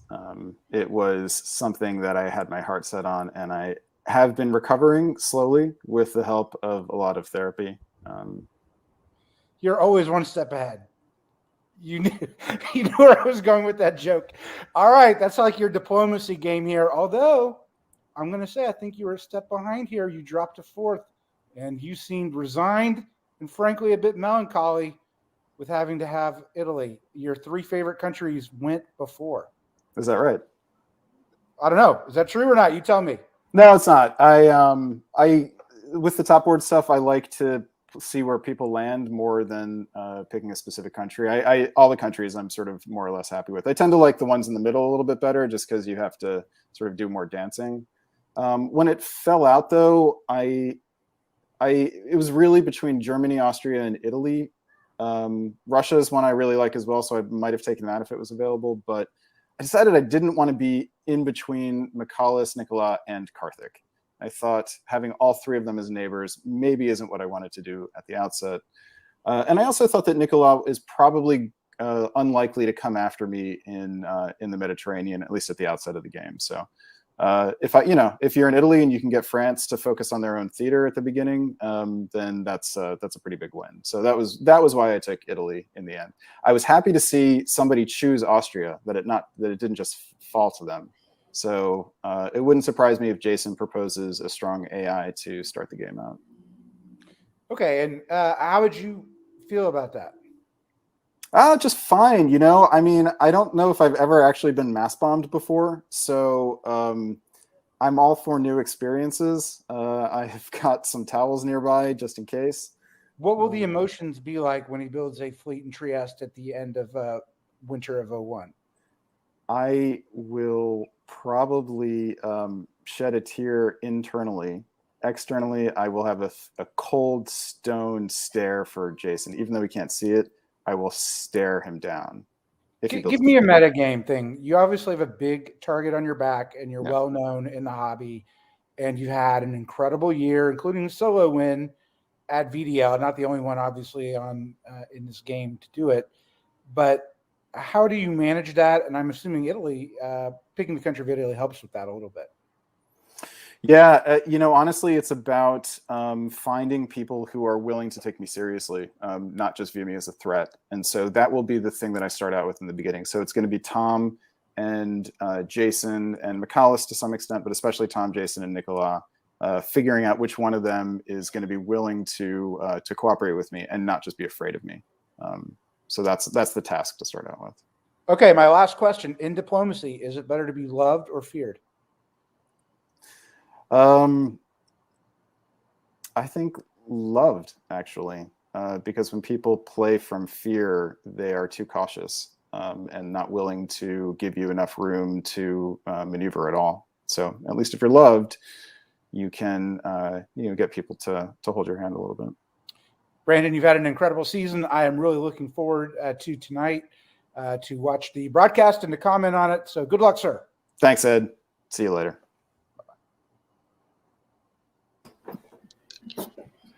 Some deep thoughts from the professor himself. Really love that perspective on being feared or loved. And Ed, great interview as always. Adam, talk to us about the interview and Brandon's play as a whole. Well, I just want to start by saying, for those who don't know Brandon, he is truly, truly one of the good guys of the game, and I'm personally honored to call him my friend. And aside from what he does for DBN, he is just an all-around great person and just an incredible guy. So I just want to say that, and I think that probably came across through the interview and probably comes across to anyone who plays with him. You can see his personality on the board, and that's the kind of person he is, and he comes across very very naturally on a board and very cooperatively and collaborative, and that's how he is as a person, and so it comes across as genuine, which makes him even more of a threat when it comes down to it, right? Because he is being genuine. He's just so good at this game. I mean, for those who back in March watched the broadcaster brawl and saw how much he kicked the ass of the rest of us who do this kind of thing, he's just all around a great player. It was great to hear some of the insight into why he chose Italy. Feeling that he could work with Massbomb, and feeling that Nicola would work with him from France in the early game. It's always good to see those kinds of insights. But all in all, Brandon is really strong diplomatically. He knows what he's doing tactically, and we've seen that throughout this game, which is why he's remained in it to the end. Two things. One, man, do I have a lot of gray hair. This has been a rough year. 2, Brandon stabbed me because he was not nominated to be the ambassador of the year. And yet he didn't fall for that. And he pretended that he was. This guy, he's always one step ahead. He's very quick-witted. All right. Well, we'll find out whether that quick wit and being a genuinely nice human being will pay off in this final championship game. Winter of 1907. We've got another disband from Brandon and 2 builds from France and 1 from England. Ed, let's get your predictions for each power. I think France has to build a fleet Marseille, and if I'm on the alliance, I don't think Karthik wants to see another army. Yeah, I don't know what France is going to do. I got to be honest with you. Adam will get that one right. Fleet Brest Army Marseille. Okay, you probably thought it through a little better. The Italian disband, I think, is tricky because Michaelis has definitely stabbed him. And I don't know what to do. Brandon might disband Piedmont. Yep. Yeah. I totally agree, Ed. Totally agree. That's probably what we're going to see. And Karthik could build an army, but where? I don't know. I think we're going to see an army Eddie. We're going to see Fleet Brest, Army Marseille, and we're going to see a pull of Piedmont. We'll see. But all right. Well, how angry is Brandon Fogel? Oh, Fleet Rome. Works too. Yeah. Okay. And yeah. Double fleets from France. Yeah. Okay. All right. Spring 1908. We've got France up to 11. Can anyone stop France at this point in the game is the question. Adam. Well, I mean, there certainly are some holes in France's position right now, which is why I was actually really expecting another army to go down and not solely fleets, right? I mean, there's some holes in the Low Countries. The position against Russia is not completely solid. Especially if England and Russia all of a sudden are like, okay, maybe you and I can do something and we can push them back. I could see that working in a situation where Karthik was giving some dots to Michaelis. I don't see Michaelis having a lot of incentive to, change the dynamic of the game so that England can win instead of France. But if Karthik's willing to give Michaelis something, maybe there's something there, right? And maybe the two of them could figure out a way to work together. So I don't want to rule out other possibilities right now, but the French position is good, but it's not without some holes. Well, before we see the results, let's hear from our sideline reporters. Again, Tanya and Marcus have been hard at work this entire time. Looking forward to hearing about our 1907 recap. Hello and welcome back to the Sideline Report. It is 1907. We have 5 players left in the game, and I'm going to hand off over to Tanya to go to the west-ish. Yeah, so the spring started off with, this very obvious IR versus EF, the EF saying they're still committed to working together. How do they push forward? And then their trusty sidekick, Tom, also, joins the discussion, offers his fleet up. And the EF also talk about not wanting to put on too much pressure on Michaelis at this point because then he won't be able to stab Brandon. So then Karthik also tells Michaelis that, he can't make a move against France when Michaelis has 3 South Coast fleets. So Michaelis offers a very interesting move to convoy Berlin to Kiel. Karthik says, as much as he loves the move, diplomatically, it's not going to work out. Karthik also gets frustrated with Michaelis' builds and then rants for a full minute.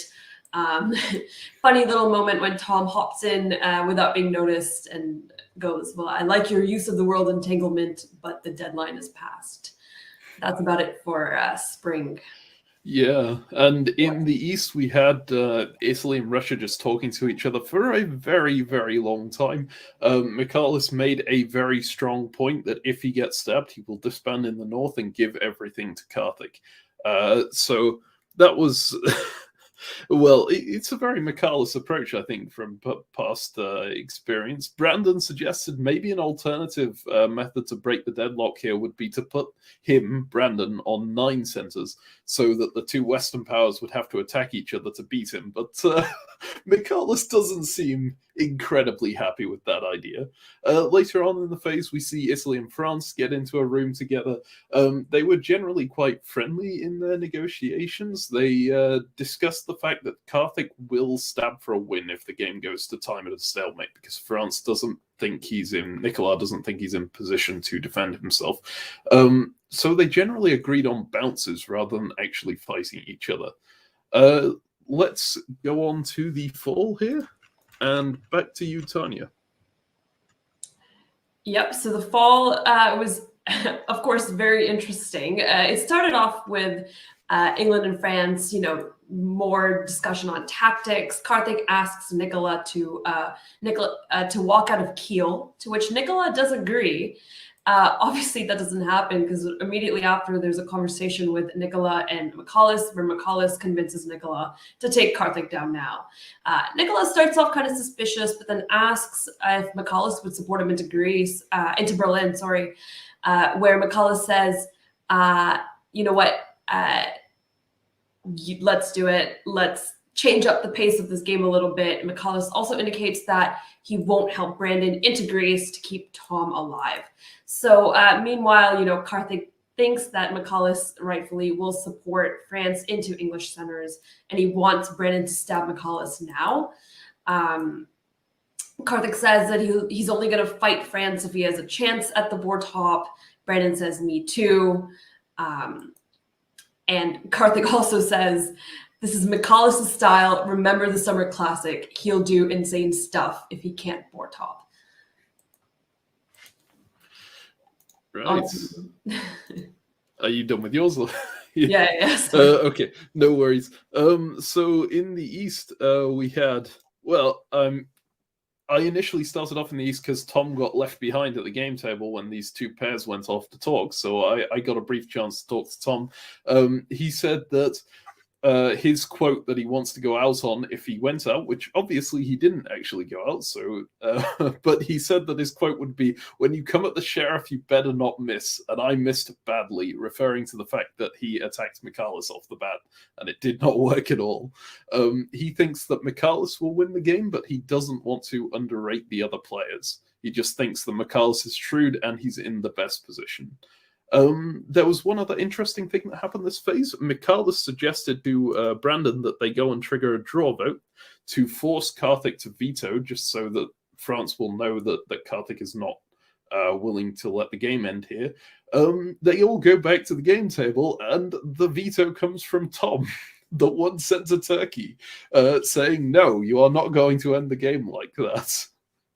So Tom definitely making himself known, even on one supply center. Right, so that has been Sideline for 1907. We'll see you next year.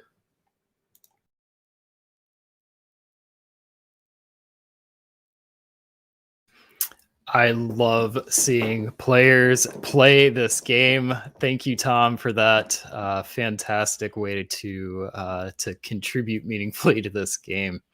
All right, Ed, tell us about what you heard. What implications does that have on our board as we're about to see the spring 1908 results?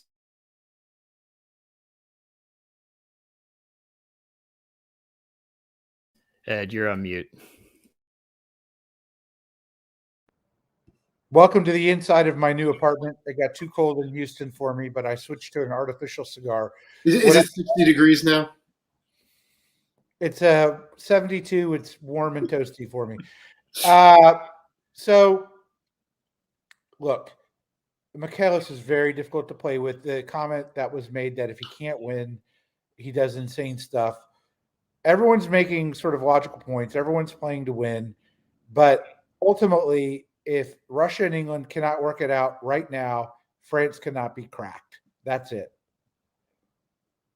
100%, Ed.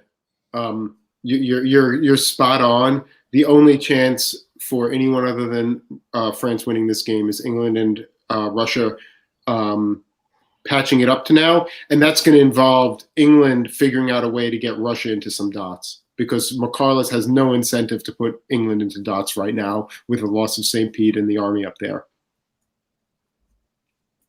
All right, Adam, lead us off. And there it is. Wow. I'm just trying to process what France did here and try to understand why there was so much pullback. And this is devastating. Not what France did. It's what Brandon did to France. Brandon got France to move back again while he goes towards Michaelis, just as Michaelis decides to work with England and they take 2 from France. This is just crazy what happens this turn. I will note Turkey is now in Bulgaria. And has 2 centers with no place to build. This is Brandon Fogel. What did I say when Brian asked me who's going to win this game? And I said it's going to be won diplomatically, and that's why I put my money on Brandon. Now, I don't know if Brandon's going to win this game, but man, if Brandon orchestrated this is just incredible. France is down 2 in this position. Why? What is France even doing? Why Tyrrhenian Sea moves to Lyon, moves to Western Med, supported by Tunis, and then Mao moves to Western Med? I mean, these moves don't even make sense. I don't know what's going on. The moves do not make, like, it's playing both sides against the middle. These are just tactically problematic moves from Nicola's part. Now, I guess there must be some mistakes here, the time pressure or the overall pressure just causing him to screw up, because these moves don't make any sense. If he was going to self-bounce in the Western Med, why is he supporting himself there for one of those moves? Why is he supporting himself back to Holland? Why? Like, yeah, you don't need support. You don't need support. You could self-bounce or you could move 1 there, but you don't need to support it. These are really, really strange. This is a really, really strange set, and I just wonder if the pressure or the time got to Nicola here, and it was just sort of frantically trying to get an order set in. And this is a real issue in these types of games with the time pressure, that you're just frantically trying to get orders in, and maybe he was trying to change some orders. He had some prelims in. Tried to change him, didn't have the time to do it. It's hard to understand, but this is devastating. He loses.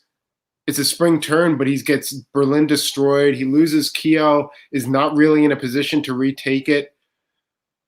EF is back on. Let's turn it back on. Is it though? Is it though? No, I don't know. Yeah, maybe. It looks good for Brandon, but I'm not even sure what he does from this position. The Adriatic move is a little bit puzzling. I'm not sure why he needs a fleet in the Adriatic in this position where there's nothing threatening Trieste. Otherwise, Brandon's moves look pretty good, but certainly I don't understand the Adriatic move rather than going to Albania to put yourself in a better position to retake Greece. He's going to convoy the army there, I suspect. That's a lot of real estate to convoy an army from Venice into Greece. You're probably right, but I don't like it. Or he goes back. And he's in the Black Sea? with Turkish help. What a turn for McCarless, though. Yeah. He gets Carthage had to give up Kiel. But that's a +2 for McCarless. Now McCarless is in the driver's seat and in the lead on this board. Right, with 2 very handy builds coming. I'm just incredibly confused about what Nicola is doing here. I'm incredibly confused. Again, I note that if he had moved to Tyrrhenian, he'd be in Rome. It's like, well, stuff like that is sort of hindsight, but especially in the North, he's supporting himself into the English Channel and holding in the North Atlantic rather than at least taking a pot shot at something or going up to the Norwegian. Spain holding. I mean, why not move Spain either into Lyon or into the Mid-Atlantic while shifting the Mid-Atlantic up? I mean, this is just inefficient unit usage at this stage of the game, which you can't afford that. Ugh. Michaelis only goes up 1, I guess, because he loses Bulgaria. But this says to me that Nikola's supporting Berlin into Kiel. This says to me that Nikola is now saying, you know what, Karthik, I would rather Michaelis takes this than you, right? I mean, doesn't it send that message? It does. Man, how this game shifts, because, I mean, we're in 1908 now. There's at max 2 more game years left with the time limit. Brandon's now fully focused on Russia. France is fully focused on England. What a game. You know, the reality is this while this position looks good for Michaelis, he's got a lot of stuff to cover and only one build, which has probably got to go in Sev at this point, even though you'd love to put it in Warsaw. But with Brandon in the Black Sea, apparently working with that Turkish unit, you know, you guessed right about not covering Budapest, but I mean, Brandon's got 3 armies up there. This is not an easy position for Michaelis to hold. I think tactically, if that matters at this point, Brandon does have the edge. Well, one of the best games that I've ever seen continues giving.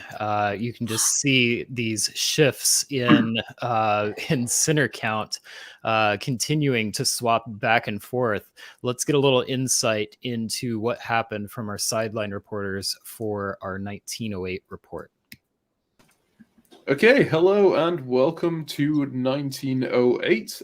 Just quickly to note, it's become less of an East-West game now, but we're still going to be more or less covering what conversations we each listened into. So first, over to Tanya. Yeah, so I followed around Karthik for most of the spring here, and the conversations sort of start off with Karthik going to Nicola and saying that he's okay with second place and he would cede the win to Nicola. And then they talk about, getting Karthik the 8th center in Kiel. So the move to Kiel and the move out from Kiel was actually coordinated between these two. Then you have Karthik telling Tom that eventually he'll be making France pay for his moves. And then Brandon then tells Karthik that he's now going to fight Michaelis. It's sort of a trend with Karthik's conversations in the spring. Karthik says to Brandon, I told you so. This is what Michaelis was going to do. Brandon responding, are we done with the I told you so portion of this, after Karthik goes on and on about how he knew Michaelis was going to do this. So this is sort of what Karthik has been telling everyone. Seems slightly bitter. And we get a pretty fun discussion from Karthik and Michaelis, who, for the record, have been sort of giving each other moves that have been not full lies, but half lies all game. They haven't seemed to really been getting along, but Karthik tells Michaelis in the spring, to put the Baltic fleet in Berlin.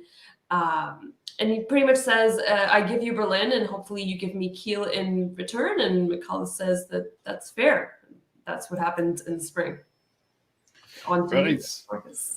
And yeah, I started out with Michaelis and with Brandon mainly, and Brandon was very, very irritated after the moves last phase, specifically not supporting Brandon into Greece. Brandon says, I can end this game very quickly by throwing to France. You have one chance to make good on this by telling me the truth here, basically.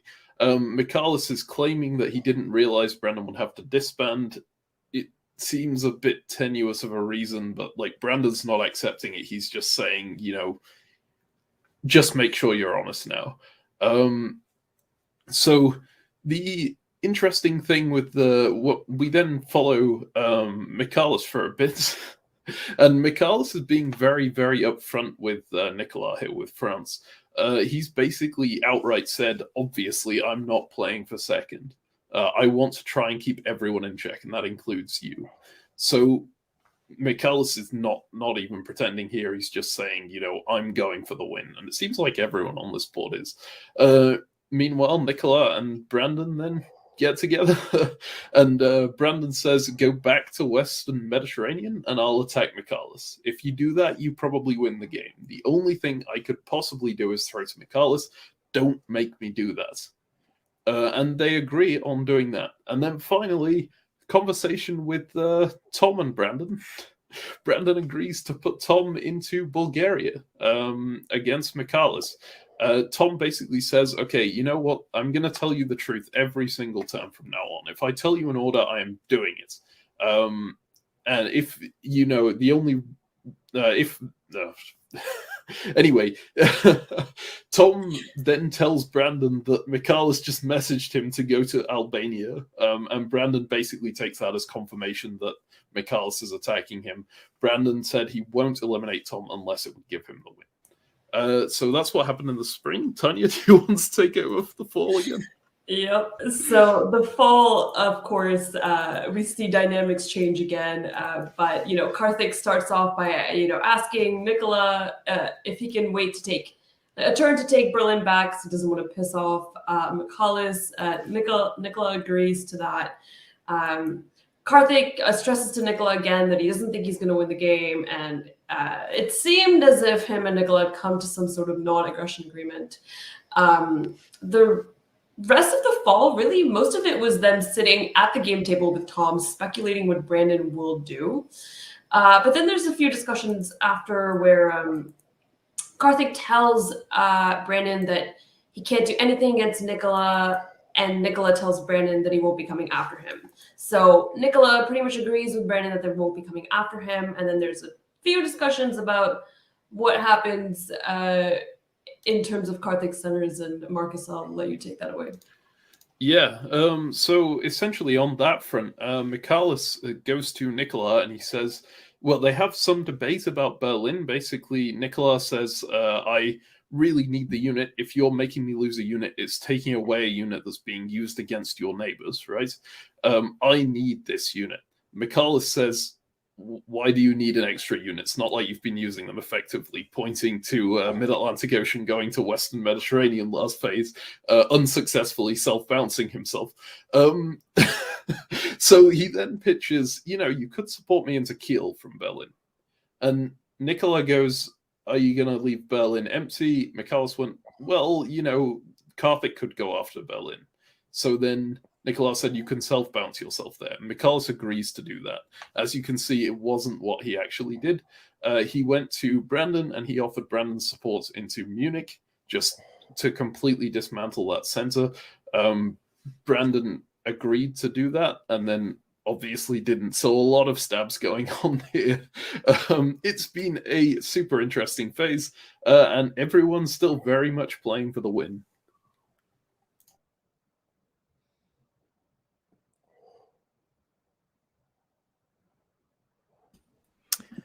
Every player remaining on the board is going for the win. That is the recipe for one of the best diplomacy games that I've ever seen. Adam, what is your takeaway from our sideline report? Everyone is saying what they need to say, or what they feel like they need to say. What do you need with that unit? It's not like you're using them effectively. Is the quote of the year? Yeah. I mean, look at where we're at. We had an 11 center board topping France, and now we're back to like this 9-8, 9-9, 8-7. I mean, this game is still in play for everybody. I know we're in 1909 and we're probably going to go, get timed out in 1910, 1911 or something, but all four of these players are still 100% in it for the win. Nobody's thinking about their DBNI ranking or their VDL final ranking. They're thinking about, how can I do this? How can I get one center higher than the person next to me? That's all. I think it's worth reminding everyone. I don't know if we made this clear enough, but it's at that phase that it's meaningful. One of the intricacies of the Paris method is in event of a tie, the person who selected lowest will win and break the tie. So if you were the last to pick your power, then you would win. You'd break all other ties.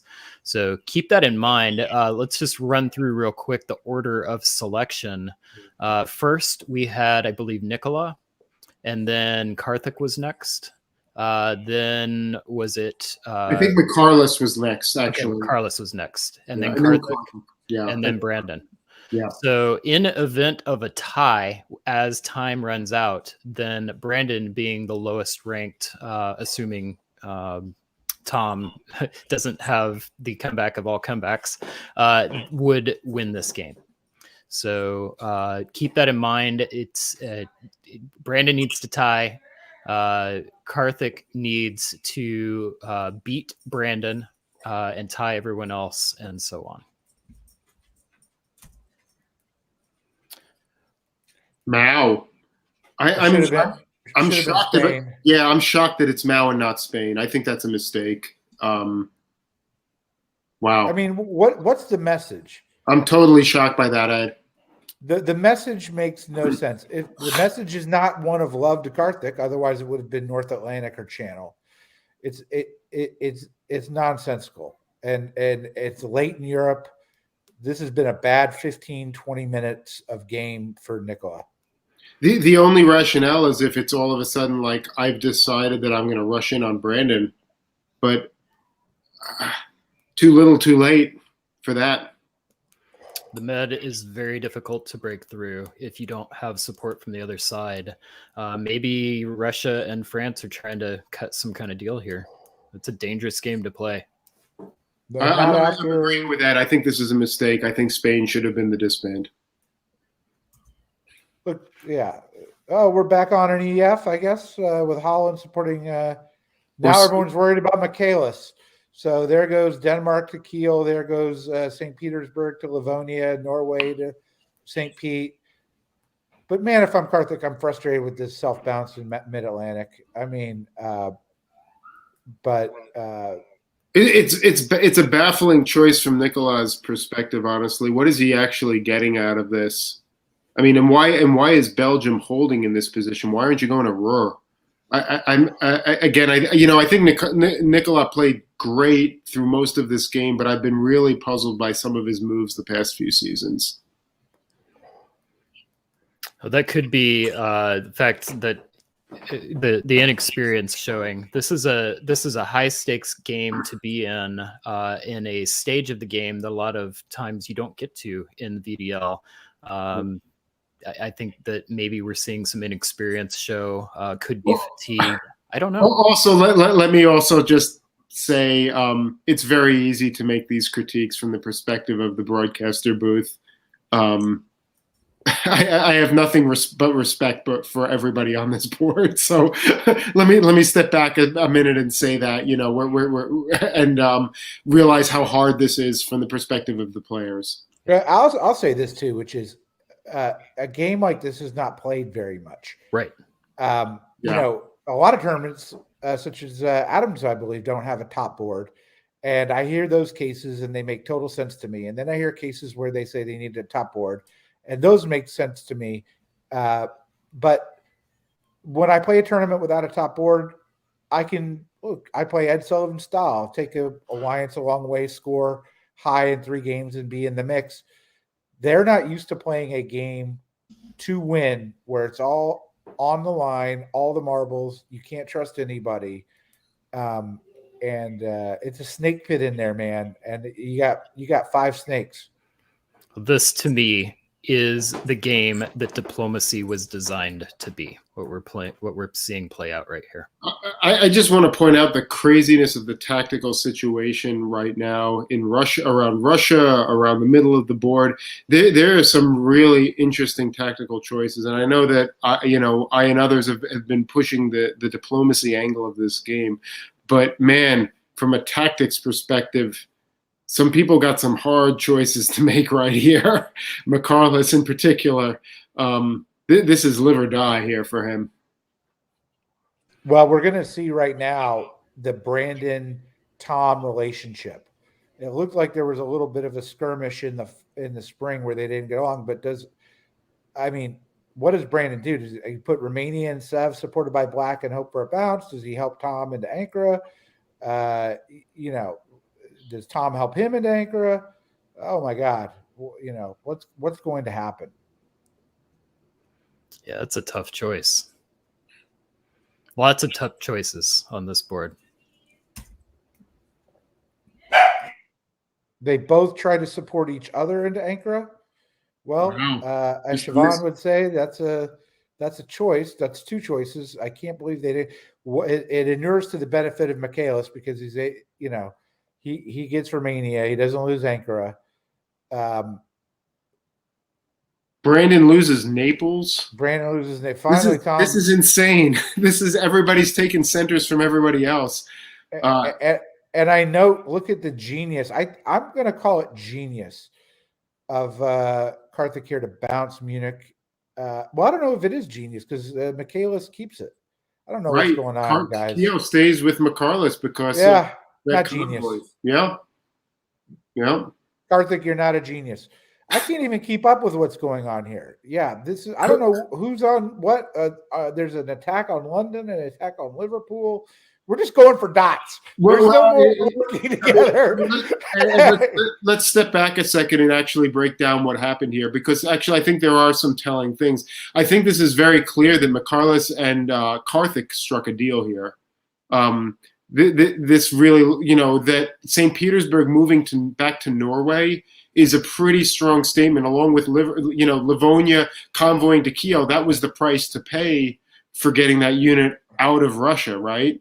And McCarless clearly believes it, because look at Warsaw and Moscow, right? Neither of those are covered. So this is a deal that was clearly signed in blood, and everybody was on board for it. And there was such a convincing negotiation that McCarless was like, I can go ahead and make a supported attack on Romania and use Galicia to protect Budapest and leave Warsaw and Moscow alone. That is a bold play on his part, right? To say, I don't need to cover either of my home dots here. So there was a deal struck. Now, how did that play out for McCarless? Not too bad. He kept Budapest. He took Romania back. He didn't lose any of his home centers. He held on to Kiel because France bounced England there. How does it play out for Karthik? Well, Karthik is even. That's something, I guess. Who gained here? It looks like France took one off of Italy net. And that's about it. Am I missing something, Brandon? Brian? I don't want to state this too strongly, but I think that McCarless may have won the game right here. Who's in Berlin? McCarless is there. I can't even tell. I can't tell what it did. I can't see what it did, but it's a Russian unit there. It's a Russian fleet. And I think it supported the convoy of Livonia to Kiel, which is what effectively this is a master stroke, and it was a guess. It was a understanding of diplomacy. It was a read, but it was just a beautiful turn for McCarless. Yeah, it really worked out for him very well. In fact, if you looked at the units before the moves and then suggested. He's got no business. He's got no business keeping Ankara. Aside from everything else on this position, he had no business keeping Ankara from here. I don't know what happened between Brandon and Tom there, but that was just a screw up, right? Yeah. So I think McCarless just won this game. Does anybody disagree with that? Is there a different path where that does not happen? Well, he's still not leading the board. He's at 9. France is at 10. I'm not willing to go that route. It was a great turn. We've got a year. Can he get another dot or two? I don't know. Here's the thing. Rome's vulnerable, maybe Ionian's vulnerable. Yeah. France is not out of this. He's got the armies. All Michaelis has got is a fleet in Berlin and an army Silesia in the center of the board.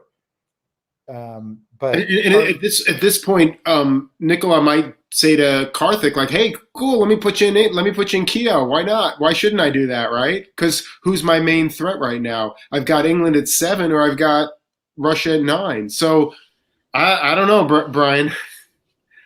Yeah, it seems the relations may have broken down irrevocably there, but there is a path for Karthik to grow and Nicola to gain by that growth because it reduces Michaelis. Whether or not Karthik cares, I don't know. It seems like Karthik made his decision that he's going to help Michaelis. Let's find out. Actually, before we do that, let's hear from our sideline reporters, see if we get some more insight.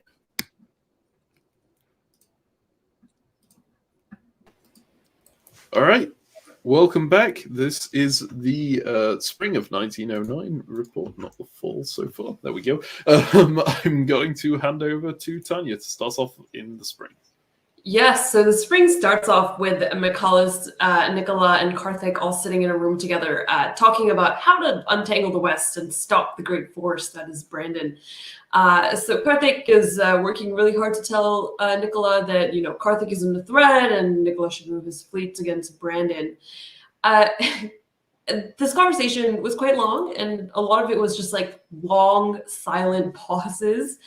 Karthik is really pushing Nicola to move south against Brandon. Nicola said that he's going to leave 2 fleets in the north, which Karthik is quite frustrated about.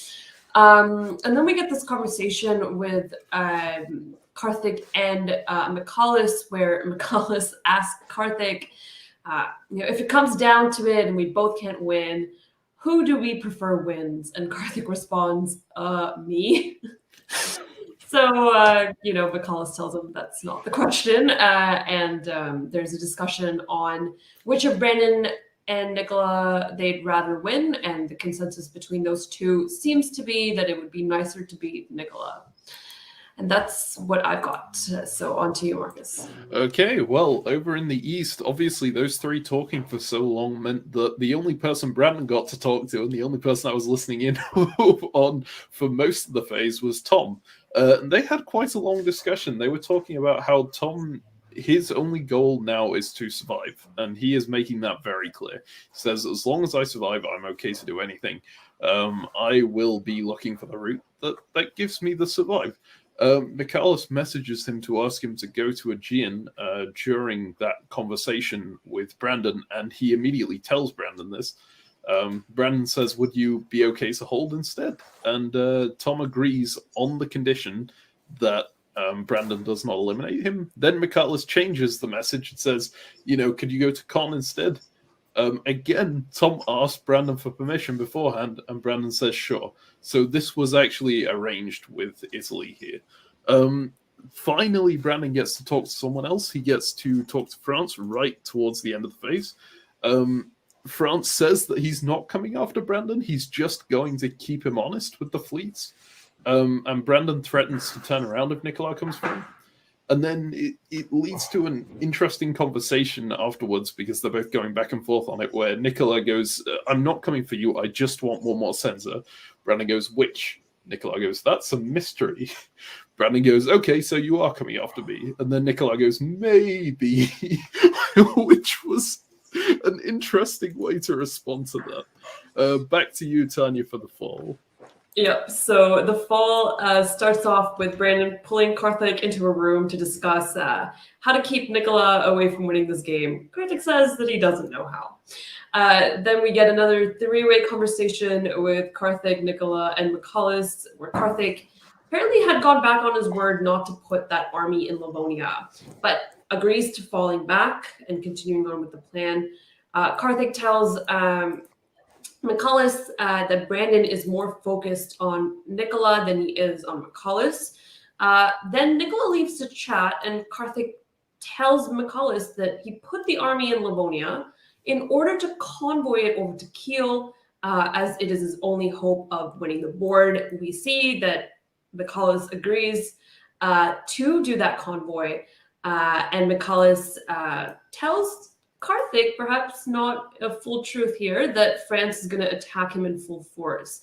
Because we then get a conversation with McCullough and Nicola, where McCullough lies to Nicola and tells him that Karthik told Nicola that Karthik will, told McCullough that Karthik will be tapping Berlin. Nicola tells McCullough that he's going to be staying in the south and moving on Brandon. And that's about how the fall went for the conversations I heard. On to you. Okay, yeah, I got another half of this conversation about. Hang on, let me quickly bring up my notes here.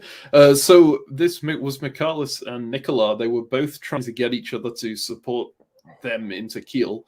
And they were constantly arguing about it for a little while, actually. They both, Nicola says, "You're the kingmaker here. You're deciding who's winning." Michalis goes, "Everyone is the kingmaker on this board. That doesn't work." Michalis was arguing that he needed units. If he has to disband on either front, he's essentially choosing a winner between Karthik and Brandon. Nicola didn't seem to agree. They didn't really come to a conclusion on this. Then Brandon managed to get Nicola in a room, and they were both accusing each other of being in the best position. Nicola eventually agreed to put Tyrrhenian Sea back in the Western Mediterranean, which was an interesting one, keeping this yo-yo going, as he put it. When Brandon went back to talk to Tom, his first words were, Nicola, he tells so many unnecessary lies. So he clearly thought that this was a lie, but he didn't seem to defend against it that much. So finally, Tom, there was an interesting thing with Tom here where Tom initially refused to go to Ankara. Brandon was trying to get him to go there with support. And he also initially refused to put Brandon in Ankara even, but eventually agreed on the condition that Brandon would keep him alive no matter what, even if eliminating him would give Brandon the board top. And Brandon actually agreed to this. Whether it's true or not, we don't know. So as you can see, he did eventually go for it, despite a lot of back and forth on that. So that is the sideline report for 1909. We'll see you again next year.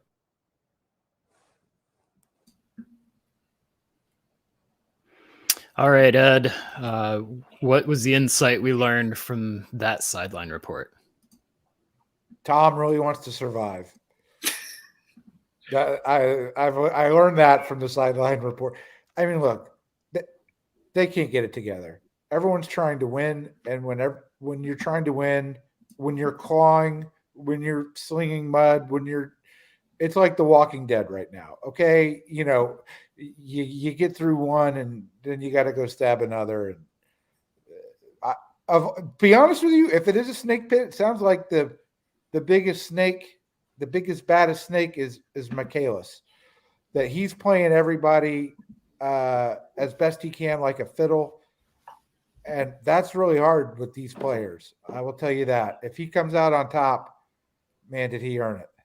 When there is no objective alignment in goals, which is pretty much where we're at this point in the game, how do you negotiate with your neighbors? How do you find some commonality? How do you find a way to talk to someone when it's all about me winning? And if it's not me winning, I don't really care whether it's you or somebody else. How do you have those kinds of conversations with somebody with a straight face and try to make influence? That's what this game is all about right now. The other thing is Nicola, as I said, he was charming. He's not. He may be lying. I'm sure he's lying. I heard the report that Karthik says he's lying every turn, but he's not an effective liar. You can't say maybe, to Brandon Fogel and not understand what the deduction is going to be. But this is going to be a great year. This map now is officially gunboat. They may be talking to each other, but everyone is wanting to get whatever centers they can. So Ed, you're arguing this is all tactics at this point. You're arguing diplomacy is dead. There's no. I don't believe The only diplomacy that matters is finding the person who knows they can't win to see if they will help you. And right now, the only person who has any leverage in that, say, the real kingmaker here is Karthik. And I don't know if he's incentivized to help anybody.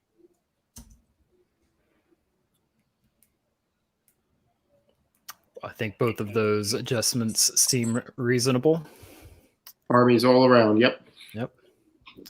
All right, let's get to spring of 1910. I will just point out for the record, the game has not drawn. I know they were talking earlier about some vetoes of draw votes. Really happy to see this one continuing to play out. Adam, why don't you take the lead? I was going to say, the other thing is it's a time limit. It's not a year limit. Most of the games end in 1910 if it's timed, but that doesn't mean that they haven't been playing faster. Yeah, game could end here, may continue. I think the longest or the fastest we've seen a VDL game go this season is 1912. So we'll see where we end up. Adam, spring of 1910. Yeah, I mean these are very sensible orders by Nicola this turn, going to Ionian, which I think was probably supposed to cut a support, but Brandon moving into the Aegean. And this is Brandon giving the game to France. It certainly might be. It certainly might be Brandon saying, "I'm more concerned with McCarless's play the past few turns than I am with France winning this game, and I would rather France win it than McCarless." That is certainly a logical interpretation of Brandon's moves here, though it's not the only interpretation, right? I mean, there may be other reasons for why he's making these particular moves with Rome and Ionian, but Rome to Apulia is a pretty strange choice here if that's not what he's intending.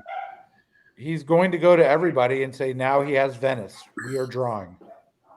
Otherwise, we see England actually successfully convoying back to Kiel. This time, McCarless does support it, and it's not bounced.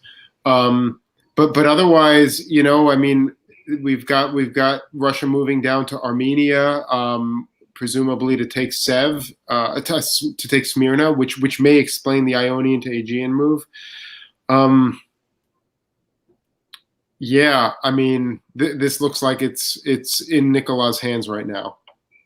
To your point, just a reminder, Nicola does need to have a higher score than everyone else on the board, so a tie will not win it for Nicola. Now I think the thing is, well, look, Brandon is doing just what I predicted. Piedmont is in Venice. Of course, he could have given Nicola Greece if he wanted to. I think the game will not end in fall 1910, but this is bad news for everyone not named France. It's even worse for Michaelis that St. Petersburg is now in Moscow. It seems to me that I think this game at this point will draw. That the board has effectively selected a person who's not going to win, and that person is named McCallus. The only person who might have some incentive to keep playing is Karthik, given that he's putting two units down on the board. But by virtue of the fact that France now owns the entire boot, the result, I think, is a foregone conclusion. All right, well, let's get our sideline report for 1910 and find out what happens. Okay, we are in 1910. Well, 1910 just ended, going into 1911, which time-wise is definitely going to be the final year of this game. Here is the sideline report. Over to you, Tanya. Yeah, so sort of starts off with a conversation with Brandon and Karthik, where Brandon tells Karthik that he's done. He's quite obviously frustrated. He can't win this. This conversation doesn't last very long. Brandon then leaves the room after this quite verbal frustration. And then a conversation with Brandon and Nicola, where Brandon pretty much tells Nicola that his choice is between throwing to McCallus or letting Nicola win. Nicola then asks if Brandon would throw him the game. Brandon said, he's not throwing. All Nicola needs to do is hold his dots. Brandon tells Nicola to support himself into the Ionian, says objectively this is the best move. Nicola says, why should I support myself? Why don't you just let me in? Brandon says, all right, I guess you can help me with Greece in that case. Brandon then says congratulations to Nicola and tells him not to give Karthik anything. So then a conversation between Karthik and Nicola after that. Karthik opens by saying, no more shenanigans this turn, and Nicola laughs and says, like last turn. Karthik asks Nicola for Kiel and second place for what I think is about the millionth time. Karthik then says that he's gonna he'll let McCallus into St. Petersburg if Nicola tries to move into his centers again. Nicola says that he won't be moving to London and that they'll bounce in the North Sea. It's a big discussion on Kiel and what Karthik should be taking Kiel with. Karthik very aggressively says that he needs to put an army in there. And Nicola just says, okay to that. On to you. Okay, so the order that Tom made last turn of supporting Black Sea into Ankara, that had been one of the discussed possible orders between him and Brandon, but not the one they landed on eventually. Tom claimed to basically everyone on this phase that order was a misorder. It does sound genuine. So then Michalis then says to Nicola that he cannot go north. There is no choice in that matter. He needs to outguess Brandon in order to have a guess at this win and focus on the south. Michalis also says that Brandon has no chance. It's just a case of who Brandon chooses to win at this point. Back to Tom. After that misorder, he goes into a conversation with Michalis, and the first thing he says is, you should have killed me a long time ago. Now I have to make hard decisions. And then he proposes that they should dislodge Black Sea and go to Armenia, and of course they try that. It doesn't work out. Another interesting quote that came up there, Tom said to Michalis, I know your user manual. You will do what you say. That's just dangerous if you don't know what you're doing. Michalis replies, that's my secret. I never know what I'm doing. And finally, Brandon said that there was a possibility that he could hold Nicola off, but then Michalis would eat him. So he just thinks that Nicola has won this game. Going into the fall, we initially had Brandon saying that he wanted the game to end, but everyone else just refused and said they would play it to time. Over to you, Tanya. Yeah, so in the fall, Michalis agrees to support Karthik to hold in Kiel, and Karthik agrees to support Michalis into Munich. Then we get a conversation where Nicola tells Karthik that he'll support him into Berlin, despite the mini North Sea stab where they were supposed to bounce, but Karthik supported himself in.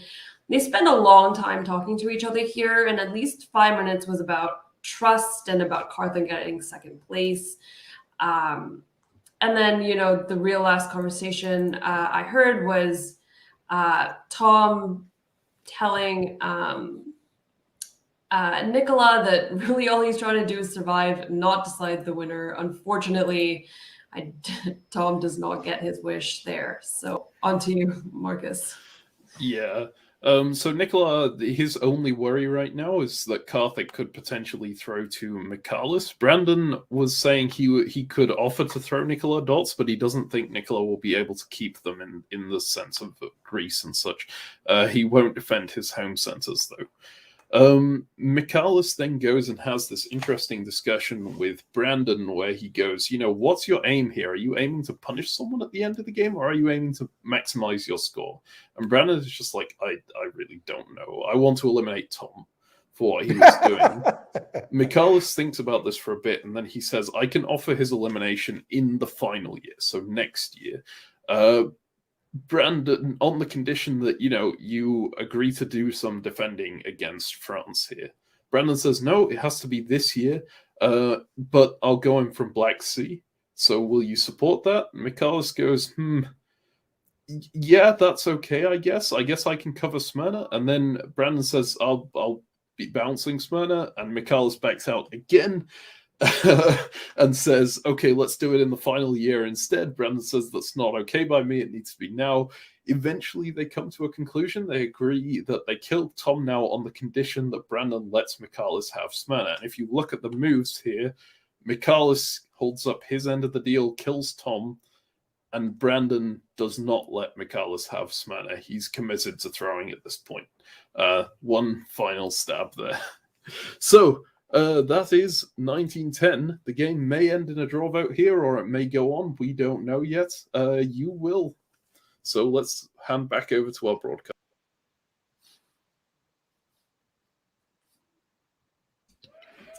Drama continues. At this stage of the game, oftentimes players have resigned to themselves whether or not they're going to win or not. And at that point, identifying a player's secondary motivation becomes critical. And that's very much what I heard in this round of negotiations. Adam, what stood out to you? I think this game is over. Nicola has won this game. I don't think there's anything we can take from that broadcast other than, I mean, whether it draws now or it draws in a year, that's inevitable. All right, well, let's see what happens. Winter of 1910, we've got our adjustments. Anything change on your opinion here, Ed? Oh, yeah, Ekta, the die is cast. It should draw right now. Yep. And it does. Congratulations to Nicolas Tallier and his win of the 2021 Virtual Diplomacy League Championship. Well played game. Ed, we'll start with you. What were your how did Nicolas win this game? He won it through diplomacy. His relationship with Brandon, all the things that we dinged him on, saying he should have attacked Italy earlier. He had those two open centers, could have put the hammer down. Maybe that was true. But by not doing that, he gained a personal relationship with Brandon that when Brandon was out of it, allowed him to get those centers anyways and get the win. And you don't get that through tactics.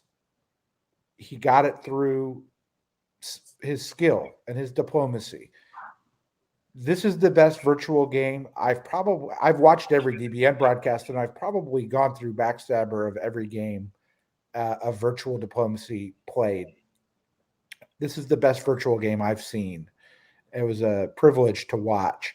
I don't think anyone should look back and be upset. They can be upset that they weren't first, but everyone played a really, really strong game. But diplomacy won. Adam, we will get your thoughts next. But first, Tanya Gill, the 2020 VDL champion, did a sideline interview with our 2021 champion. Let's hear from Nicola and Tanya now. Thanks, Brian. We are here with the 2022 VDL Championship Bowl Super Saturday number 2, Nicolas Tallier. Nicolas, welcome to the winner's circle. Thank you. So going in, you had thought about who are your neighbors going to be.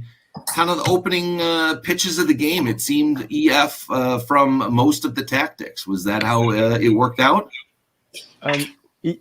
I didn't know with whom I wanted to work at first. To be completely frank, I wanted to open safe. That was what was really important to me. And Ben where in Germany was really insistent on some stuff. Like he didn't want me to go to Burgundy. He seemed really nervous about me going there, whereas I proposed a bounce from the start. So I told him, "You're safe, no worries." And basically his pitch was, "Well, Karthik is a better player, so I'm going to we need to destroy him." So that was his pitch basically, and I didn't find that very convincing, to be honest. Whereas Karthik was much more straightforward. He told, "Well, that's what we can do. That's where we want to be in O2 basically, and that's where we're going to." So it was a much clearer path basically. So I got to listen in on quite a few of your conversations, Nicola. So, I have sort of the inside view of things, but you did a really good job in sort of telling Ben and telling Karthik, both of them, what your moves are, and then, letting them figure out what they're going to do with those moves. Did you at any point consider working with Ben, or were you pretty solidly in, your camp with Karthik, or was it up in the air until a few years after? No, until F01. This will be done. I didn't choose, but in fall of 01, it was chosen. That was like going to Burgundy. It was a declaration of war for Ben. I knew that. It was important for me that he didn't go to Burgundy also. So it was then, I think it was a foregone conclusion before he fell, because like we were really well coordinated with Karthik. And I actually thought Michaelis could help in the north also. He had a weird attitude towards Ben, basically building fleet south coast, but not really intervening in the favor or really against Germany. So it was a bit weird, because at first I thought we had a really good talk with Michaelis, but it was like it's so short, the deadlines, that you can't talk with everybody every turn. But we had a really good chat at first, and I really expected Russia to do more.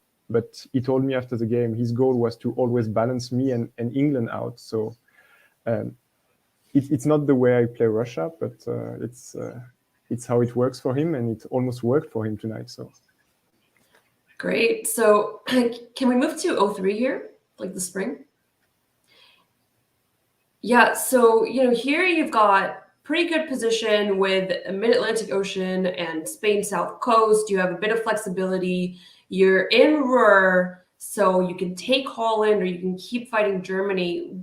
This seemed to be sort of a key moment on you deciding whether to attack Karthik or to focus and continue to work with Karthik. Did you consider at all working with to attack Karthik at this point, or were you pretty set that Ruhr was well, we know what happens in in the fall. So why don't we move to the fall quickly, Kevin? And then you take Holland here. So why don't you talk us through what your thoughts were in 1903? Well, I saw that I couldn't get any more dots basically, but I didn't want to stab Karthik, because I think as long as there is an army in this island, I would need much more fleets and much more units to stab him. So I told myself, what I'm going to do is give some hope to Ben, basically, and so that he helps me into Holland. And of course, for Karthik, it could have looked like an accident. And so it was nice, because it kept our alliance floating and it gave me a build. So that's the two things I wanted. So it was a way to two birds, one stone, but I never really intended to work with Ben at this stage, because I think at this stage it was too late, and especially because he had 3 armies. I think if Ben has 2 fleets, 2 armies here, the pitch is different. But with 3 armies and a fleet, it's much more Karthik, who had more interest than me in turning, basically. So that's the point. I was in that room and I didn't hear a specific request to Ben to support you to Holland. Did you ever ask him of that, or did you just lay it out there hoping he would take the bait? No, I told him that, but it was like 30 seconds before deadline, I think. So maybe it's not the conversation you saw, but it was like 30 seconds before deadline. And he told me, well, you're going to Holland. I cannot get it. So if you want to stab Karsik, it's now. Take it. And I took it. It was there for the taking. Yeah, that was the one I was in. I didn't know, and that's why I kept messaging to Tanya and Marcus on the sidelines as well, saying, I heard him say you're going to Holland. I didn't hear a specific request from you to ask for support, or for Ben saying, if you go there, I will support you. That was the one thing I missed. So, no, he said, well, I'm going to try to support you. Then it doesn't cost anything. I said, yeah, okay. Yeah, I meant that was the part of it that I had missed. I thought it was unintended, and it shifted the way things looked. No, but I had to make it look unintended to Karsik, else that could have gone astray. So then moving on to let's do fall of 04, where here Karthik tries to get back into Holland. You try and push forward into Ben's territory. What are your thoughts here? Did you agree to do this with Karthik? Were you upset that he attempted this move? Later, he attempts to move in on Belgium. We can talk about that after. I was not upset, because I think that's what it's a move which is smart, because you don't want to give me too much power in an alliance. So you don't want to give anybody enough power in an alliance, right? You want everybody to be equal, and it would have put myself to 8 and him to 5. So it's not equality anymore, like to 6, because he's taking Sweden too. And that was my point, basically. And we had a huge discussion. That was basically our first real argument with Karsik in our marriage, I would say. It was basically, should I get him Holland or not? And I want to go full south, which I did with the fleet. But not having a build was a bit painful. So I calculated, basically, it was either I lost completely my ally by not giving him Holland, or I kept him, but I couldn't follow through on Brandon. So I chose the defensive side. I think the biggest, I've kind of caught a little bit of the coverage. What the analysts have been saying is, and I think I heard some post-game interview, it looked like Italy and France kind of had a passive alliance where you weren't going to fight each other, but it seemed in your orders you were always ready to go there, but anytime you had the chance, Brandon also gained that turn. Was there more of an active alliance between the two of you, or did you just get unlucky in the way that the turns processed? No, it was more, you have two dogs barking very, very, very, very strongly at the door, basically. And I just wanted to show Brandon, if you step 1 foot on my side of the med, I'm going to react. And Karsik is going to be the main benefactor of that. And on the other end, when Karthik was growing stronger, I was going the other way and was saying, look, I can bark too. So go back and I'm going to handle Brandon. And so that was kind of this equilibrium stuff that we were busy with from 04 onwards, basically with Russia, Italy, England, and France playing this kind of silly game, which was very stressful every season, basically, where we were changing allies and having not the same ally for 2 centers in a row. So that was fun. Yeah, the follow-up, and this was the turn I did catch on the broadcast, is you have 4 fleets moving, all rejected by 1 fleet in the north. If you go Tunis to Ionian and Western Med to Tyrrhenian right here, is it game over? Did you think about that? Did you get talked out of it? How did this spring 06 play out? Basically, we had an agreement to bounce in English Channel with Karsik. And initially, I was thinking about going TIS and going Ionian. So that was my plan. I was only going to get bounced from Mao. And then, really in the last minutes of the turn, I speak with Michaelis. And I realize actually how strong he is. And I tell myself, if I go there, I am getting 2 dots right now. But how many is Michaelis going to get? But actually, I think this was the right move still. I think I should have gone for it, because I think with the 2 additional centers here, I was in a top position. On the other hand, my fear was that the whole board would turn against me, basically. Not only England, Italy, or Russia, but the 3 together, and there I was clearly not strong enough. So I don't regret it in the end, but it's I wonder if it's not the right place still. Because like here, it was my way basically to put Brandon back into the game so that Michaelis was not the sole power in the East. So that's why I took the decision, yes, in the end. Were you aware on the other side of the board of Brandon? Michaelis had said the same thing, is as far as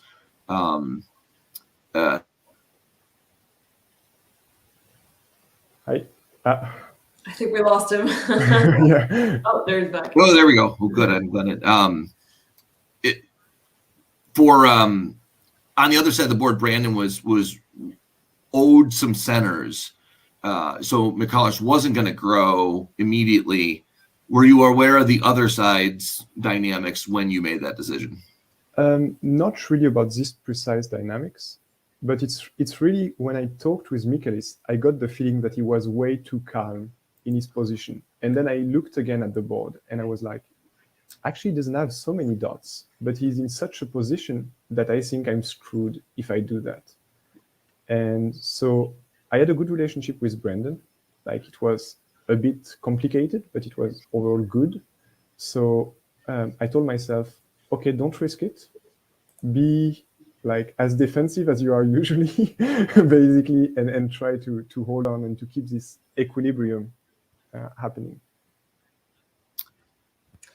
So I think in 2007, that's when you finally move. Can we go to fall there, Kevin? Yep. I think this is where you and Karthik maybe start fighting a bit more seriously. This is when you make those moves against him with the help of Michaelis. So why don't you talk us through what your thoughts were on this particular turn? Well, this turn was supposed to be my masterpiece, and it was an embarrassment, basically. So what happens was, I saw that Brandon didn't have any build this turn, and so that I could hold him with only 2 fleets, potentially a third to be built here from Berlin. And Michaelis did the very smart thing to destroy this fleet in Baltic, and that was not the plan, because without the fleet in Baltic, there was no army in the island, and the game was practically over, because next turn I had Marseille already moved to Gascony here, and I had the free ride into Liverpool. But Michaelis threw directly through me when I went to Berlin, and he told me after the game, that's not going to happen like that. But it was fun. It was fun to try that. And that was supposed to be the point where I was really confident I could win the game. Before that, I was really not sure. And yeah, it lasted a bit longer because of some shenanigans on both sides of the stalemate lines, basically. Because if you look here, actually, the next season, I'm in a worse position than I was 2 seasons ago, basically, because I have Brandon close to me. I have actually Michaelis and Karthik working together. So I have to fall back from Berlin. I have to fall back from Kiel. But I know that if I lose 2 here, actually, Brandon is not going to attack me, which is actually everything that keeps me afloat during these times, basically. And we have a deal, as you see, last turn, basically, where Brandon, a few minutes again before the deadline, tells me, you have to go back from TIS. And I go back, but I'm not sure I'm going to be able to change all my orders. So I just support myself outside of TIS to be sure that it works, basically. And the other orders are not changed. So that's why you see these relics, basically, of these artifacts of what I wanted to do. So just to confirm, the support move to the West Med was supposed to work. It wasn't supposed to be a bounce. No. Okay. So all good. It's just I didn't have time, actually. I didn't have a lot of time. So I said, instead of changing all of orders, I went for the efficiency and said, well, I'm going to support myself here. I'm sure that it's going to trump everything else. Great. And then on to 1909, I think, where, you know, I think this was the turn when the three of you were somewhat working together, or you did you mend back with Karthik? Can you just talk us through what the dynamics were here?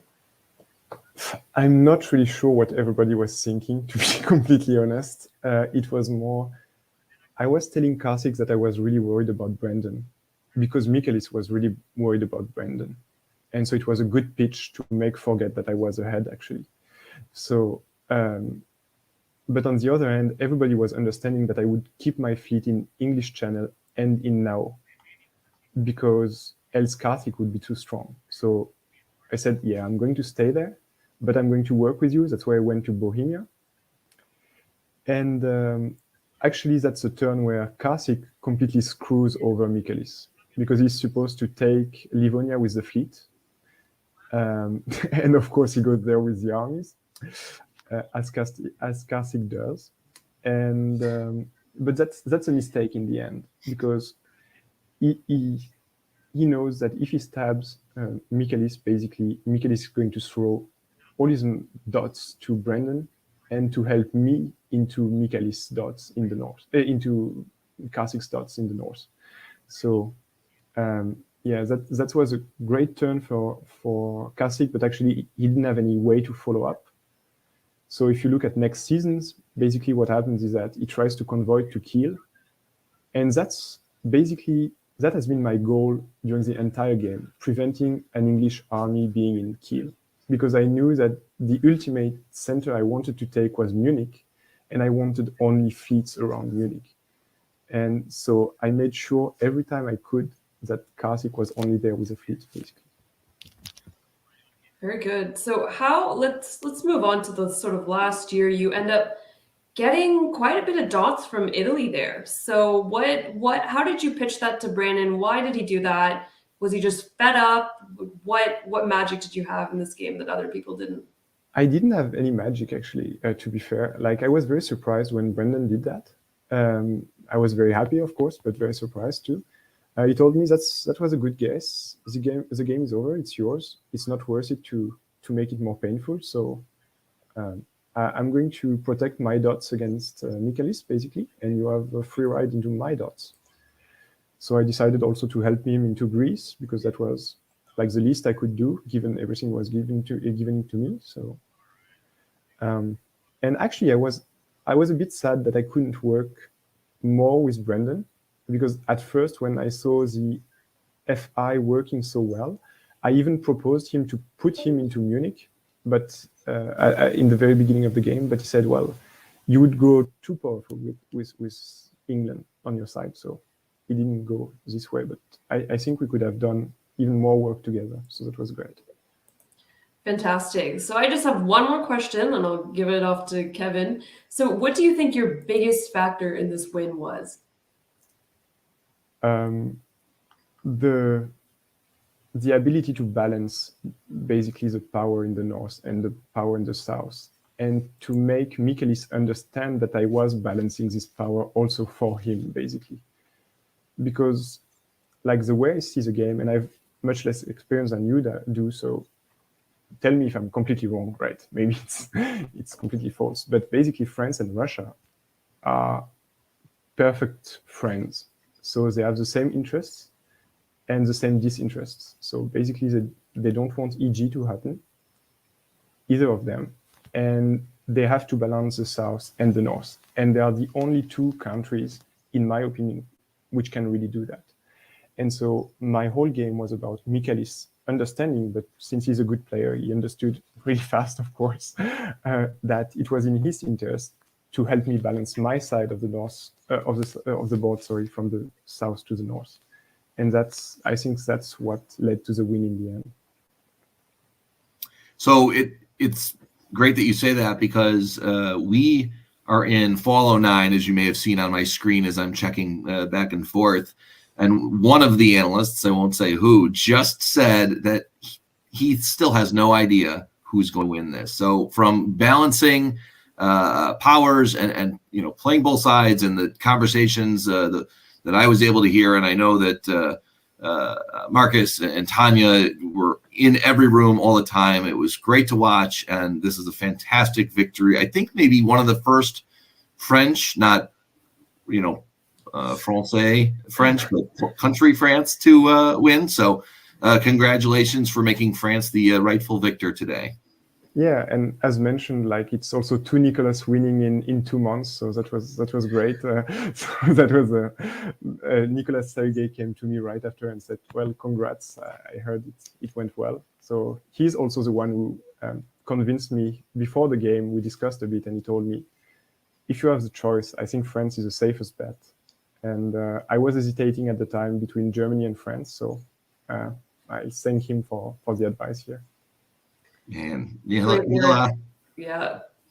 Nicolas Ahuge everywhere in diplomacy. So again, congratulations, a great win, and we look forward to seeing you in the 2022 DBNI as this clinches your guaranteed spot. As you certainly would have been there with great play this year, but you have now guaranteed your spot. Oh, thank you a lot, and also thank you to DBNI in general, because that's a great experience to play diplomacy like that.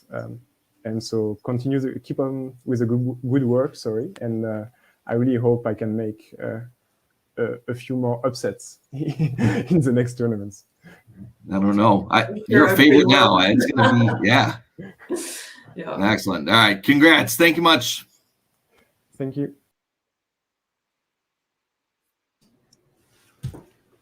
I now have the pleasure of bringing onto the stream the commissioner of the Virtual Diplomacy League, Zachary Moore. Zach, welcome. Hey, hello. I also have the pleasure of bringing the most recent VDL champion, Nicola. Nicola, congratulations. Hi, guys. Thanks. So, Thanks a lot. Zach, I was hoping you could talk a little bit about this year, get your thoughts on the season, and of course, offer congratulations to this season's victor. Absolutely. I mean, this year was the year of kind of taking lessons learned from year one, where we really made it up as we went along and putting them together for a smooth show, and you showed the graphic up at the beginning of the year.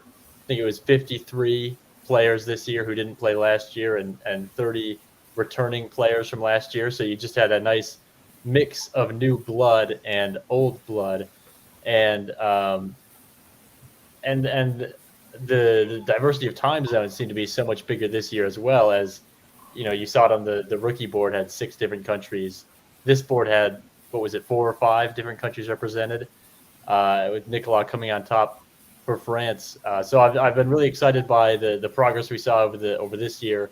I'm excited for next year, and even more excited for the month break that we're all going to get to just sit and, especially I'm going to get to just sit and watch players like you, Nicolas, who you don't get a break. You might have gotten a break if you hadn't won today, but you're going to be very busy in the month of February now. And offer my congratulations as I drop my mic off my table. VDL is not easy to win. I think all year I kind of had my eye on you as one of the guys who would show up to that first round and exhibit a kind of quiet, calm control over a game. And we saw that today in a game that was chaotic. 4 players at the end. Ed called it gunboat. Nobody knows what's going to happen, but it never felt like the game fell out of your control. It always felt like you kind of exhibited this calm and this almost composure that brought you through to the finish line. So really, congratulations. Thanks a lot for the high praises. Ed, why don't you, anything you'd like to say, or Adam, to Nicolas about this game? I'll just say, I mean, this game was an instant classic. I mean, this is what everyone wants to watch in a diplomacy game. It was just amazing play around the board. It was just clever tactics, good diplomacy, I don't know. I don't even really know what to say. I'm still kind of in awe from just watching it, and I feel so privileged to have had the opportunity to commentate on it and give some thoughts on it. But Nicola, I mean, this was a board of top-notch play. Obviously by you, but by the other players as well. And you should be really, really happy to have topped this board. You played a great game, and you beat some other top-level competition who were really on their A game tonight. So great job. Thank you a lot. It's been nice. Your play was superb. I think this is your first top board and you win. I've played like 6 and I never win. And so I learned a lot from watching you, but I think you're never lose, in my mind, your essence of just being a charming human being, because I think that is what won you this tournament, along with your savvy play, particularly getting Ben to support you into Holland. I think without that move, I'm not saying it's a different game, but I'm saying that increased your chances significantly that you were able to do that and keep relations with Ben, even though you're in Ruhr, you're attacking Munich, that you're able to pull that off was remarkable. Thank you, Ed.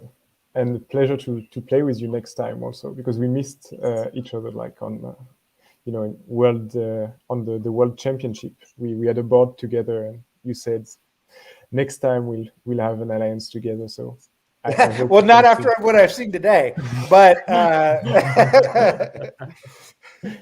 all right. Well, Nicola, I know it is incredibly late. Thank you for staying up. Congratulations on again winning. As Adam said, this is a classic. In my opinion, this should be required viewing for every diplomacy player, similar to what I would have said about the 2016 World Diplomacy Championship. It is that level of game, in my opinion. So well played. Again, look forward to seeing you in February, in a couple of weeks. Have a good night. Yeah, thanks. And good night, everybody. And thanks a lot to DBN. Thank you. Really, congratulations. Keep up the good work. Thank you. And Zach, how about you just give us a quick preview? Anything you're looking forward to in the upcoming season, and give us your final thoughts on this season? Absolutely. Well, listen, diplomacy as a game is a lot of negotiation, obviously, a lot of haggling, a lot of give and take, and most of it happens on the board. That's the part I'm not great at, but a lot of it happens on the board, and that's the part where I excel. So February really is the month of Zach as far as diplomacy goes off the board, because we are going to be piling into VDL discussion rooms and soliciting feedback from the players of what worked this year, what didn't work, what did you hate, what did Adam Silverman hate, what must we change to make VDL Season 3 even better. And it's going to be like a royal rumble of disagreement and debate, and I can't wait to see it because it's going to make year 3 even better. Zach, I have a question for you, and it has to do with your DBN mic cover.